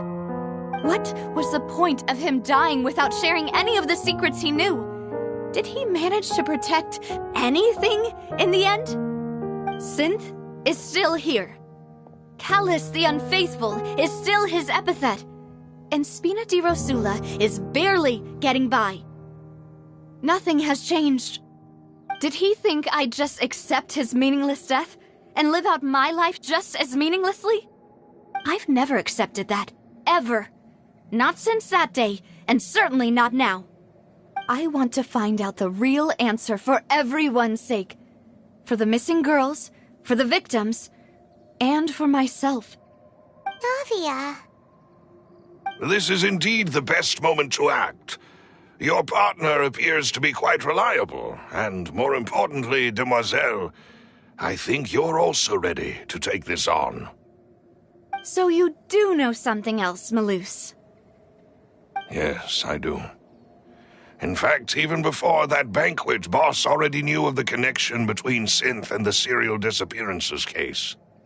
But what drove all the tensions to the boiling point was the revelation that you, Demoiselle, had been selected as the next target to disappear. What? Boss also didn't tell you that he had been diagnosed with a rare illness. The doctors told him that he had no more than 5 years left to live. And the serial disappearances case caused him great anxiety. 5 years was nowhere near enough time to resolve this long-standing conflict. But once he passed away, all the danger would pass on to you. Knowing all of this, he decided to use one final intimidation tactic before his death. He claimed to have already gotten his hands on some key incriminating evidence for the other side, and even told some members of Spina di Rosula about the details. But as long as you remained safe, he would not share the evidence with the public. If something were to happen to you, then he and all those he told would immediately expose all they knew about Synth and the disappeared victims. Right, so nobody would be able to get off scot-free. As we've seen, Boss's tactic has worked. Even though Boss has been gone for a long time, the other side has not tried to take Demoiselle's life. No, I don't believe it. He never appeared to look sick to me. No father wants their daughter to see them weak and haggard, especially someone as proud as Boss. To him, dying in a duel and suffering lasting dishonor as the unfaithful was still far preferable than losing face in front of his daughter. So he chose to die in silence, so that he could protect me. I'm afraid you're not understanding this correctly, Demoiselle. What Boss wanted to hand to you was not a parasol, but a sword. If Boss's spirit could hear you telling me that you want to find the answer for the sake of everyone involved, I'm sure he'd be extremely proud. That fool. Couldn't he have just given it to me straight? No. He might have set up everything precisely because he never thought I'd be able to understand him. Is that the amount of confidence he had in me? And what if I was never able to make it to where I am now?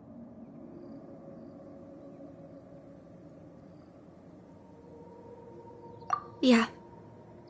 I suppose that's true.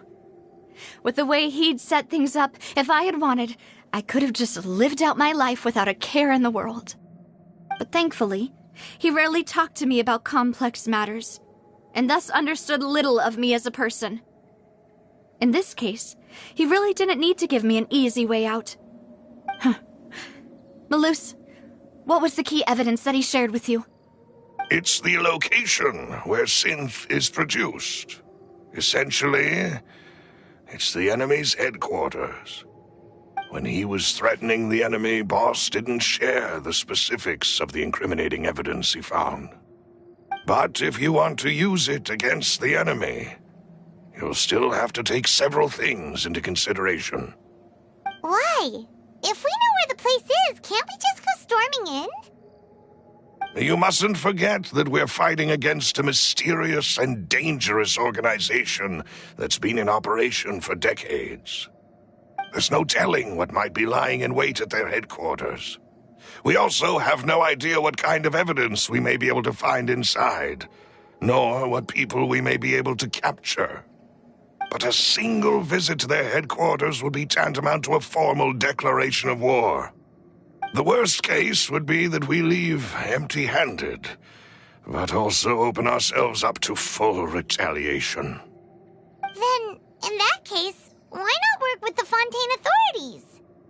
Well, you saw one of them dissolve during Mr. Linney's case. We have no idea just how thoroughly they may have been infiltrated. Huh. That's true. Seems my father really had no choice. But things are different now. It should be a lot easier to prove the other side's guilt, now that we've connected Synth with the disappearances case. You sound like you've put a lot of thought into this, Malus. I am the butler, after all. I live but to serve the boss and Demoiselle's will. I've always been willing to take on any kind of risk for your sake. But considering my relative lack of ability, I've spent my time keeping secrets, performing basic investigations, and waiting for the right time to come. Thank you for all of that, Malus. Have you discovered anything new in the past few years? Let me think. One conclusion I came to was that the enemy must be quite familiar with Spina di Rosula, or at least have an informant planted here. When I announced orders to the organization's members on Demoiselle's behalf, I used to deliberately keep a few people in the dark and observe the reactions of the synth vendors. If the vendors didn't change their plans, then the individuals informed of our orders must be innocent. If the vendors packed up and fled, however, then someone must have given them the news. After several rounds of testing and investigative tracing, I've narrowed the suspect list down to 3 people. The first is Florent, Spina di Rosula's senior advisor. Huh? Florent? Yes, surprising, isn't it? He was one of the people Boss trusted the most, which also means that he was someone who understood Boss really well. Thanks to his position within Boss's innermost circle, he always knew our upcoming plans and could thus avoid capture this whole time. There's someone else like him too. Marcel, the head of Confrérie of Cabrières. Uncle Marcel.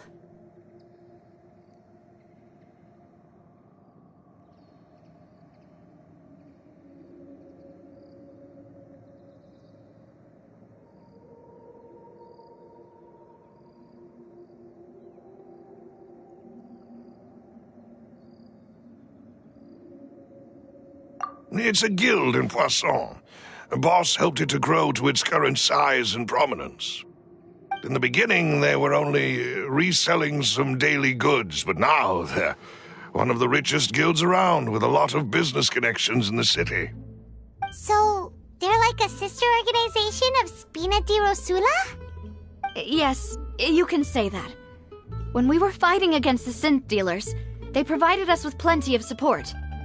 It's a bit difficult to imagine someone using their own money to hunt down themselves. The final suspect is Thierry, the man responsible for coordinating information between Spina di Rosula and the guards.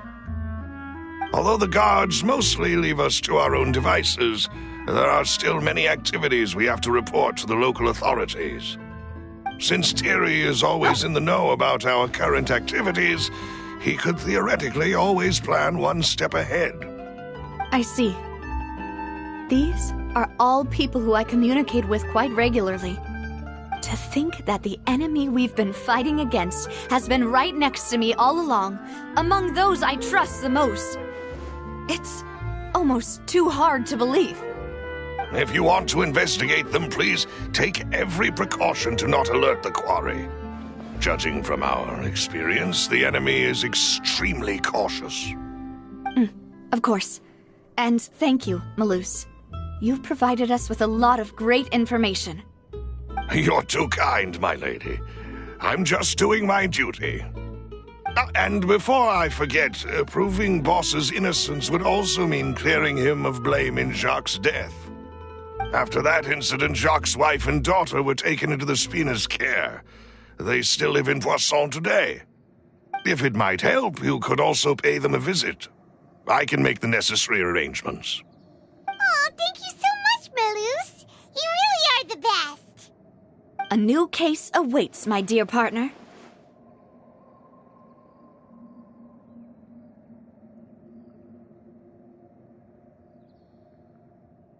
I hope we can work together to uncover the truth and end this case once and for all.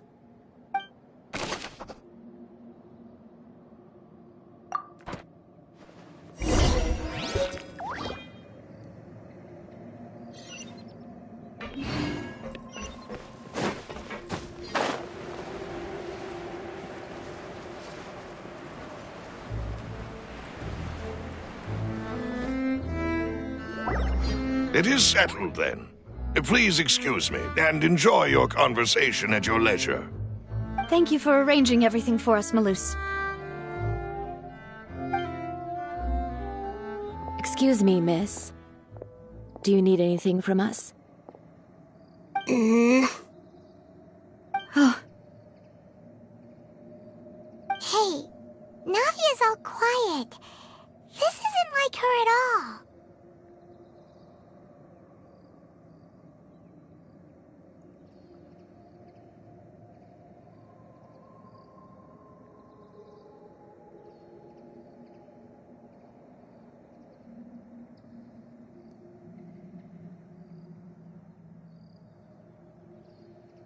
I'm sorry that I only came to visit after all this time. After what happened, I didn't know how I was supposed to face the two of you. Ah, if it's about that, there's no need to apologize. After my husband died, Spina di Rosula sent us a lot of mora and support. I understood your guilt and apology to be genuine. But aren't all of those things nothing compared to the loss of Jacques?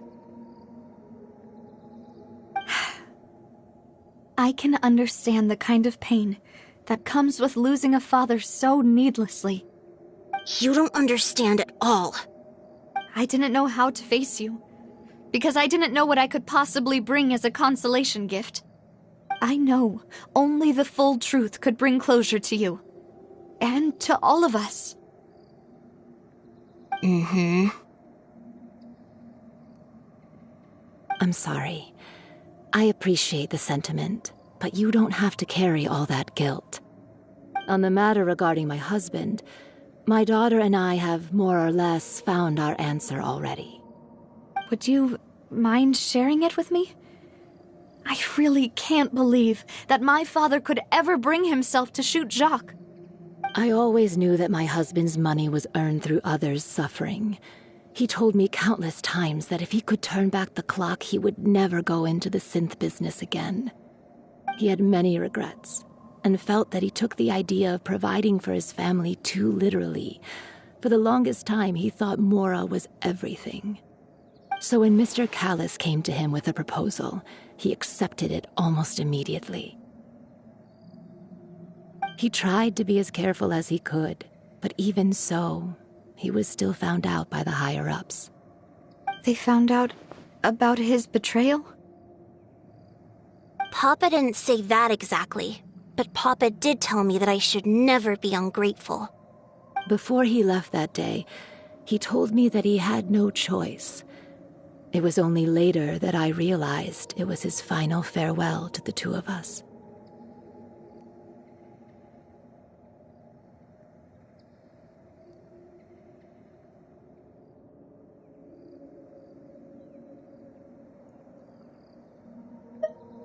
I don't know that for sure, but you could say that's the conclusion I eventually came to. Which is why I'm the one who should feel guilty. Callis had always taken great care of us, both when he was still alive and after he passed away.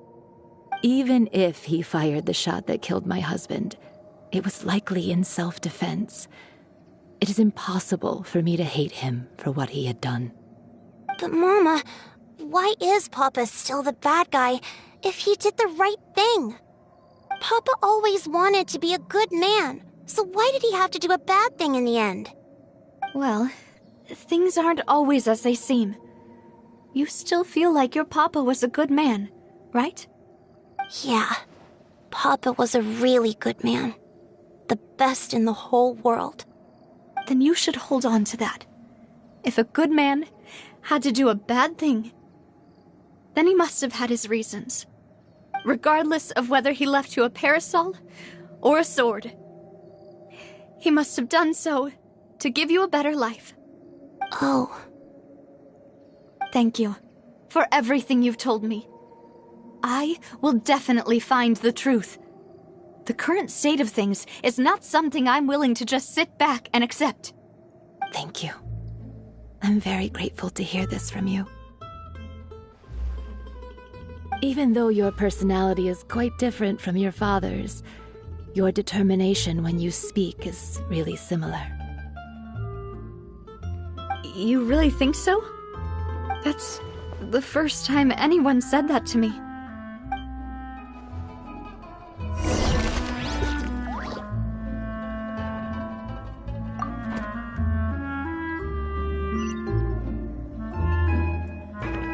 Are you okay, Navia? I'm fine. Don't worry. Let's investigate the 3 suspects next. Florent should be nearby, and we should be able to find Thierry and Uncle Marcel in the city.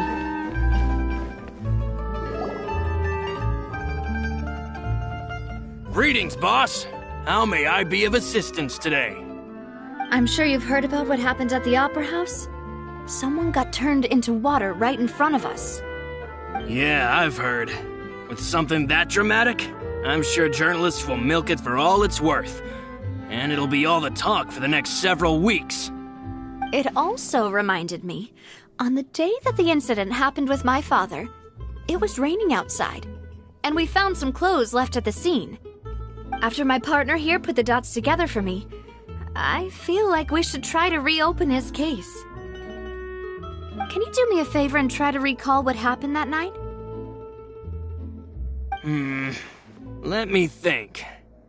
Mr. Callis was feeling pretty upbeat that day, so he was drinking and bantering away with us at the table. After that, he told us that he wanted to go get some fresh air, so we let him go without thinking much of it. Who knew that we would hear 2 gunshots ring out right after?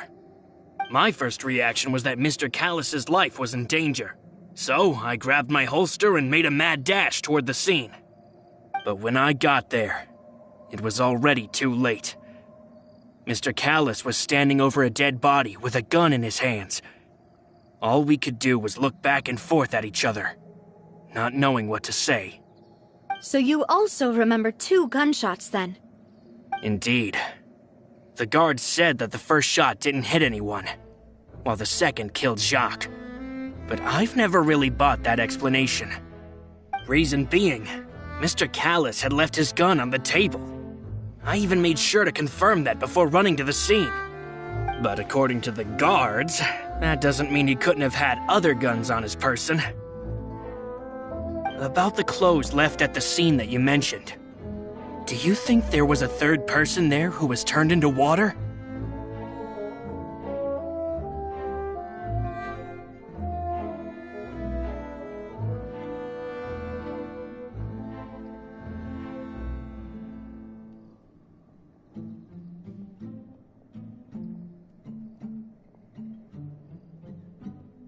At least from our perspective, my father had no reason to kill, so he would also have no reason to bring an extra gun with him. The gun he was holding probably belonged to Jacques, or a 3rd person on the scene. Yeah, that makes a lot of sense. So you're saying Mr. Callis ended up with the gun because he seized it from one of the other guys? But hold on. If that's what had happened, then why didn't he share the truth with any of us? He didn't even want to face the Oratrice machine, and chose instead to prove his honor in a duel. Did he lose all faith in the courts after seeing someone dissolve right in front of his eyes? About that, Malus told me a thing or two, so I think I can understand why he committed to the duel.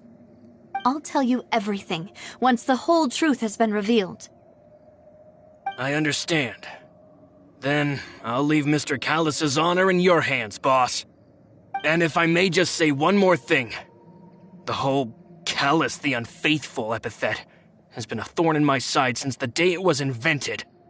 Many people have laughed at me for still calling him Mr. Callis, even after so many years have passed. But it was Mr. Callus's trust that allowed me to rise through the ranks of Spina di Rosula and live the life I lead today. No matter what others might say, he'll always be the man I respect the most. And he'll always be my boss. Don't worry. I will definitely find the truth.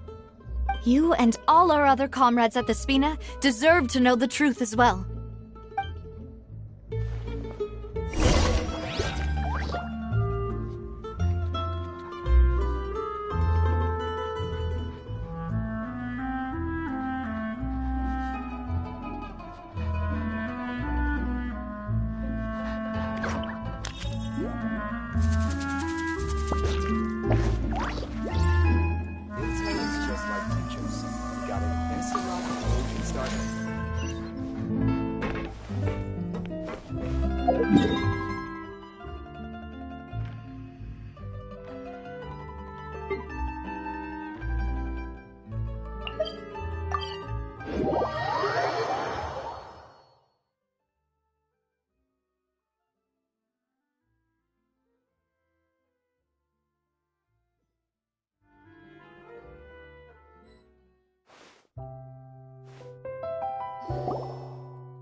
Hey, Thierry! It's me! Oh, now, what brings you here, Miss Navia? I've heard that you made quite the name for yourself at the Opera House. Oh, so you've got news of that already. Oh, okay. Hey, I'm also a member of the Guards, you know. The way you make it sound, people would think I was sent off to Poisson because I had done something wrong. Are you sure there isn't a little bit of truth in that? Under normal circumstances, shouldn't you have been called back to the city already? I mean, where I work is really up to me. Let's just say I enjoy the ambiance of Poisson. Callus did a fantastic job running the town, building Spina di Rosula from the ground up and clearing many obstructions in my way. It would be next to impossible for me to find a similarly easy but high-paying job in the city. Anyway, enough chit-chat. Are these two friends of yours? You, here for some formal business? Yes. These two are my partners. What happened at the Opera House made us realize that Linny's case and my father's may be related. We're trying to reinvestigate the details of my father's old case. Ah, I get it. You think there might be more to the case now that we know people can be dissolved into water, right? I was also flabbergasted when I first heard of it. If you want to go through the original files from your father's case, I can help you look for them. That'd be much appreciated. Thank you. Actually, I have another question. Do you have the authority to dispatch Gardamex? Of course. Without them, I couldn't possibly handle Poisson on my own. Why do you ask? We definitely can't use them to forcefully get more evidence for your father's case. Well, you see, just recently, we were attacked by a horde of unnumbered Gardamex in the city. So, if you hypothetically wanted to do something against me, all you would need to do is get rid of the mecha serial numbers and send them after me. Then you think too highly of my abilities. Dispatching mecha is very different from controlling them. If I had to make an analogy, when you order a dish, the chef will make it for you. You can ask the chef to cook, but not to massage your shoulders or carry your baggage. If you try to make unreasonable demands, the chef would just think you're out of your mind and ignore you completely. The same goes for me and my Gardamex. Removing a serial number is also not as easy as you might think. There are a lot of complex steps to it, and it's almost impossible to keep it a secret. So I can promise you, those mecha were definitely private units. They're certainly not cheap. So, whoever their owner is must be super rich, powerful, or both. Now that you mention it, though, being in the synth business would definitely be profitable enough to afford this.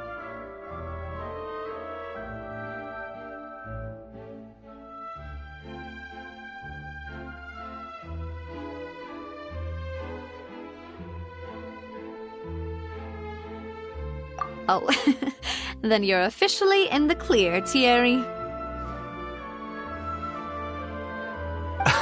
Oh, thank you for the vote of... Jokes aside, I'd like to wish you all the best with... I'll be staying in the city for a little while, so just come find me if you need any support from the guard.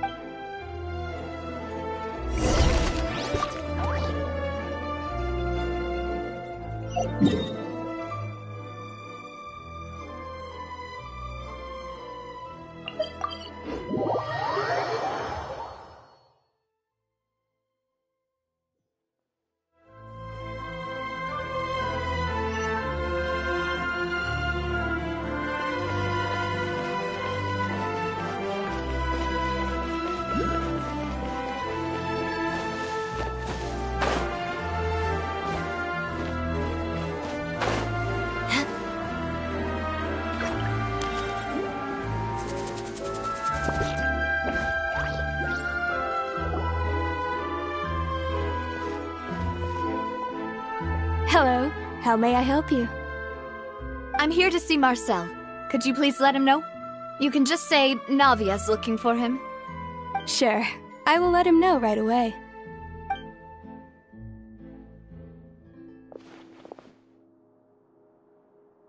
Navia, hello. Sorry to keep you waiting. I'm not as young as I used to be, so my legs are giving out a bit. Oh, it's all right, Uncle Marcel. There's no need to stress. I just wanted to talk to you briefly about what happened in the Opera House. I'm sure you saw everything too, right? Yes, I've never seen anything so strange. Oh, you were at the Opera House too? That's right. I went there with Navia to see the magic show. Who knew it would turn into a whole murder mystery? I also witnessed your marvelous sleuthing work. Quite impressive. To beat the Hydro Archon at her own game on her own turf, I can already imagine everyone in Fontaine discussing your exploits over a few glasses of wine. Oh, Paimon doesn't want to become the talk of drunkards. Apologies. It's just how Fontaine is as a nation. Everyone loves drama and theatrics. Uncle Marcel, you've also noticed that other thing, right? The fact that humans can dissolve in water? Yes, I was reminded of your father's case right away. Is that what you're investigating now? Exactly. I still don't have much solid proof, but I can sense that the other side has already begun to act. Oh, and what makes you say that? We were attacked on Araneus by some unnumbered Gardamex. And there was also an attempt to get me to drink water from the primordial sea. If not for the vigilance of my partner, I probably wouldn't even be here talking to you right now. Oh, you're giving us too much credit. Wasn't it you who protected us? Alas, it seems things are heating up again. The peace that Callus sought so dearly will soon become a thing of the past. But rest assured, Navia, Poisson will always remain a safe haven for you. If you're scared, you can always return there. If anyone dares to lay their hands on you there, the Confrérie of Cabrières will use its funds to the last Mora to bring them to justice. Thank you, Uncle Marcel. But I don't intend to go into hiding. I'm going to strike while the iron's hot. Do you have any new thoughts on my father's case? About that. Sorry, my age is catching up with me, so it'll take me a while to recall my memory.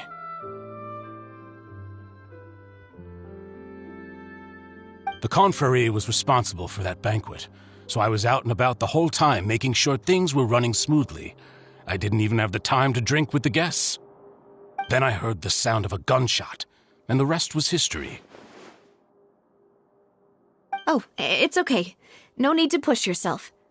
We'll ask around some more, see if there are any valuable clues elsewhere. Sounds good. Just let me know if you ever need Mora. All my wealth comes from Callus's patronage and support. I'll spend however much it takes to clear his name.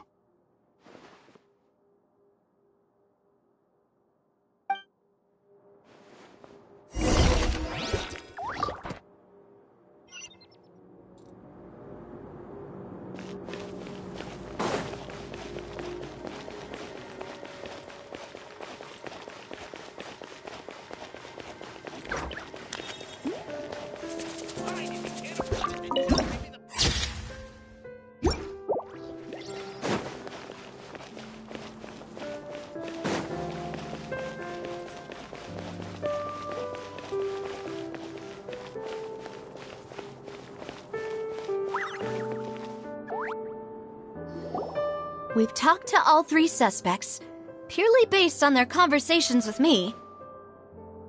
None of them sounded particularly suspicious. I suppose that's to be expected, though. If a single conversation's all that's needed to find them out, then my father wouldn't have needed to investigate the case for so many years. Anyway, even though we didn't make a breakthrough, let's still compile what we were able to find. But where should we start? Ah, you're right! Flora mentioned that Callus probably only ended up with the gun because of circumstance. According to Jacques' family members, he already told them that he had been discovered, and that he had no choice before he left home that day. If I had to guess, he probably received an order from the synth boss to kill my father. Had he refused, he and his family... So, Jacques fired the first shot?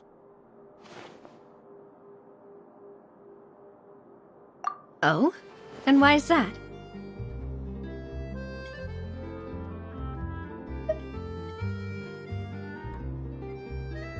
Ooh, that's a good point.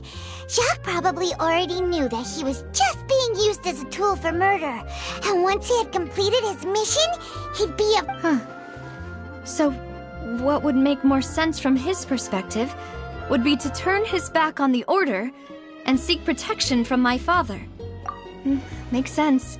But without evidence... Besides Jacques, the attack from the Gardamex has been bothering me It's obvious that our enemy has become more antsy after the secret of the primordial seawater was revealed. Do you think he knew, even then, that we'd follow this lead to the end? Given everything that's happened since, it's quite possible. But who among the 3 suspects would have the ability to control privately owned Gardamex?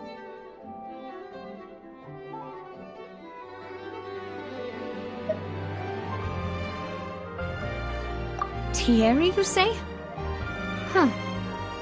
It is possible that he's figured out a way to... But I didn't feel like he was lying when he was talking to us about the mecha. I also don't think he'd be able to keep... Yeah, had he actually tampered with the... If the mecha were taken from the guards, it should be pretty easy to find out when and how that happened. Florent? It is true that he was closest to my father, and thus had the... But as Spina di Rosula's advisor, his work mostly deals with personnel and security, so he shouldn't have much... So you're saying he's too broke to afford... Exactly. He can't. And even if he could, I don't think he would be able to dispatch a whole group so quickly. Uncle Marcel? My father did really trust him. And they worked together on a large number of projects. And with funds from the Confrérie, he could also afford a large number of Gardamex. It's still really hard for me to imagine, though. After all, Uncle... Also, wouldn't this mean he has been spending a whole lot of mora and energy to fight his own... Who could it be?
You know, if you think everything through, Uncle Marcel is indeed the most suspicious of them all.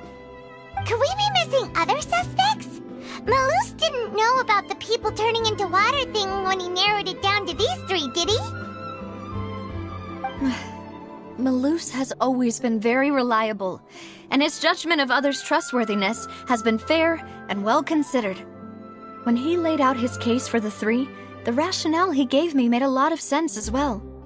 The suspect is knowledgeable about the Spina's internal affairs, has the means to dispatch Mecha to assassinate us, and possesses significant Even if I don't want to believe it, I'm starting to see how things could all tie back to Uncle Marcel. Well, we still have another trump card on top of all the theorizing and speculating. Yes, Malus did say that charging straight in there would be extremely risky. We need far more solid proof before we can hope to go Navia, here you are. Oh, I've been looking... Huh? Aren't you the guy? Yeah. News came from Irenaeus just after you left. We've got... Wasn't that place built specifically for holding trials? What's so news... I know. But they said the person they're putting on trial is a Fatui harbinger called Tartaglia. What? Is that someone you know? Yeah, we know him. Well, he's been accused of being the true culprit behind the serial disappearance. Wait, how? None of our investigations have had anything to do... That's what I thought was strange about it, so if the charge against him stands, then it'll be next to impossible to get the guards to support any of our plans. Right, because they'll think they've already found... Yeah, and it'll be a lot harder than to... I understand. Well, partner, what do you think we should do? Huh? Split up? What do you mean?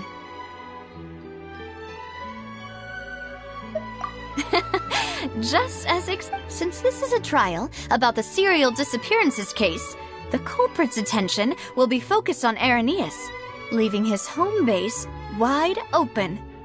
You're right. This is our best opportunity. All right then, let's do this.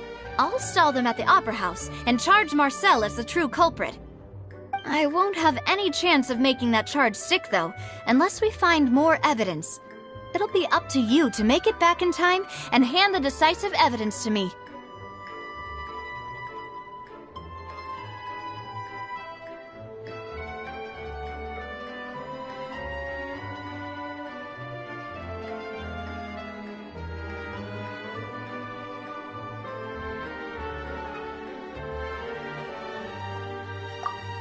You, just like you helped us in Lenny's trial. Demoiselle, please allow us to accompany you. I'm ready. Ah, Malus, Silver. When did you two get here? We heard that you'll be leaving Poisson and figured that you might require our assistance. It's our hope that your confidence will be bolstered with the two of us by your side. Thank you so much. Then, let's make haste for Irenaeus. Paimon, Traveler, I'll see you at the Opera House. See you then!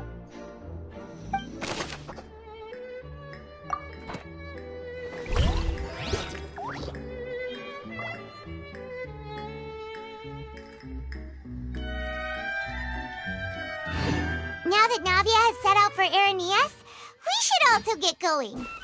The location has already been marked on the map, so let's head over.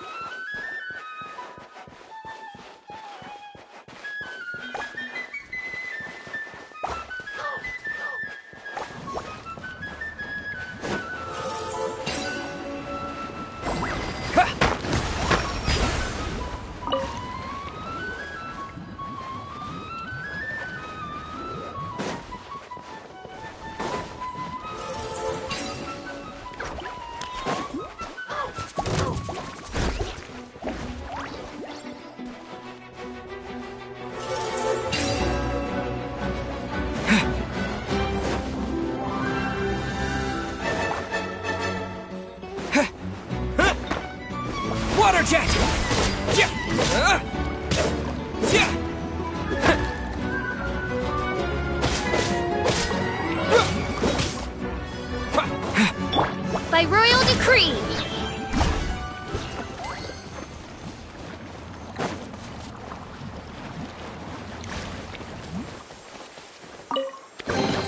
What trinkets lie veiled within this desolate plain?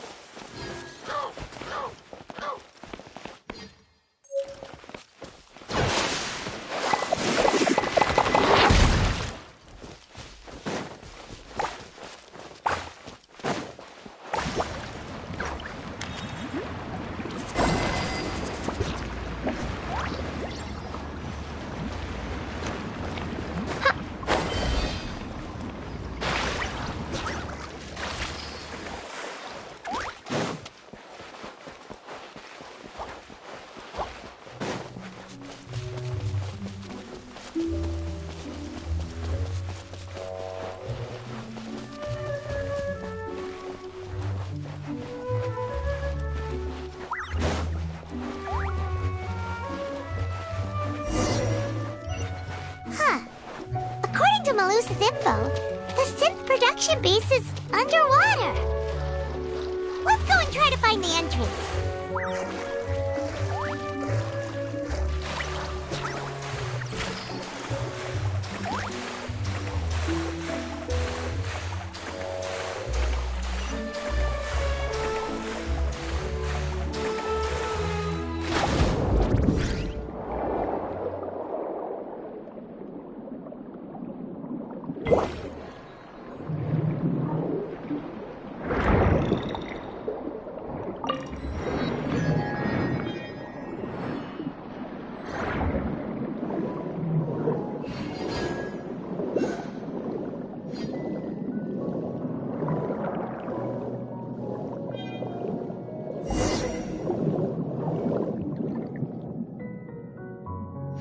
Finally found it! Huh. So this is the entrance that leads to the synth production base. It sure doesn't seem out of the ordinary at all. Ah, you're right.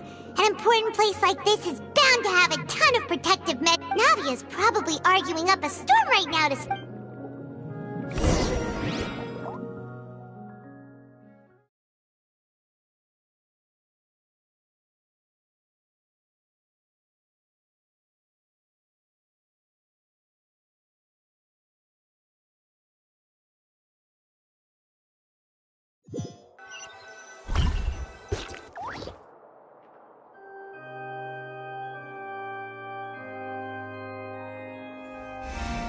It would appear that I must repeat my question again, Mr. Tartaglia.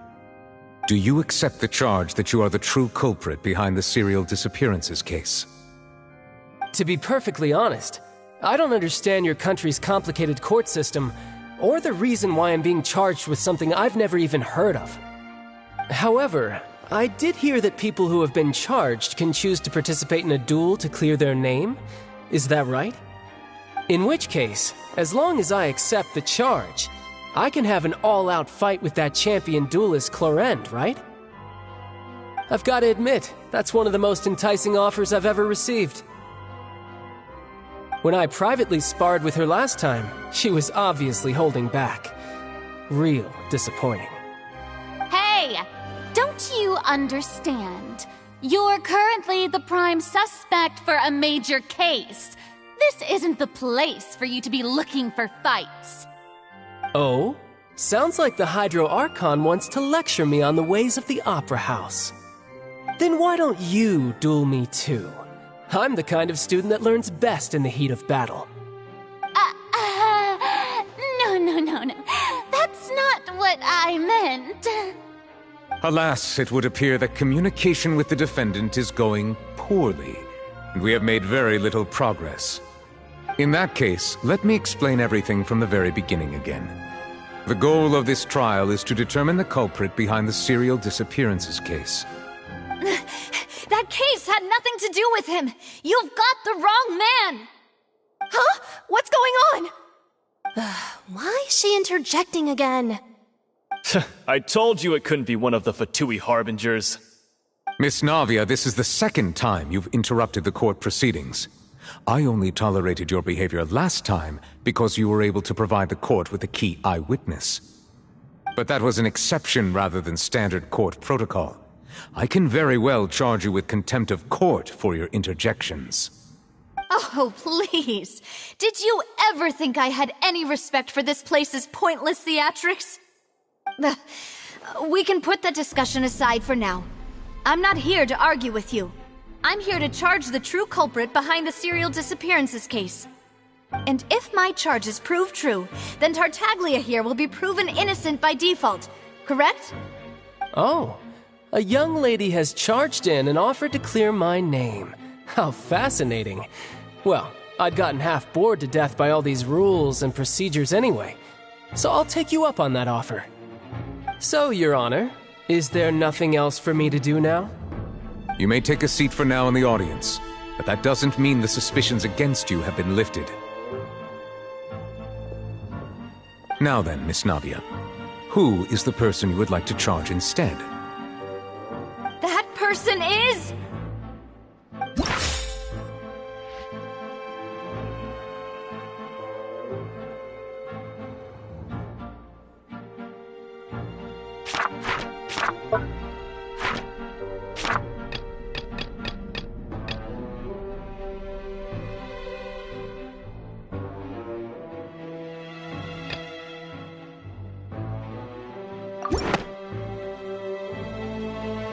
Marcel, the head of Confrérie of Cabaret... Huh? What confrérie?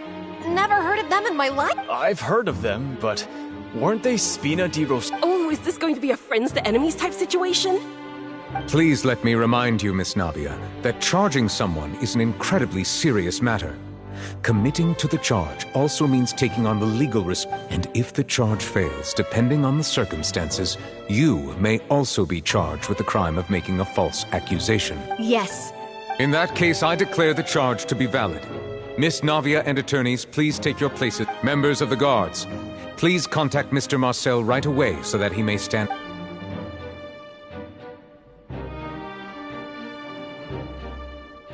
Mr. Marcel, you will not require an attorney. Apologies. It all just happened so quickly. I still haven't figured out. I think an attorney won't be necessary. This is probably just a misunderstanding. Very well. In that case, since both sides have now arrived... I would like to take everyone back to 3 years. Only through elucidating what really happened in that case can we connect all the dots for the serial disappearances case. Navia, do you really think that I was the one who killed your father? Come on, why would I do that? Callus was my benefactor, and remember both you and I only ran to the scene when we heard the sound of a gun. If that's enough to make me a suspect, wouldn't that make everyone at that banquet a suspect as well? I think there's no point in getting into the specifics right now. The audience doesn't even have the big picture yet. Even I'm struggling to remember some details of that case. Exactly correct, Your Honor. I must refresh everyone's memory about that case before I can explain my charge and reasoning. I see. In which case, I will recount the findings about that case as originally recorded by Maison Gardiennage.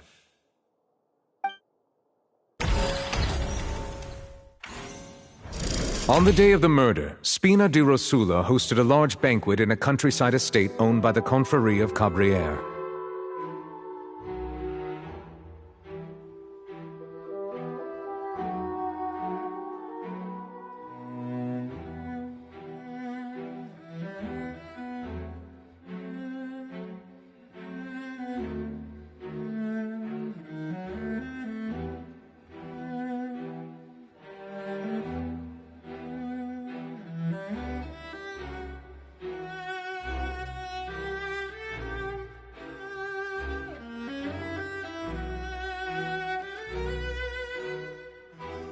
During the banquet, all attending guests heard 2 gunshots from the courtyard. When the guests arrived at the scene, they found the primary suspect, Callus, holding a gun, while his acquaintance, Jacques, lay dead from a gunshot wound. The guards' investigation did not recover any other firearms from the scene. As a result, they concluded that the suspect's first shot must have missed, while the second must have taken Jacques' life. The suspect did not dispute this conclusion, and also declined to defend himself in court. Instead, he chose to prove his innocence through a duel. Callus was defeated by champion duelist Clarand in the ensuing duel, and soon succumbed to the injuries. These are the known... The one with the motive to kill was Jacques, not my father. And even so, Jacques still had no reason to pull... in truth, the third person shot Jacques first, and was shot in turn by my father when my father seized the gun from him. After that, the true culprit turned the third person into water, erasing... Thank you for the summary, Your Honor. Of course, the guard's conclusion appeared quite... However, we should revisit the case now that we've gained new information about the abilities of water from the primordial...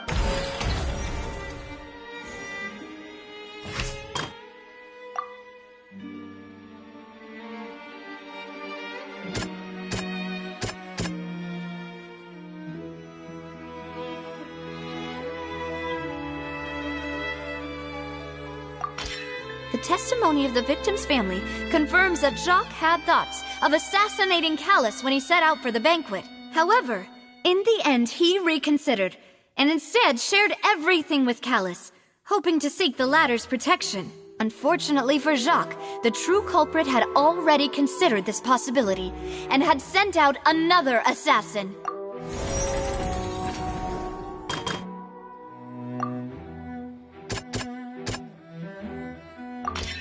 This assassin first shot Jacques, then turned to shoot Callus, only for Callus to wrestle the gun from him and kill him instead.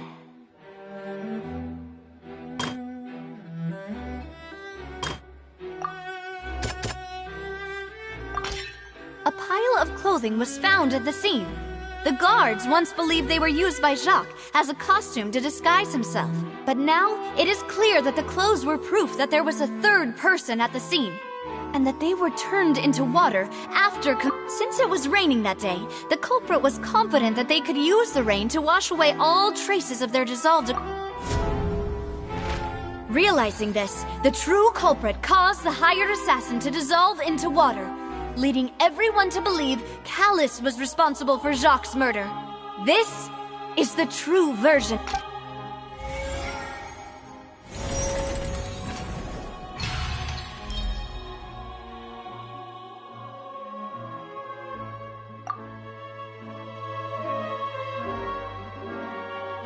So that's what happened. Wait, you're telling me something as dangerous as water from the primordial sea has been used for... What a great theory. It also explains Callus's and Jacques' respective motives. I guess they didn't shoot... Mr. Marcel, you are the one being charged with the crime. But I think I agree with everything Navia just said. In fact, there was nothing in her speech that directly implicated me. Then, may I ask some questions? In my opinion, 1, do you have the... I'm afraid... Boo! If you don't have any evidence, you should... I may not have the evidence with me, but I know where I could go to collect it. If we look up the deserted clothes against a record of people who went missing around the same... We should be able to... Considering the serial disappearances case, the guards probably kept careful records of all missing persons from around that time. That makes sense to me. Monsieur Neuvillette, I would consider this to be... Why do I feel... Maybe she's scared of embarrassing herself. Alternatively, she's become more diligent after charging an innocent citizen. My second question has to do with the ensuing duel. If the truth is, then why didn't Mr. Callus explain himself in court? If he had testified that a person had been dissolved, he could have at least... I've thought about this too. And the answer is actually pretty... The dissolving power of water from the primordial sea is an important secret for the true culprit of the serial disappearance. My father could have exposed it for all to see, but he... At that time, Spina di Rosula was in dire straits, and his reputation had already been shattered. He had no guarantee that going forward with the truth would allow the culprit to be brought to justice. What was certain, however, was that it would paint a gigantic target on my back. Boss once told me that Demoiselle had already been selected as the next target of the serial disappearances case. What? If the secret had gotten out, the culprit would have fought an all-out war with Espina right there and then. I wouldn't have been the only one in danger. all of us would have stood to lose our lives. Of course, the guards might eventually figure out the truth of the matter and determine that we were in the right. But what good would that do? How can a hollow verdict protect anyone? Had this opera house ever given my father any kind of confidence in its brand of justice, Spina di Rosula would have had no reason to exist. But by staying silent, we retain the ability to deter our opponents and continue the stalemate. I was able to become Spina di Rosula's president, which made me harder to target, as well as giving me more time to... And once I have figured out the truth and stepped up to the challenge, I will do what this opera house cannot, and restore... So, you mean to say, your father intended to die? That's right. Do you have any proof? Of course. All you need is to ask his I don't need your apology, your guilt, or your support from the shadows. But since he entrusted his will to you, Clarand, you should tell us— So, during the duel, did you believe that Callus was— Yes, I did. As a champion duelist, I've fought many battles and taken account in my line of work. I've seen all kinds of people give their all for the faintest hope to continue living. Some were determined, others passionate, and some even manic and twisted. Just one look and I can tell if a duelist is hoping to live or if they're looking to die. I hereby swear on my name and honor as a champion duelist that Mr. Callus never intended to leave the ring alive. Since that's your testimony, I have no more questions. It appears there really are good I concur. However, Miss Navia, you still have not explained the link between your... Right? What she said was fascinating, but... Wait, weren't they just talking about the serial? Of course, Your Honor. The two cases are connected via a matter of timing. In my father's case, the culprit intended to kill both Jacques and Callus. As a result, they planned to act after hearing two— And, at the end of Linny's trial, the culprit also only dissolved the victim in front of everyone because they realized they were at risk of being The culprit could only time their actions so precisely if they were all— Coincidentally, Marcel attended both the banquet and the trial. So that's why you suspected me. Even after hearing your reasoning, I'm used to it, though. You've always been an impulsive and sentimental child, Navia. It's one of your most— No need to appeal to Patho. I won't try to refute your points one by one, but even if everything you just said was true, can you prove that I was the only person— On top of that, does a person have to be physically present to control the timing? Can't someone— I don't know what she can say to that. I know that even with that, you might still think you can reduce the list of suspects with some further investigations. Alas, who won't feel at least a little hurt by an accusation of murder from a girl you see as— But if I were to dismiss this completely, you'd also think I'm not being considerate of your feelings. Ah, well. Do you know what the biggest flaw in— I suppose you're gonna tell me— It's timing. I'm a businessman by trade. From that standpoint, there's no reason for me to kidnap young women. It's a high-risk action with nothing to gain. In addition, I left my home in Snezhnaya when I was young to come to Poisson and work in some trade. My business only thrived when I received Callus's patronage. But the disappearances began before I ever stepped foot in Fontaine. I do apologize, demoiselle. This was my mistake.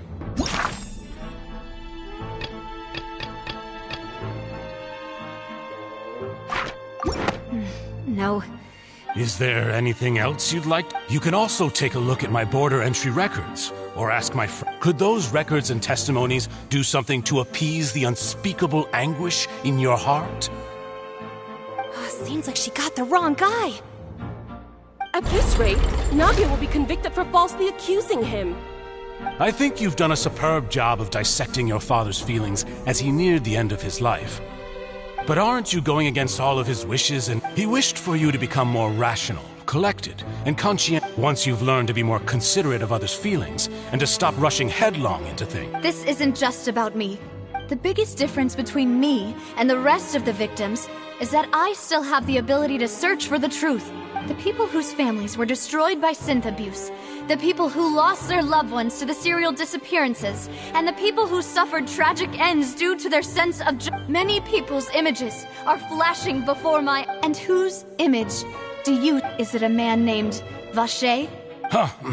Oh, so you do... I'm merely surprised you'd suddenly say the name of someone I was waiting for you.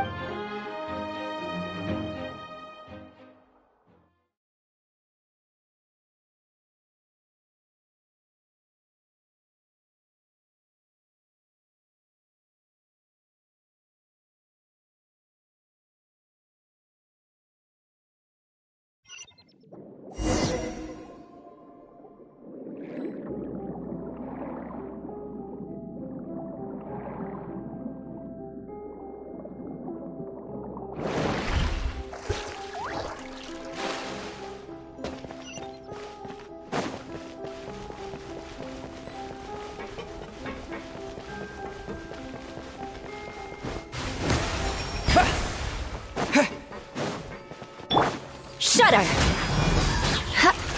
Vengeance will be mine! Beg for mercy! Water jet!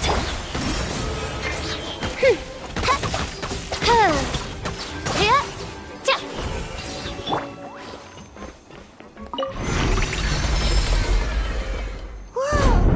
The floor is going up! Is it because of this mechanism in the middle? That guy really prepared a lot of stuff for this place.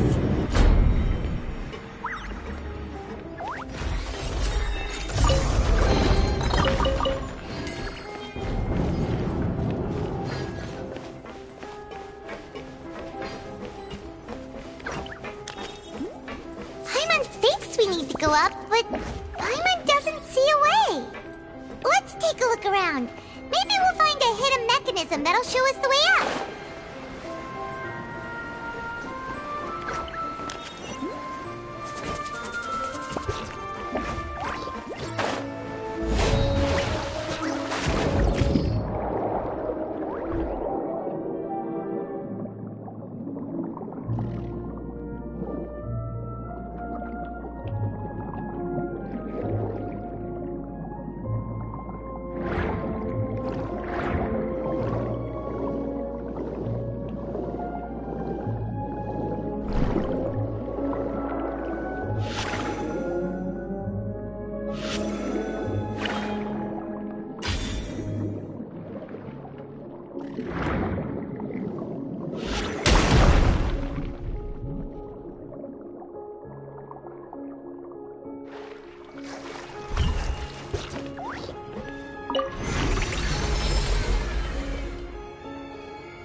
Is rising! Now we can swim to the top! But this is still a ways away from where we need to go.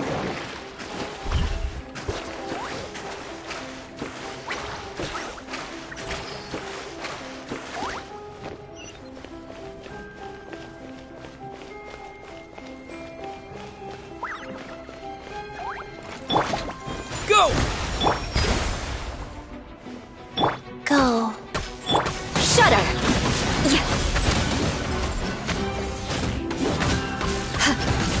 Crush!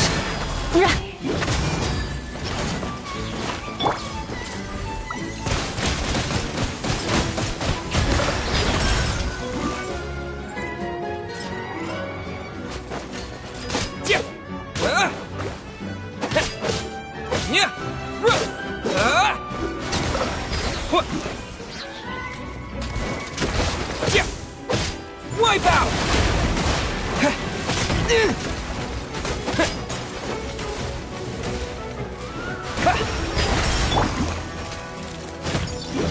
Beg for mercy. Crush! Water jet! Oz, reveal thyself! Wings of dark... Rise.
By royal Shudder! Freeze to the core!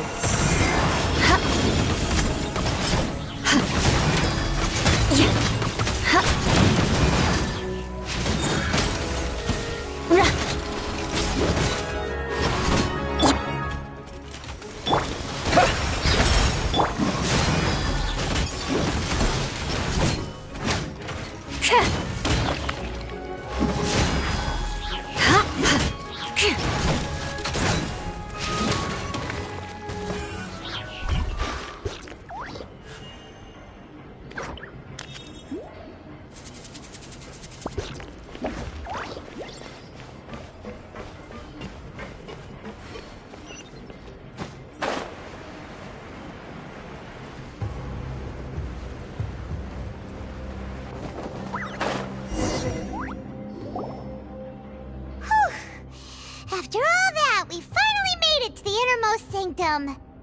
Though, as expected, the mastermind isn't here.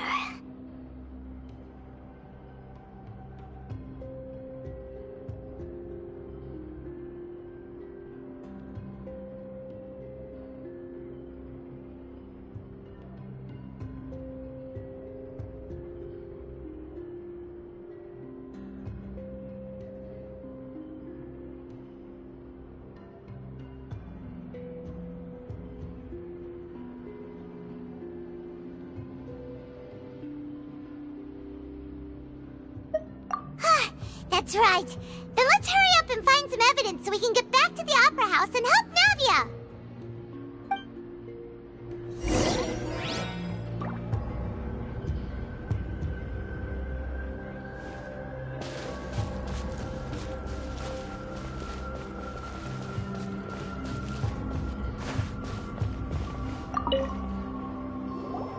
What's this over here?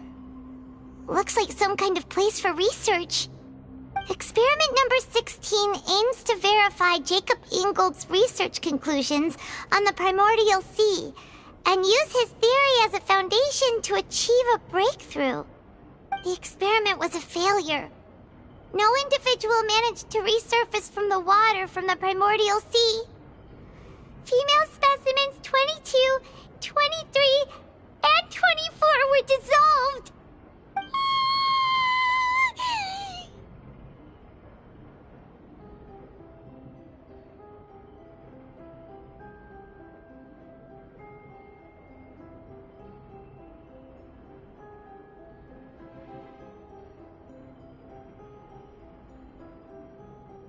Sorry, Traveler. Paimon will try her best. It's just that Paimon's never read something so scary before. How can someone write something that terrible in such a matter-of-fact tone? You read the rest. Paimon's too scared to keep going.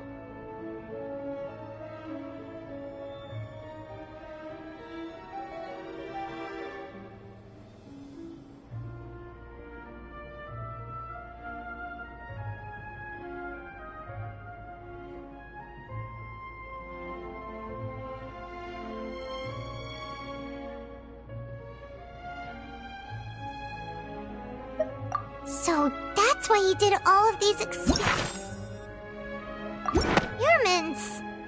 Wait, did he really think he'd be able to find a way just by dissolving people over and over? That's just insane! Huh? Isn't that the name you heard by the fountain? Paimon thought he was an eyewitness in the serial disappearances case.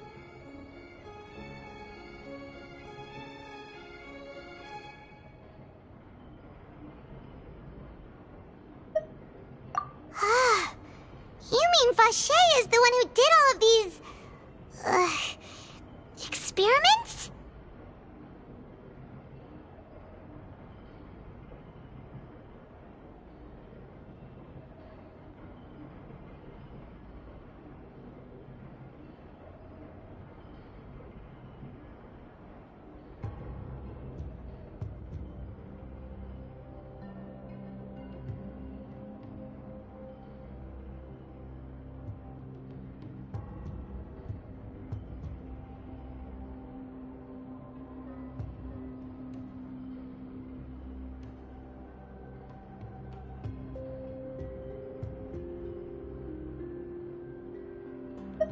So that's it! Vacher was no victim, but personally took his lover and... No, that's not it either! If that's the case, why would he want people to resurface from the water? In any case...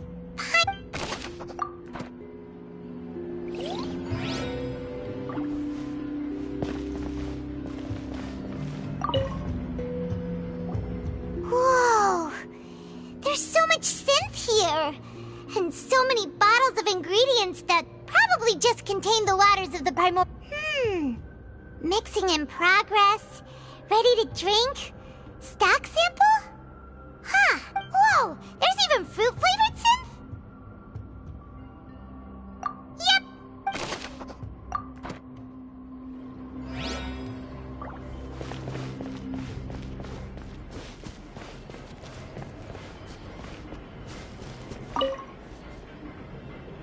Let's see what's written here. Nothing escapes Detective Paimon's eyes. Callus. Navia's father. Oh, this seems to be an investigation report on him.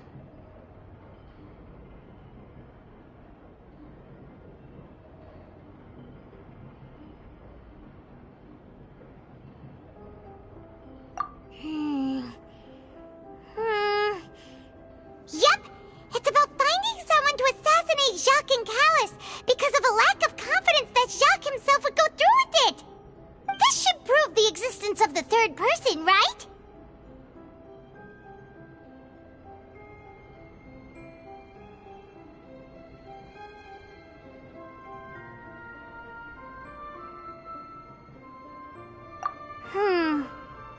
We still have not determined the exact content of the key information Callus has passed on to certain members of his organization. The old dog's a real menace to deal with. Even if he abides by the promise he's made to us, he will still have the upper hand. He can act whenever he wants to make our lives miserable. The only option left is to remove him from the picture entirely. I concur. Let's send someone to kill him. He won't declare war as long as we don't touch Navia. Oh, seems like we've got a bunch of correspondence between the higher-ups. They're all just...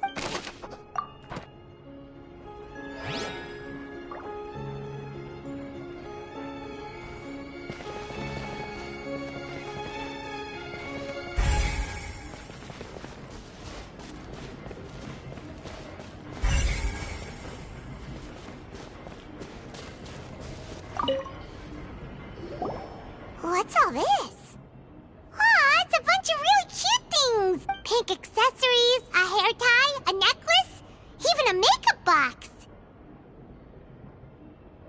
Oh, Paimon sees it too, but why are all these... Huh? You mean the girls from the cereal disappeared, and then they were turned into... And all the boxes of things, these names...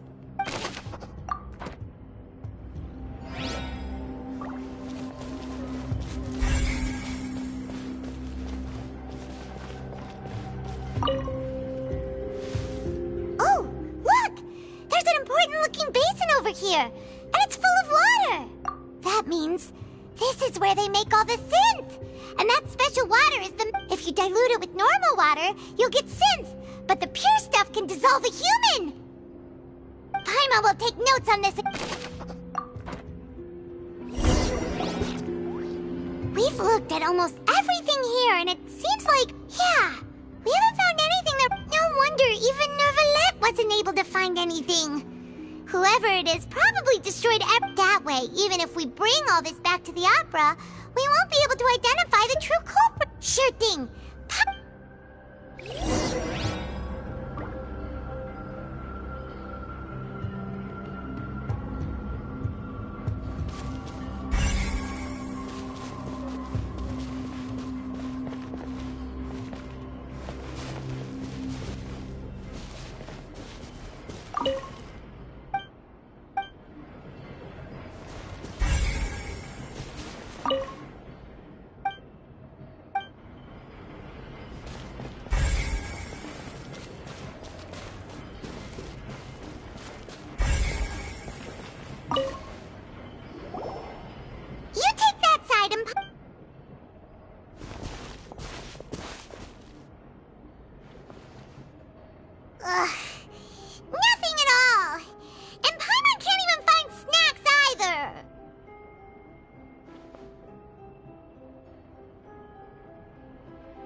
Really?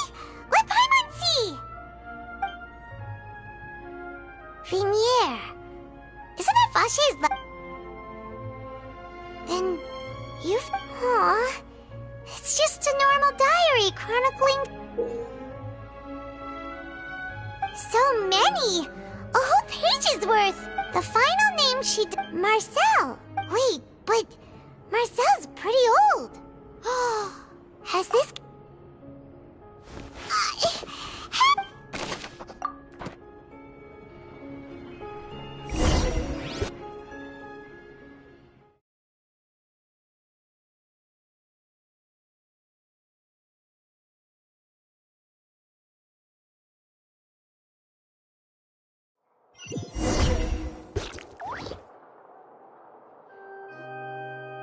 And whose image do you see?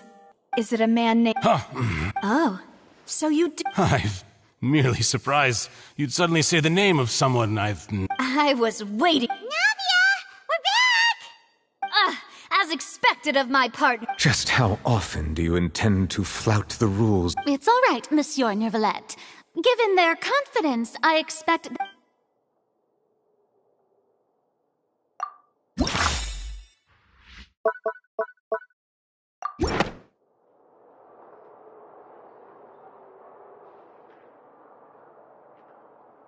But the truth of it, Marcel, is that you've always been Vache. Huh? We've investigated your lair and we already... After your lover, Vinier, was dissolved, you kept abducting young women to experiment on the hopes of bringing her back. You even created Marcel as a new identity and destroyed all records of your past. So that's it. Even the villains in opera performances rarely go that far. And with that, Marcel's motive has now... This information regarding your past also dismantles your prior time. Well, Marcel, you fixated your gaze on the lover that passed away, instead of paying attention to the living. So, you never noticed how we changed, or how we grew as... You also never understood Boss's real or our determination to see things through. Your determination... Mr. Marcel, please speak up now if you would like to defend yourself. Otherwise... Do you really... Pay attention to you? What for? Have you ever paid attention to me? No one helped me. No one even believed me. All those decades ago, even the officers from the Maison Gardiennage were laughing at me. They said there's no way a human being can turn into water. So I must have gone mad from grief. Vinier's death was brushed away by all of you as if it didn't matter at all. Well, now you know, don't you? Ha! Well, it's too late now. All those who were dissolved are gone forever. You only have yourselves to blame. You set up this ornate opera house in pursuit of your so-called justice, your beloved drama, while turning a blind eye to the suffering of the people. Vinier is dead. We promised each other that we would always be together. Wherever she goes, I will follow. But I'm not from this blasted place, so I can't be dissolved, no matter what I do.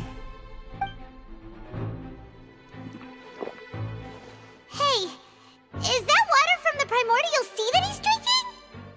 I can't dissolve! Can't dissolve! Can't dissolve! Do you all see? I can't go, I can't follow. So if I can't go where she is, what choice do I have but to try to bring her back? I did all of that, and in the end, that accursed Callus still got the better of me. I spent my entire life living on pins and needles, only to get stabbed by his idiot daughter at the very end.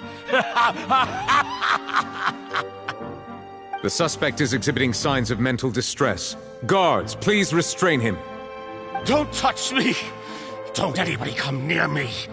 I still need to save Vinier. Vinier, please, Vinier! Don't... At this point, the verdict of this trial is clear. With Mr. Marcel's conviction, the charges against Mr. Tartaglia. Fine by me. I was in a bad mood, but after a show like that... Traveler, Please submit all the evidence you have collected to the guards, so that I might review and summarize the truth behind the serial disappearance. The man now known as Marcel was originally named Vacher and worked as an adventurer with his partner and lover Vignier. During an underwater expedition, Vignier accidentally came into contact with water from the primordial sea and was dissolved in front of Vacher as a result.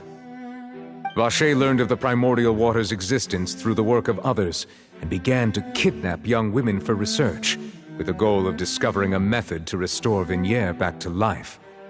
To cover his tracks, he invented the new alias of Marcel and began to operate a business in Poisson. During the course of his research, Vacher discovered that a diluted concoction of water from the primordial sea can induce feelings of euphoria, and began to manufacture and market synth.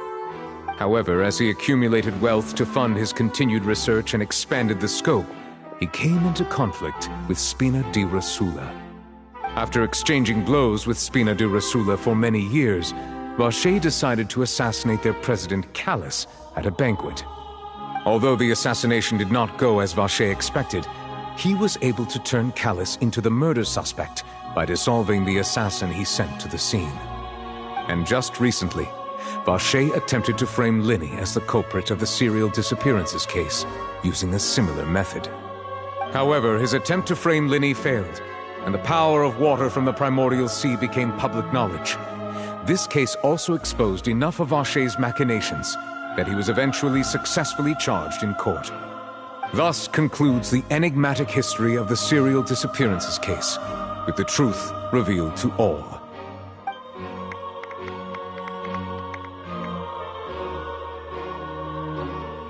The Oratrice will now deliver the final verdict regarding the charges against Mr. Vacher.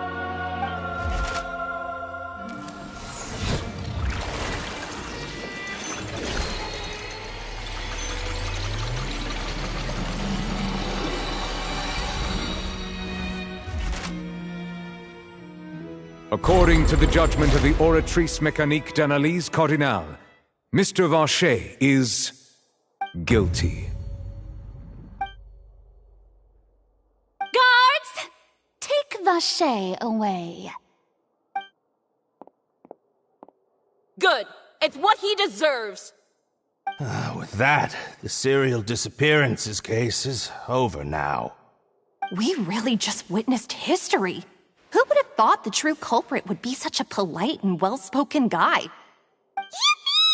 We helped Navia bring the bad guy to justice!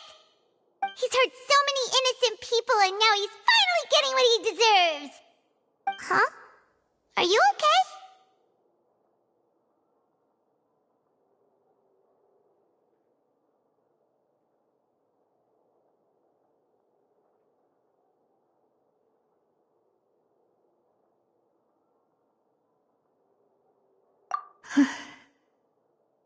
Demoiselle, you were absolutely brilliant. The day our late boss had always hoped for has finally come. You can rest easy now, knowing justice has been served. Yeah. It's finally over. It's all thanks to you guys. And my partner. See, Papa? Spina di Rosula's still doing well with me at the helm. Well now, hasn't this been a most delicious piece of drama? The villain has been caught, justice has been served, past wrongs have been righted, and it's a big ol' happy ending. Since it's been such a great show, I'll just let the false accusations against me slide. Either way, I've still got some business to attend to. So, if you'll excuse me... Please wait just one moment, Mr. Tartaglia. What now? None of this has anything to do with me. According to court protocol, since this trial was initiated due to a charge against you, a verdict must also be made regarding the initial charge before the trial can conclude. Oh, come on. Is this really necessary? Haven't you already caught the real criminal? Isn't it time for side characters like me to exit stage left? Please respect the laws of Fontaine. This has always been the rule. All right, but this sure is a lot of hassle. All I need to do is stand over there, right? Let's just get this over with. Through evidence presented in the public trial that was just held, it has been established that Mr. Tartaglia has no direct connection to the serial disappearances case. The guilty party has been identified, and thus it is logical to suppose Mr. Tartaglia is innocent of the charges. We now turn to the Oratrice Mécanique d'Analyse Cardinale to render the final verdict on the charges.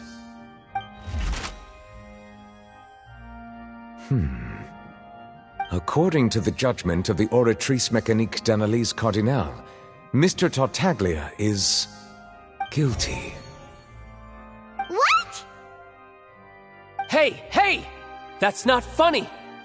Didn't you just say I'm supposed to be innocent? What's with this verdict? Is your justice machine malfunctioning? Huh?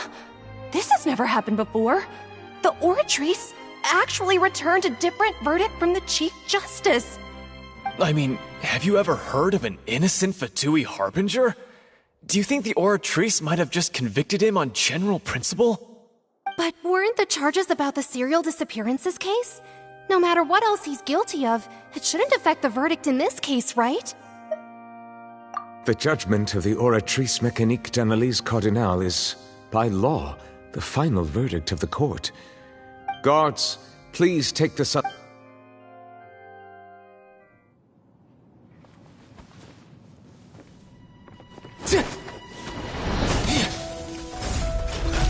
So this is how justice is done in Fontaine. What a joke. You've got your rules. Well, I've got mine too!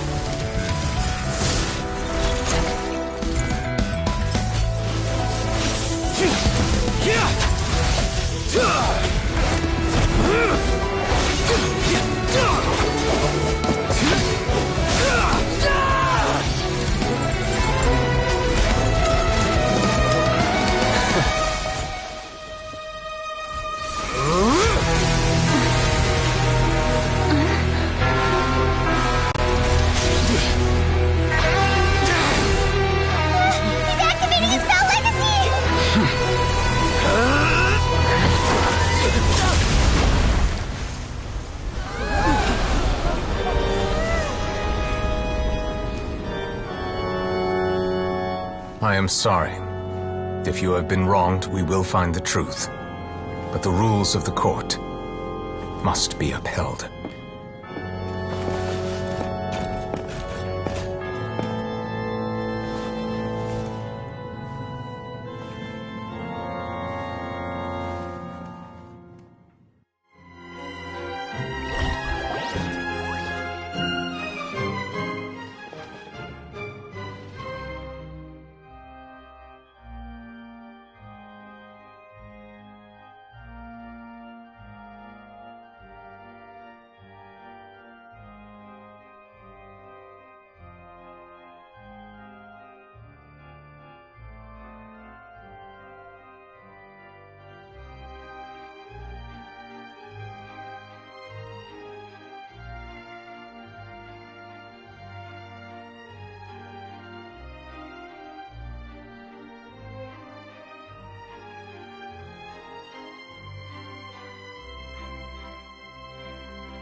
Apologies. This is also the first time I've encountered such a situation. However, according to the rules established at the conception of Fontaine's court system, the Oratrice's all I do is follow court procedure. As for why the Oratrice arrived at the conclusion it did, you should probably ask someone more knowledgeable than me. Why are you looking at me?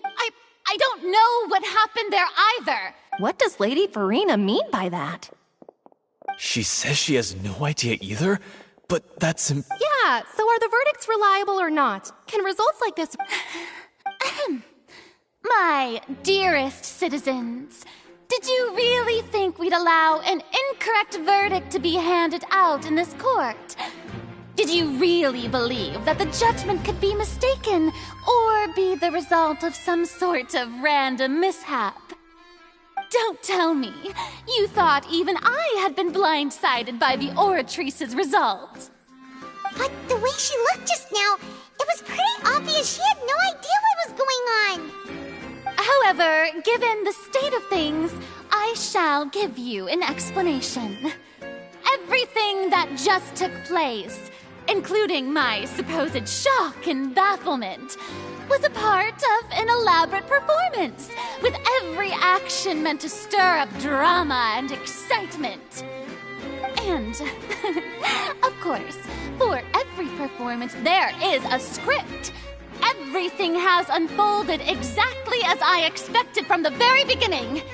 As the embodiment of the very concept of justice, the Oratrice shall never render an arbitrary judgment!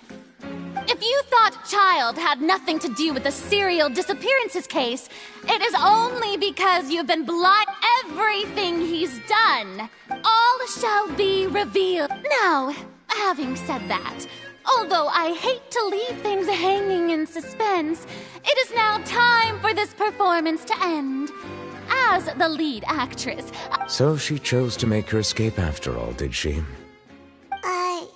So you're saying we shouldn't put much stock into what she just said? She probably just put on that performance to save face. As for the truth, it's unlikely that she actually has any idea. However, please be assured that I will continue to investigate this case in a personal capacity. Just as I promised, if the judgment has been incorrect, we will do our utmost to clear his name. All right. Even though we feel pretty badly for him, we'll take your word for it for now. After all, he's done plenty of bad stuff, so he should have known he'd go to prison someday, right?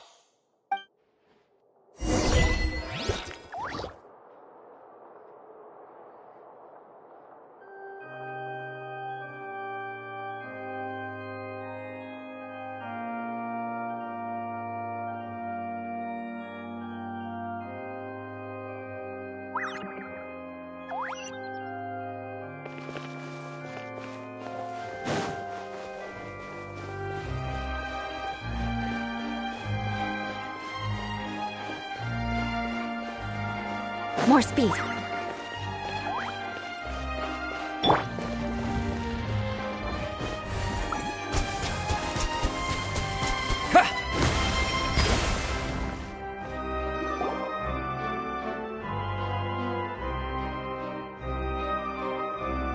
Hey, what are you doing? Quick, stop him!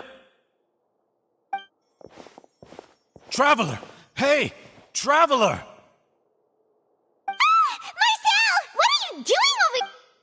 Stop resisting arrest! Cease! No, wait!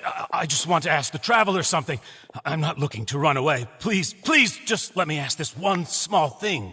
Go on. Thank you. I was being led away when I finally realized something. Where did you first hear the name Vacher? I erased all records of that name. Are you still trying to prove your innocence? Give it up. You've already been convicted. Really? You did? You're sure?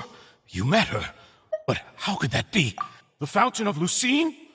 Then she's been so close to me all... Please give me a chance. What? Give an inch and you want to take... Paimon agrees! This request, is it worth as... Of course! Wait, no. Humans. Will they betray the instinct to live just to satisfy... Very well. Your Honor. I will go with him. You do not mean... In that case, I shall leave him in your most capable hands, Chief Justice. Thank you, Your Honor.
Is this the place?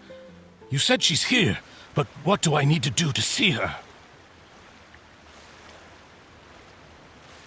Yeah, and even Paimon could hear her after drinking that thing. Didn't you just drink a lot of it on the stage as well? Vache! Ah! Yes, that's it. So Vinier, it's me! Vache? I'm here! I'm here! Hey, wait!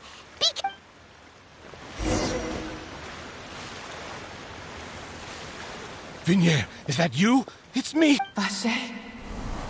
Why did you come? You look a lot older than I remember. It's been more than 20 years.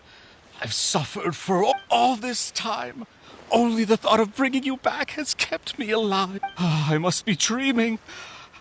Who would have thought I'd get... Vinier, you are my everything. I really don't know how I could live without you. But Vache, if you ask me, this world would be better if not for you. I would have finished my law degree and probably become a top. If not for you, I would have continued to pursue my love of the arts, and my works would have been displayed. If not for you, I would at least have been able to take care of my mother. And she would not have grown. It's all because of yourself. Wait. You're right. I am not Vinier. I am the sacrifices. Every woman who died by your hand. As our bodies dissolved, our consciousnesses flowed back to... Our thoughts circulated endlessly within the primordial sea. And we were no longer individuals. But we became one. Just as streams of water come together in this... I'm Cressy. I'm Lemony. I'm Azine. The only one I am not is Vinier. Why? But then, where is She doesn't want to see you anymore. Every tendril of her consciousness is avoid. This is what you get for your selfishness. Your selfishness robbed us of our lives and our futures. You said time and time again that you'd do... But did you ever consider whether she'd want to see you do the things that you did? If she would despise you for...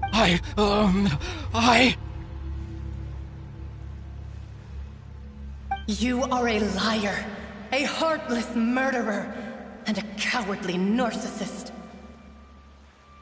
The only thing you are not is Vinier's beloved. From the moment your first victim died and her consciousness merged with Vinier's, she...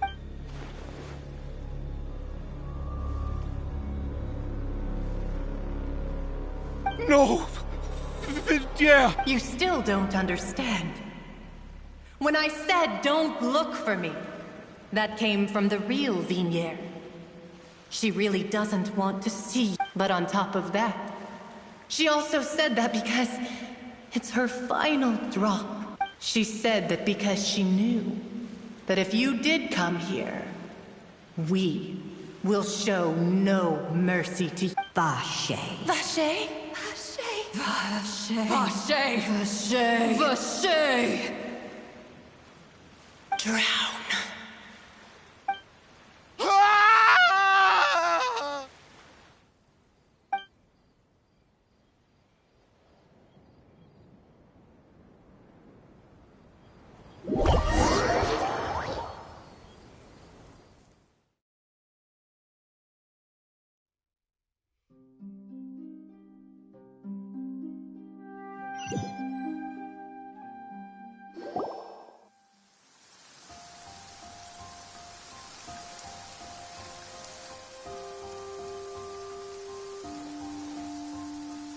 Finally, we have some time to do shopping. Gosh, it's really been a long time since we've been able to relax. Ah, well met, partner. I knew something great was going to happen when I woke up in such a good mood today. Even this weather can't put a damper on the demoiselle's mood. It's a pleasure to see you both again. Oh, hey, Navia! It's been a few days. Paimon's already started to miss you. Oh, now that I believe. I'm easy to work with and always bring home the bacon. Who wouldn't treasure having a partner like me? Sounds like you're really enjoying life these days, Navia. What have you been busy with since the trial? It's just been one thing after the other. I've been making non-stop trips between Poisson and the courts in Sen. Everyone from Spina di Rosula organized a memorial for my father. We never held a memorial when he first died, since everyone knew that even if we held one back then, no one was going to come. This time, though, everyone in Poisson, and even many people from the court, all attended. So his name's definitely been cleared now. That's what we like to hear. It's been the dearest wish of Demoiselle all along. That blasted stubborn fool. I was right to put my faith in him. I'm so glad I didn't give up on the case all those years ago.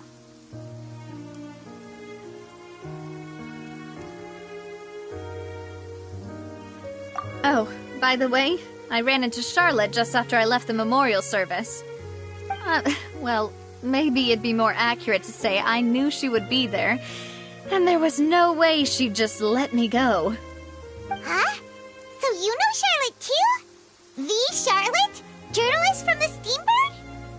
Yeah, way back when I first became the president of the Spina di Rosula, she was all over me. Wouldn't take no for an answer. I believe the story was called The True Heart of Darkness, Secret Tales of the Yellow Rose. To be fair, though, it was a really flattering feature. So, we've been on pretty good terms ever since. She was trying to lean on our friendship to get me to do an exclusive piece on the serial disappearances case. Oh yeah, she told us about that. She's always been super interested in that case, so now her wish has finally come true too.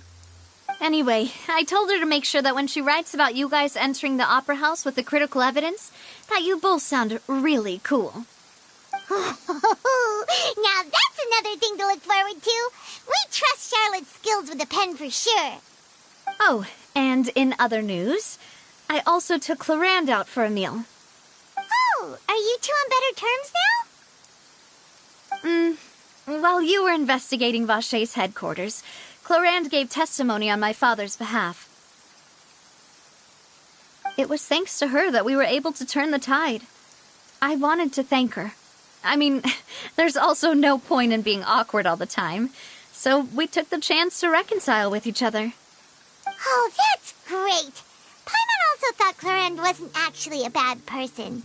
It's always good to have more friends.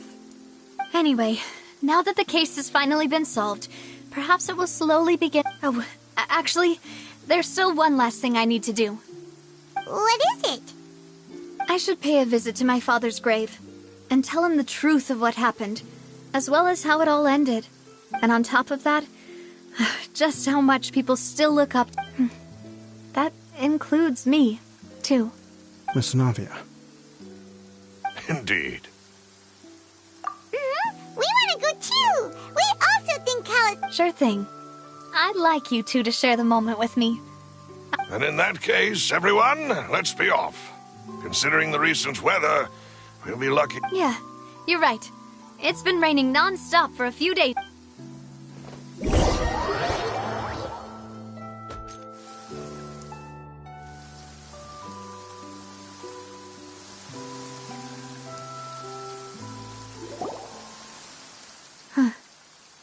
This is where my father's grave is. To be perfectly honest, even I haven't been back here for a long time. Huh? There's someone there already. Wait, that figure. It can't be... Isn't that Nervalette? Why would the Chief Justice be here? Huh? Not... My apologies. I should have asked before coming to pay. Don't say that. Sorry about that. Oh, I was trying to say I wanted to show my father how much I've grown. But still, I doubt I've grown to the point that even the Chief Justice would feel compelled to apologize to me over and over. In that case, I will stop apologizing. You really could use some pointers on understanding human emotions, Monsieur Neuvillette. In any case, why... Well, ever since that day, I've been turning a question over and over in my head. There was once a time when I didn't want to believe that there could be anything more important to humans than life itself. Oh, rather than that, it's probably more truthful to say I didn't believe humans were capable of resisting the most basic instinct of living things. That they could rebel against their own nature, or consider certain things to be more important than their own lives. Which is also why I didn't stop your father from beginning that fate. I believed that a truly innocent man would never throw away his life like that. That there was nothing, should have been nothing more important than one's own continued. But Mr. Callis proved me utterly. If not for his sacrifice, the serial disappearances case would have remained unsolved to this day. Mr. Callis made the choice he did for his daughter, for his associates, and for many people completely unrelated to him. And in the end, from a certain perspective, one could say that he did it all for the sake of justice. A justice that's higher than life itself. So, you asked me why I came here. I just wanted to say my apologies to Mr. Callis in person. I should have noticed all of this much sooner. This regret has filled me with a sadness that has haunted me for days. That high and mighty chair in the Opera Epiclese indeed insulates one from many important things. Spina di Rosula, thank you so much for your hard work and perseverance. I'm sorry for being mad at you before. So, you're actually one of those types that's cold on the outside, but pretty thoughtful on the inside, huh? That reminds me of Silver, one of my guys. Sorry about that. Self-expression is not one of my strong suits. Didn't I just say you don't need to apologize? Ah, so Navia and Neuvillette seem to have made their peace as well. Let's not disturb them for now. We can wait till after they're done.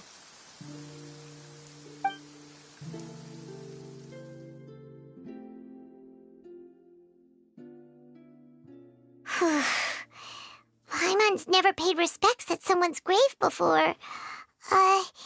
Did Paimon do anything rude there?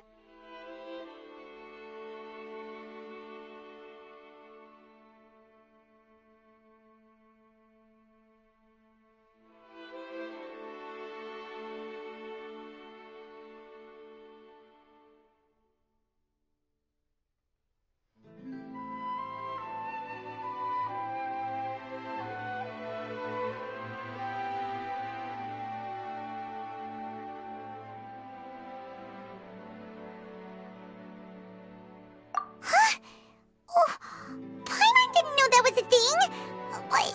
But Paimon doesn't know what she would do if she can't fly! Oh no! Paimon hopes Miss Navia won't be too mad!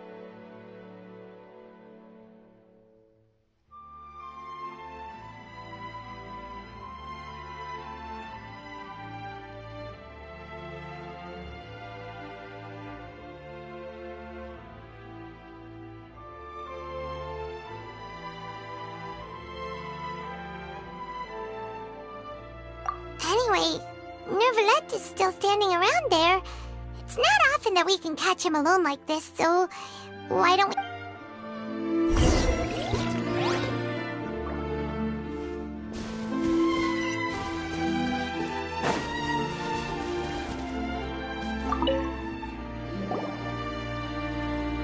Oh, it's you two. Did Miss Navia invite? Mm-hmm. We ran into Navia on the streets today, so we just... I see. Then is there something? Well, it's pretty hard to run into you like this, since you're usually super busy. Please feel free. Though outsiders, you helped us solve one of the greatest mysteries in Fontaine, and it would be my pleasure. So, at court, the bad guys referred to that special water as water. Truthfully, that name is already quite accurate. I can only surmise that Vacher and his ilk only learned of its nature and existence after There used to be a special sea on the surface of this planet. The nature of its seawater was rather different from that of the sea we know today.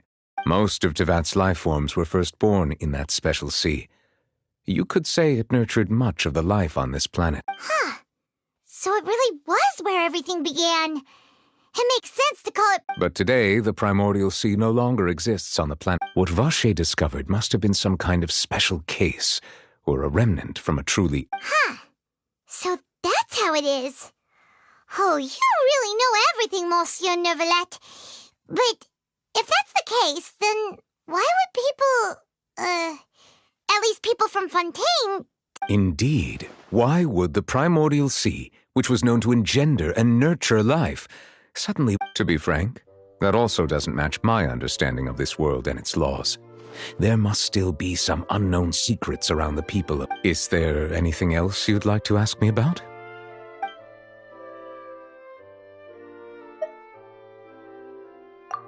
That the sea levels will rise and everyone will be dissolved in water, leaving Farina crying alone on her throne, but the sins of the people will be finally washed away. Does that appropriately summarize the version you... That's right! It was Lenny that told us back then.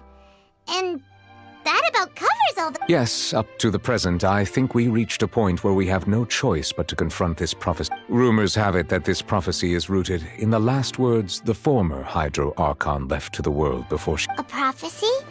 Of the former Hydro Archon? Wow. 2 parts of the prophecy have already proven correct. The rising sea levels and the ability of the people of Fontaine to be dissolved. We should be more vigilant and stay on the watch. Speaking of the prophecy, Farina has also always taken it quite seriously. Indeed, she has been collecting information and intelligence from across Tevat. If the rumors were true, then perhaps this prophecy is the conundrum left to Farina by her... But with Farina being the way she is, can we... Is there anything else you'd like to add? My apologies. My investigation. However, I still believe the judgment of the Oratrice was not rendered arbitrary. But you also... For many years, I have been quite aware that the Oratrice does not simply mechanically repeat the verdict that I give on each case. As a divinely created mechanism, the people's unified faith in the concept of justice is Not only can it produce the incredible power of indemnitium, but it likely also possesses other traits. Which is all to say, I have been prepared for a situation like... Huh. So when Lenny told us that he heard a human voice from the room where the I was not aware such a thing had occurred. Perhaps that could serve to prove my conjecture. I will add that to the list. In any case, I am inclined to believe that the Oratrice does have a methodology all its own. We just do not have enough... Based on Farina's reaction, I doubt even she had any idea what was going on. She managed to bluff her way through it, though, with her time-tested twin tricks of bravado and drama. While we do intend to get to the bottom of this, for now, we regret to say that the Fatui Harbinger will just have to bide his time in the fortress of... If we did incorrectly convict him of crimes he did not commit, we will most certainly compensate him to the fullest extent. If you ask Paimon, the only compensation he'll want is a no... Is there anything else you'd like to ask me about? Your sibling. Another blonde-haired traveler. If she ever stepped foot in Fontaine, I'm sure she followed our laws to the letter and had no reason to appear on the stage. Is there anything else? Very well. It was my honor to provide you with what answers I could. It will soon be time for me to leave this blissful tranquility behind and return to Palais Memornia. You really are super busy, Monsieur Neuvillette. Paimon thought you only came here to pay your respects today because you had the day off. Crime and villainy do not have the day off, and so justice must work around the clock as well. This is merely the nature of a justice's work. All right, you've got a point. Huh? Paimon just noticed that the rain has stopped.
Yep, here's the room, and it's empty and waiting for... now that the serial disappearances case has been solved, no one's going to come after us for anything. Even without Silver standing guard, we can just completely relax. Why don't we stay and rest up here for a while? Even machines in Fontaine need to stop and recharge now and then.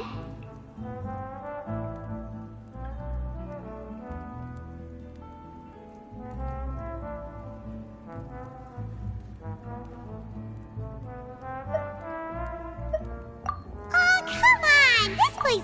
Oh, fine. Remember that detective story Paimon read before? Well, the author is about to release a new book, so Paimon wanted to buy it as soon as it came out and have a quiet place to read it. Yippee! Then it's agreed. Come on, let's get some sleep. We'll need to be up first thing in the morning to get in line and buy a copy.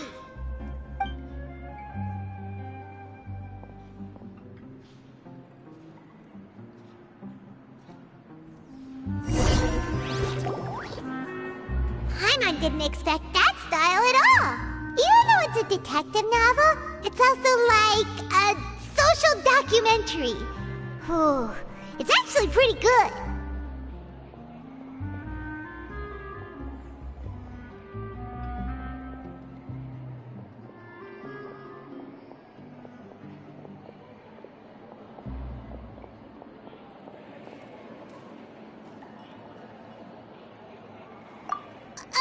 No!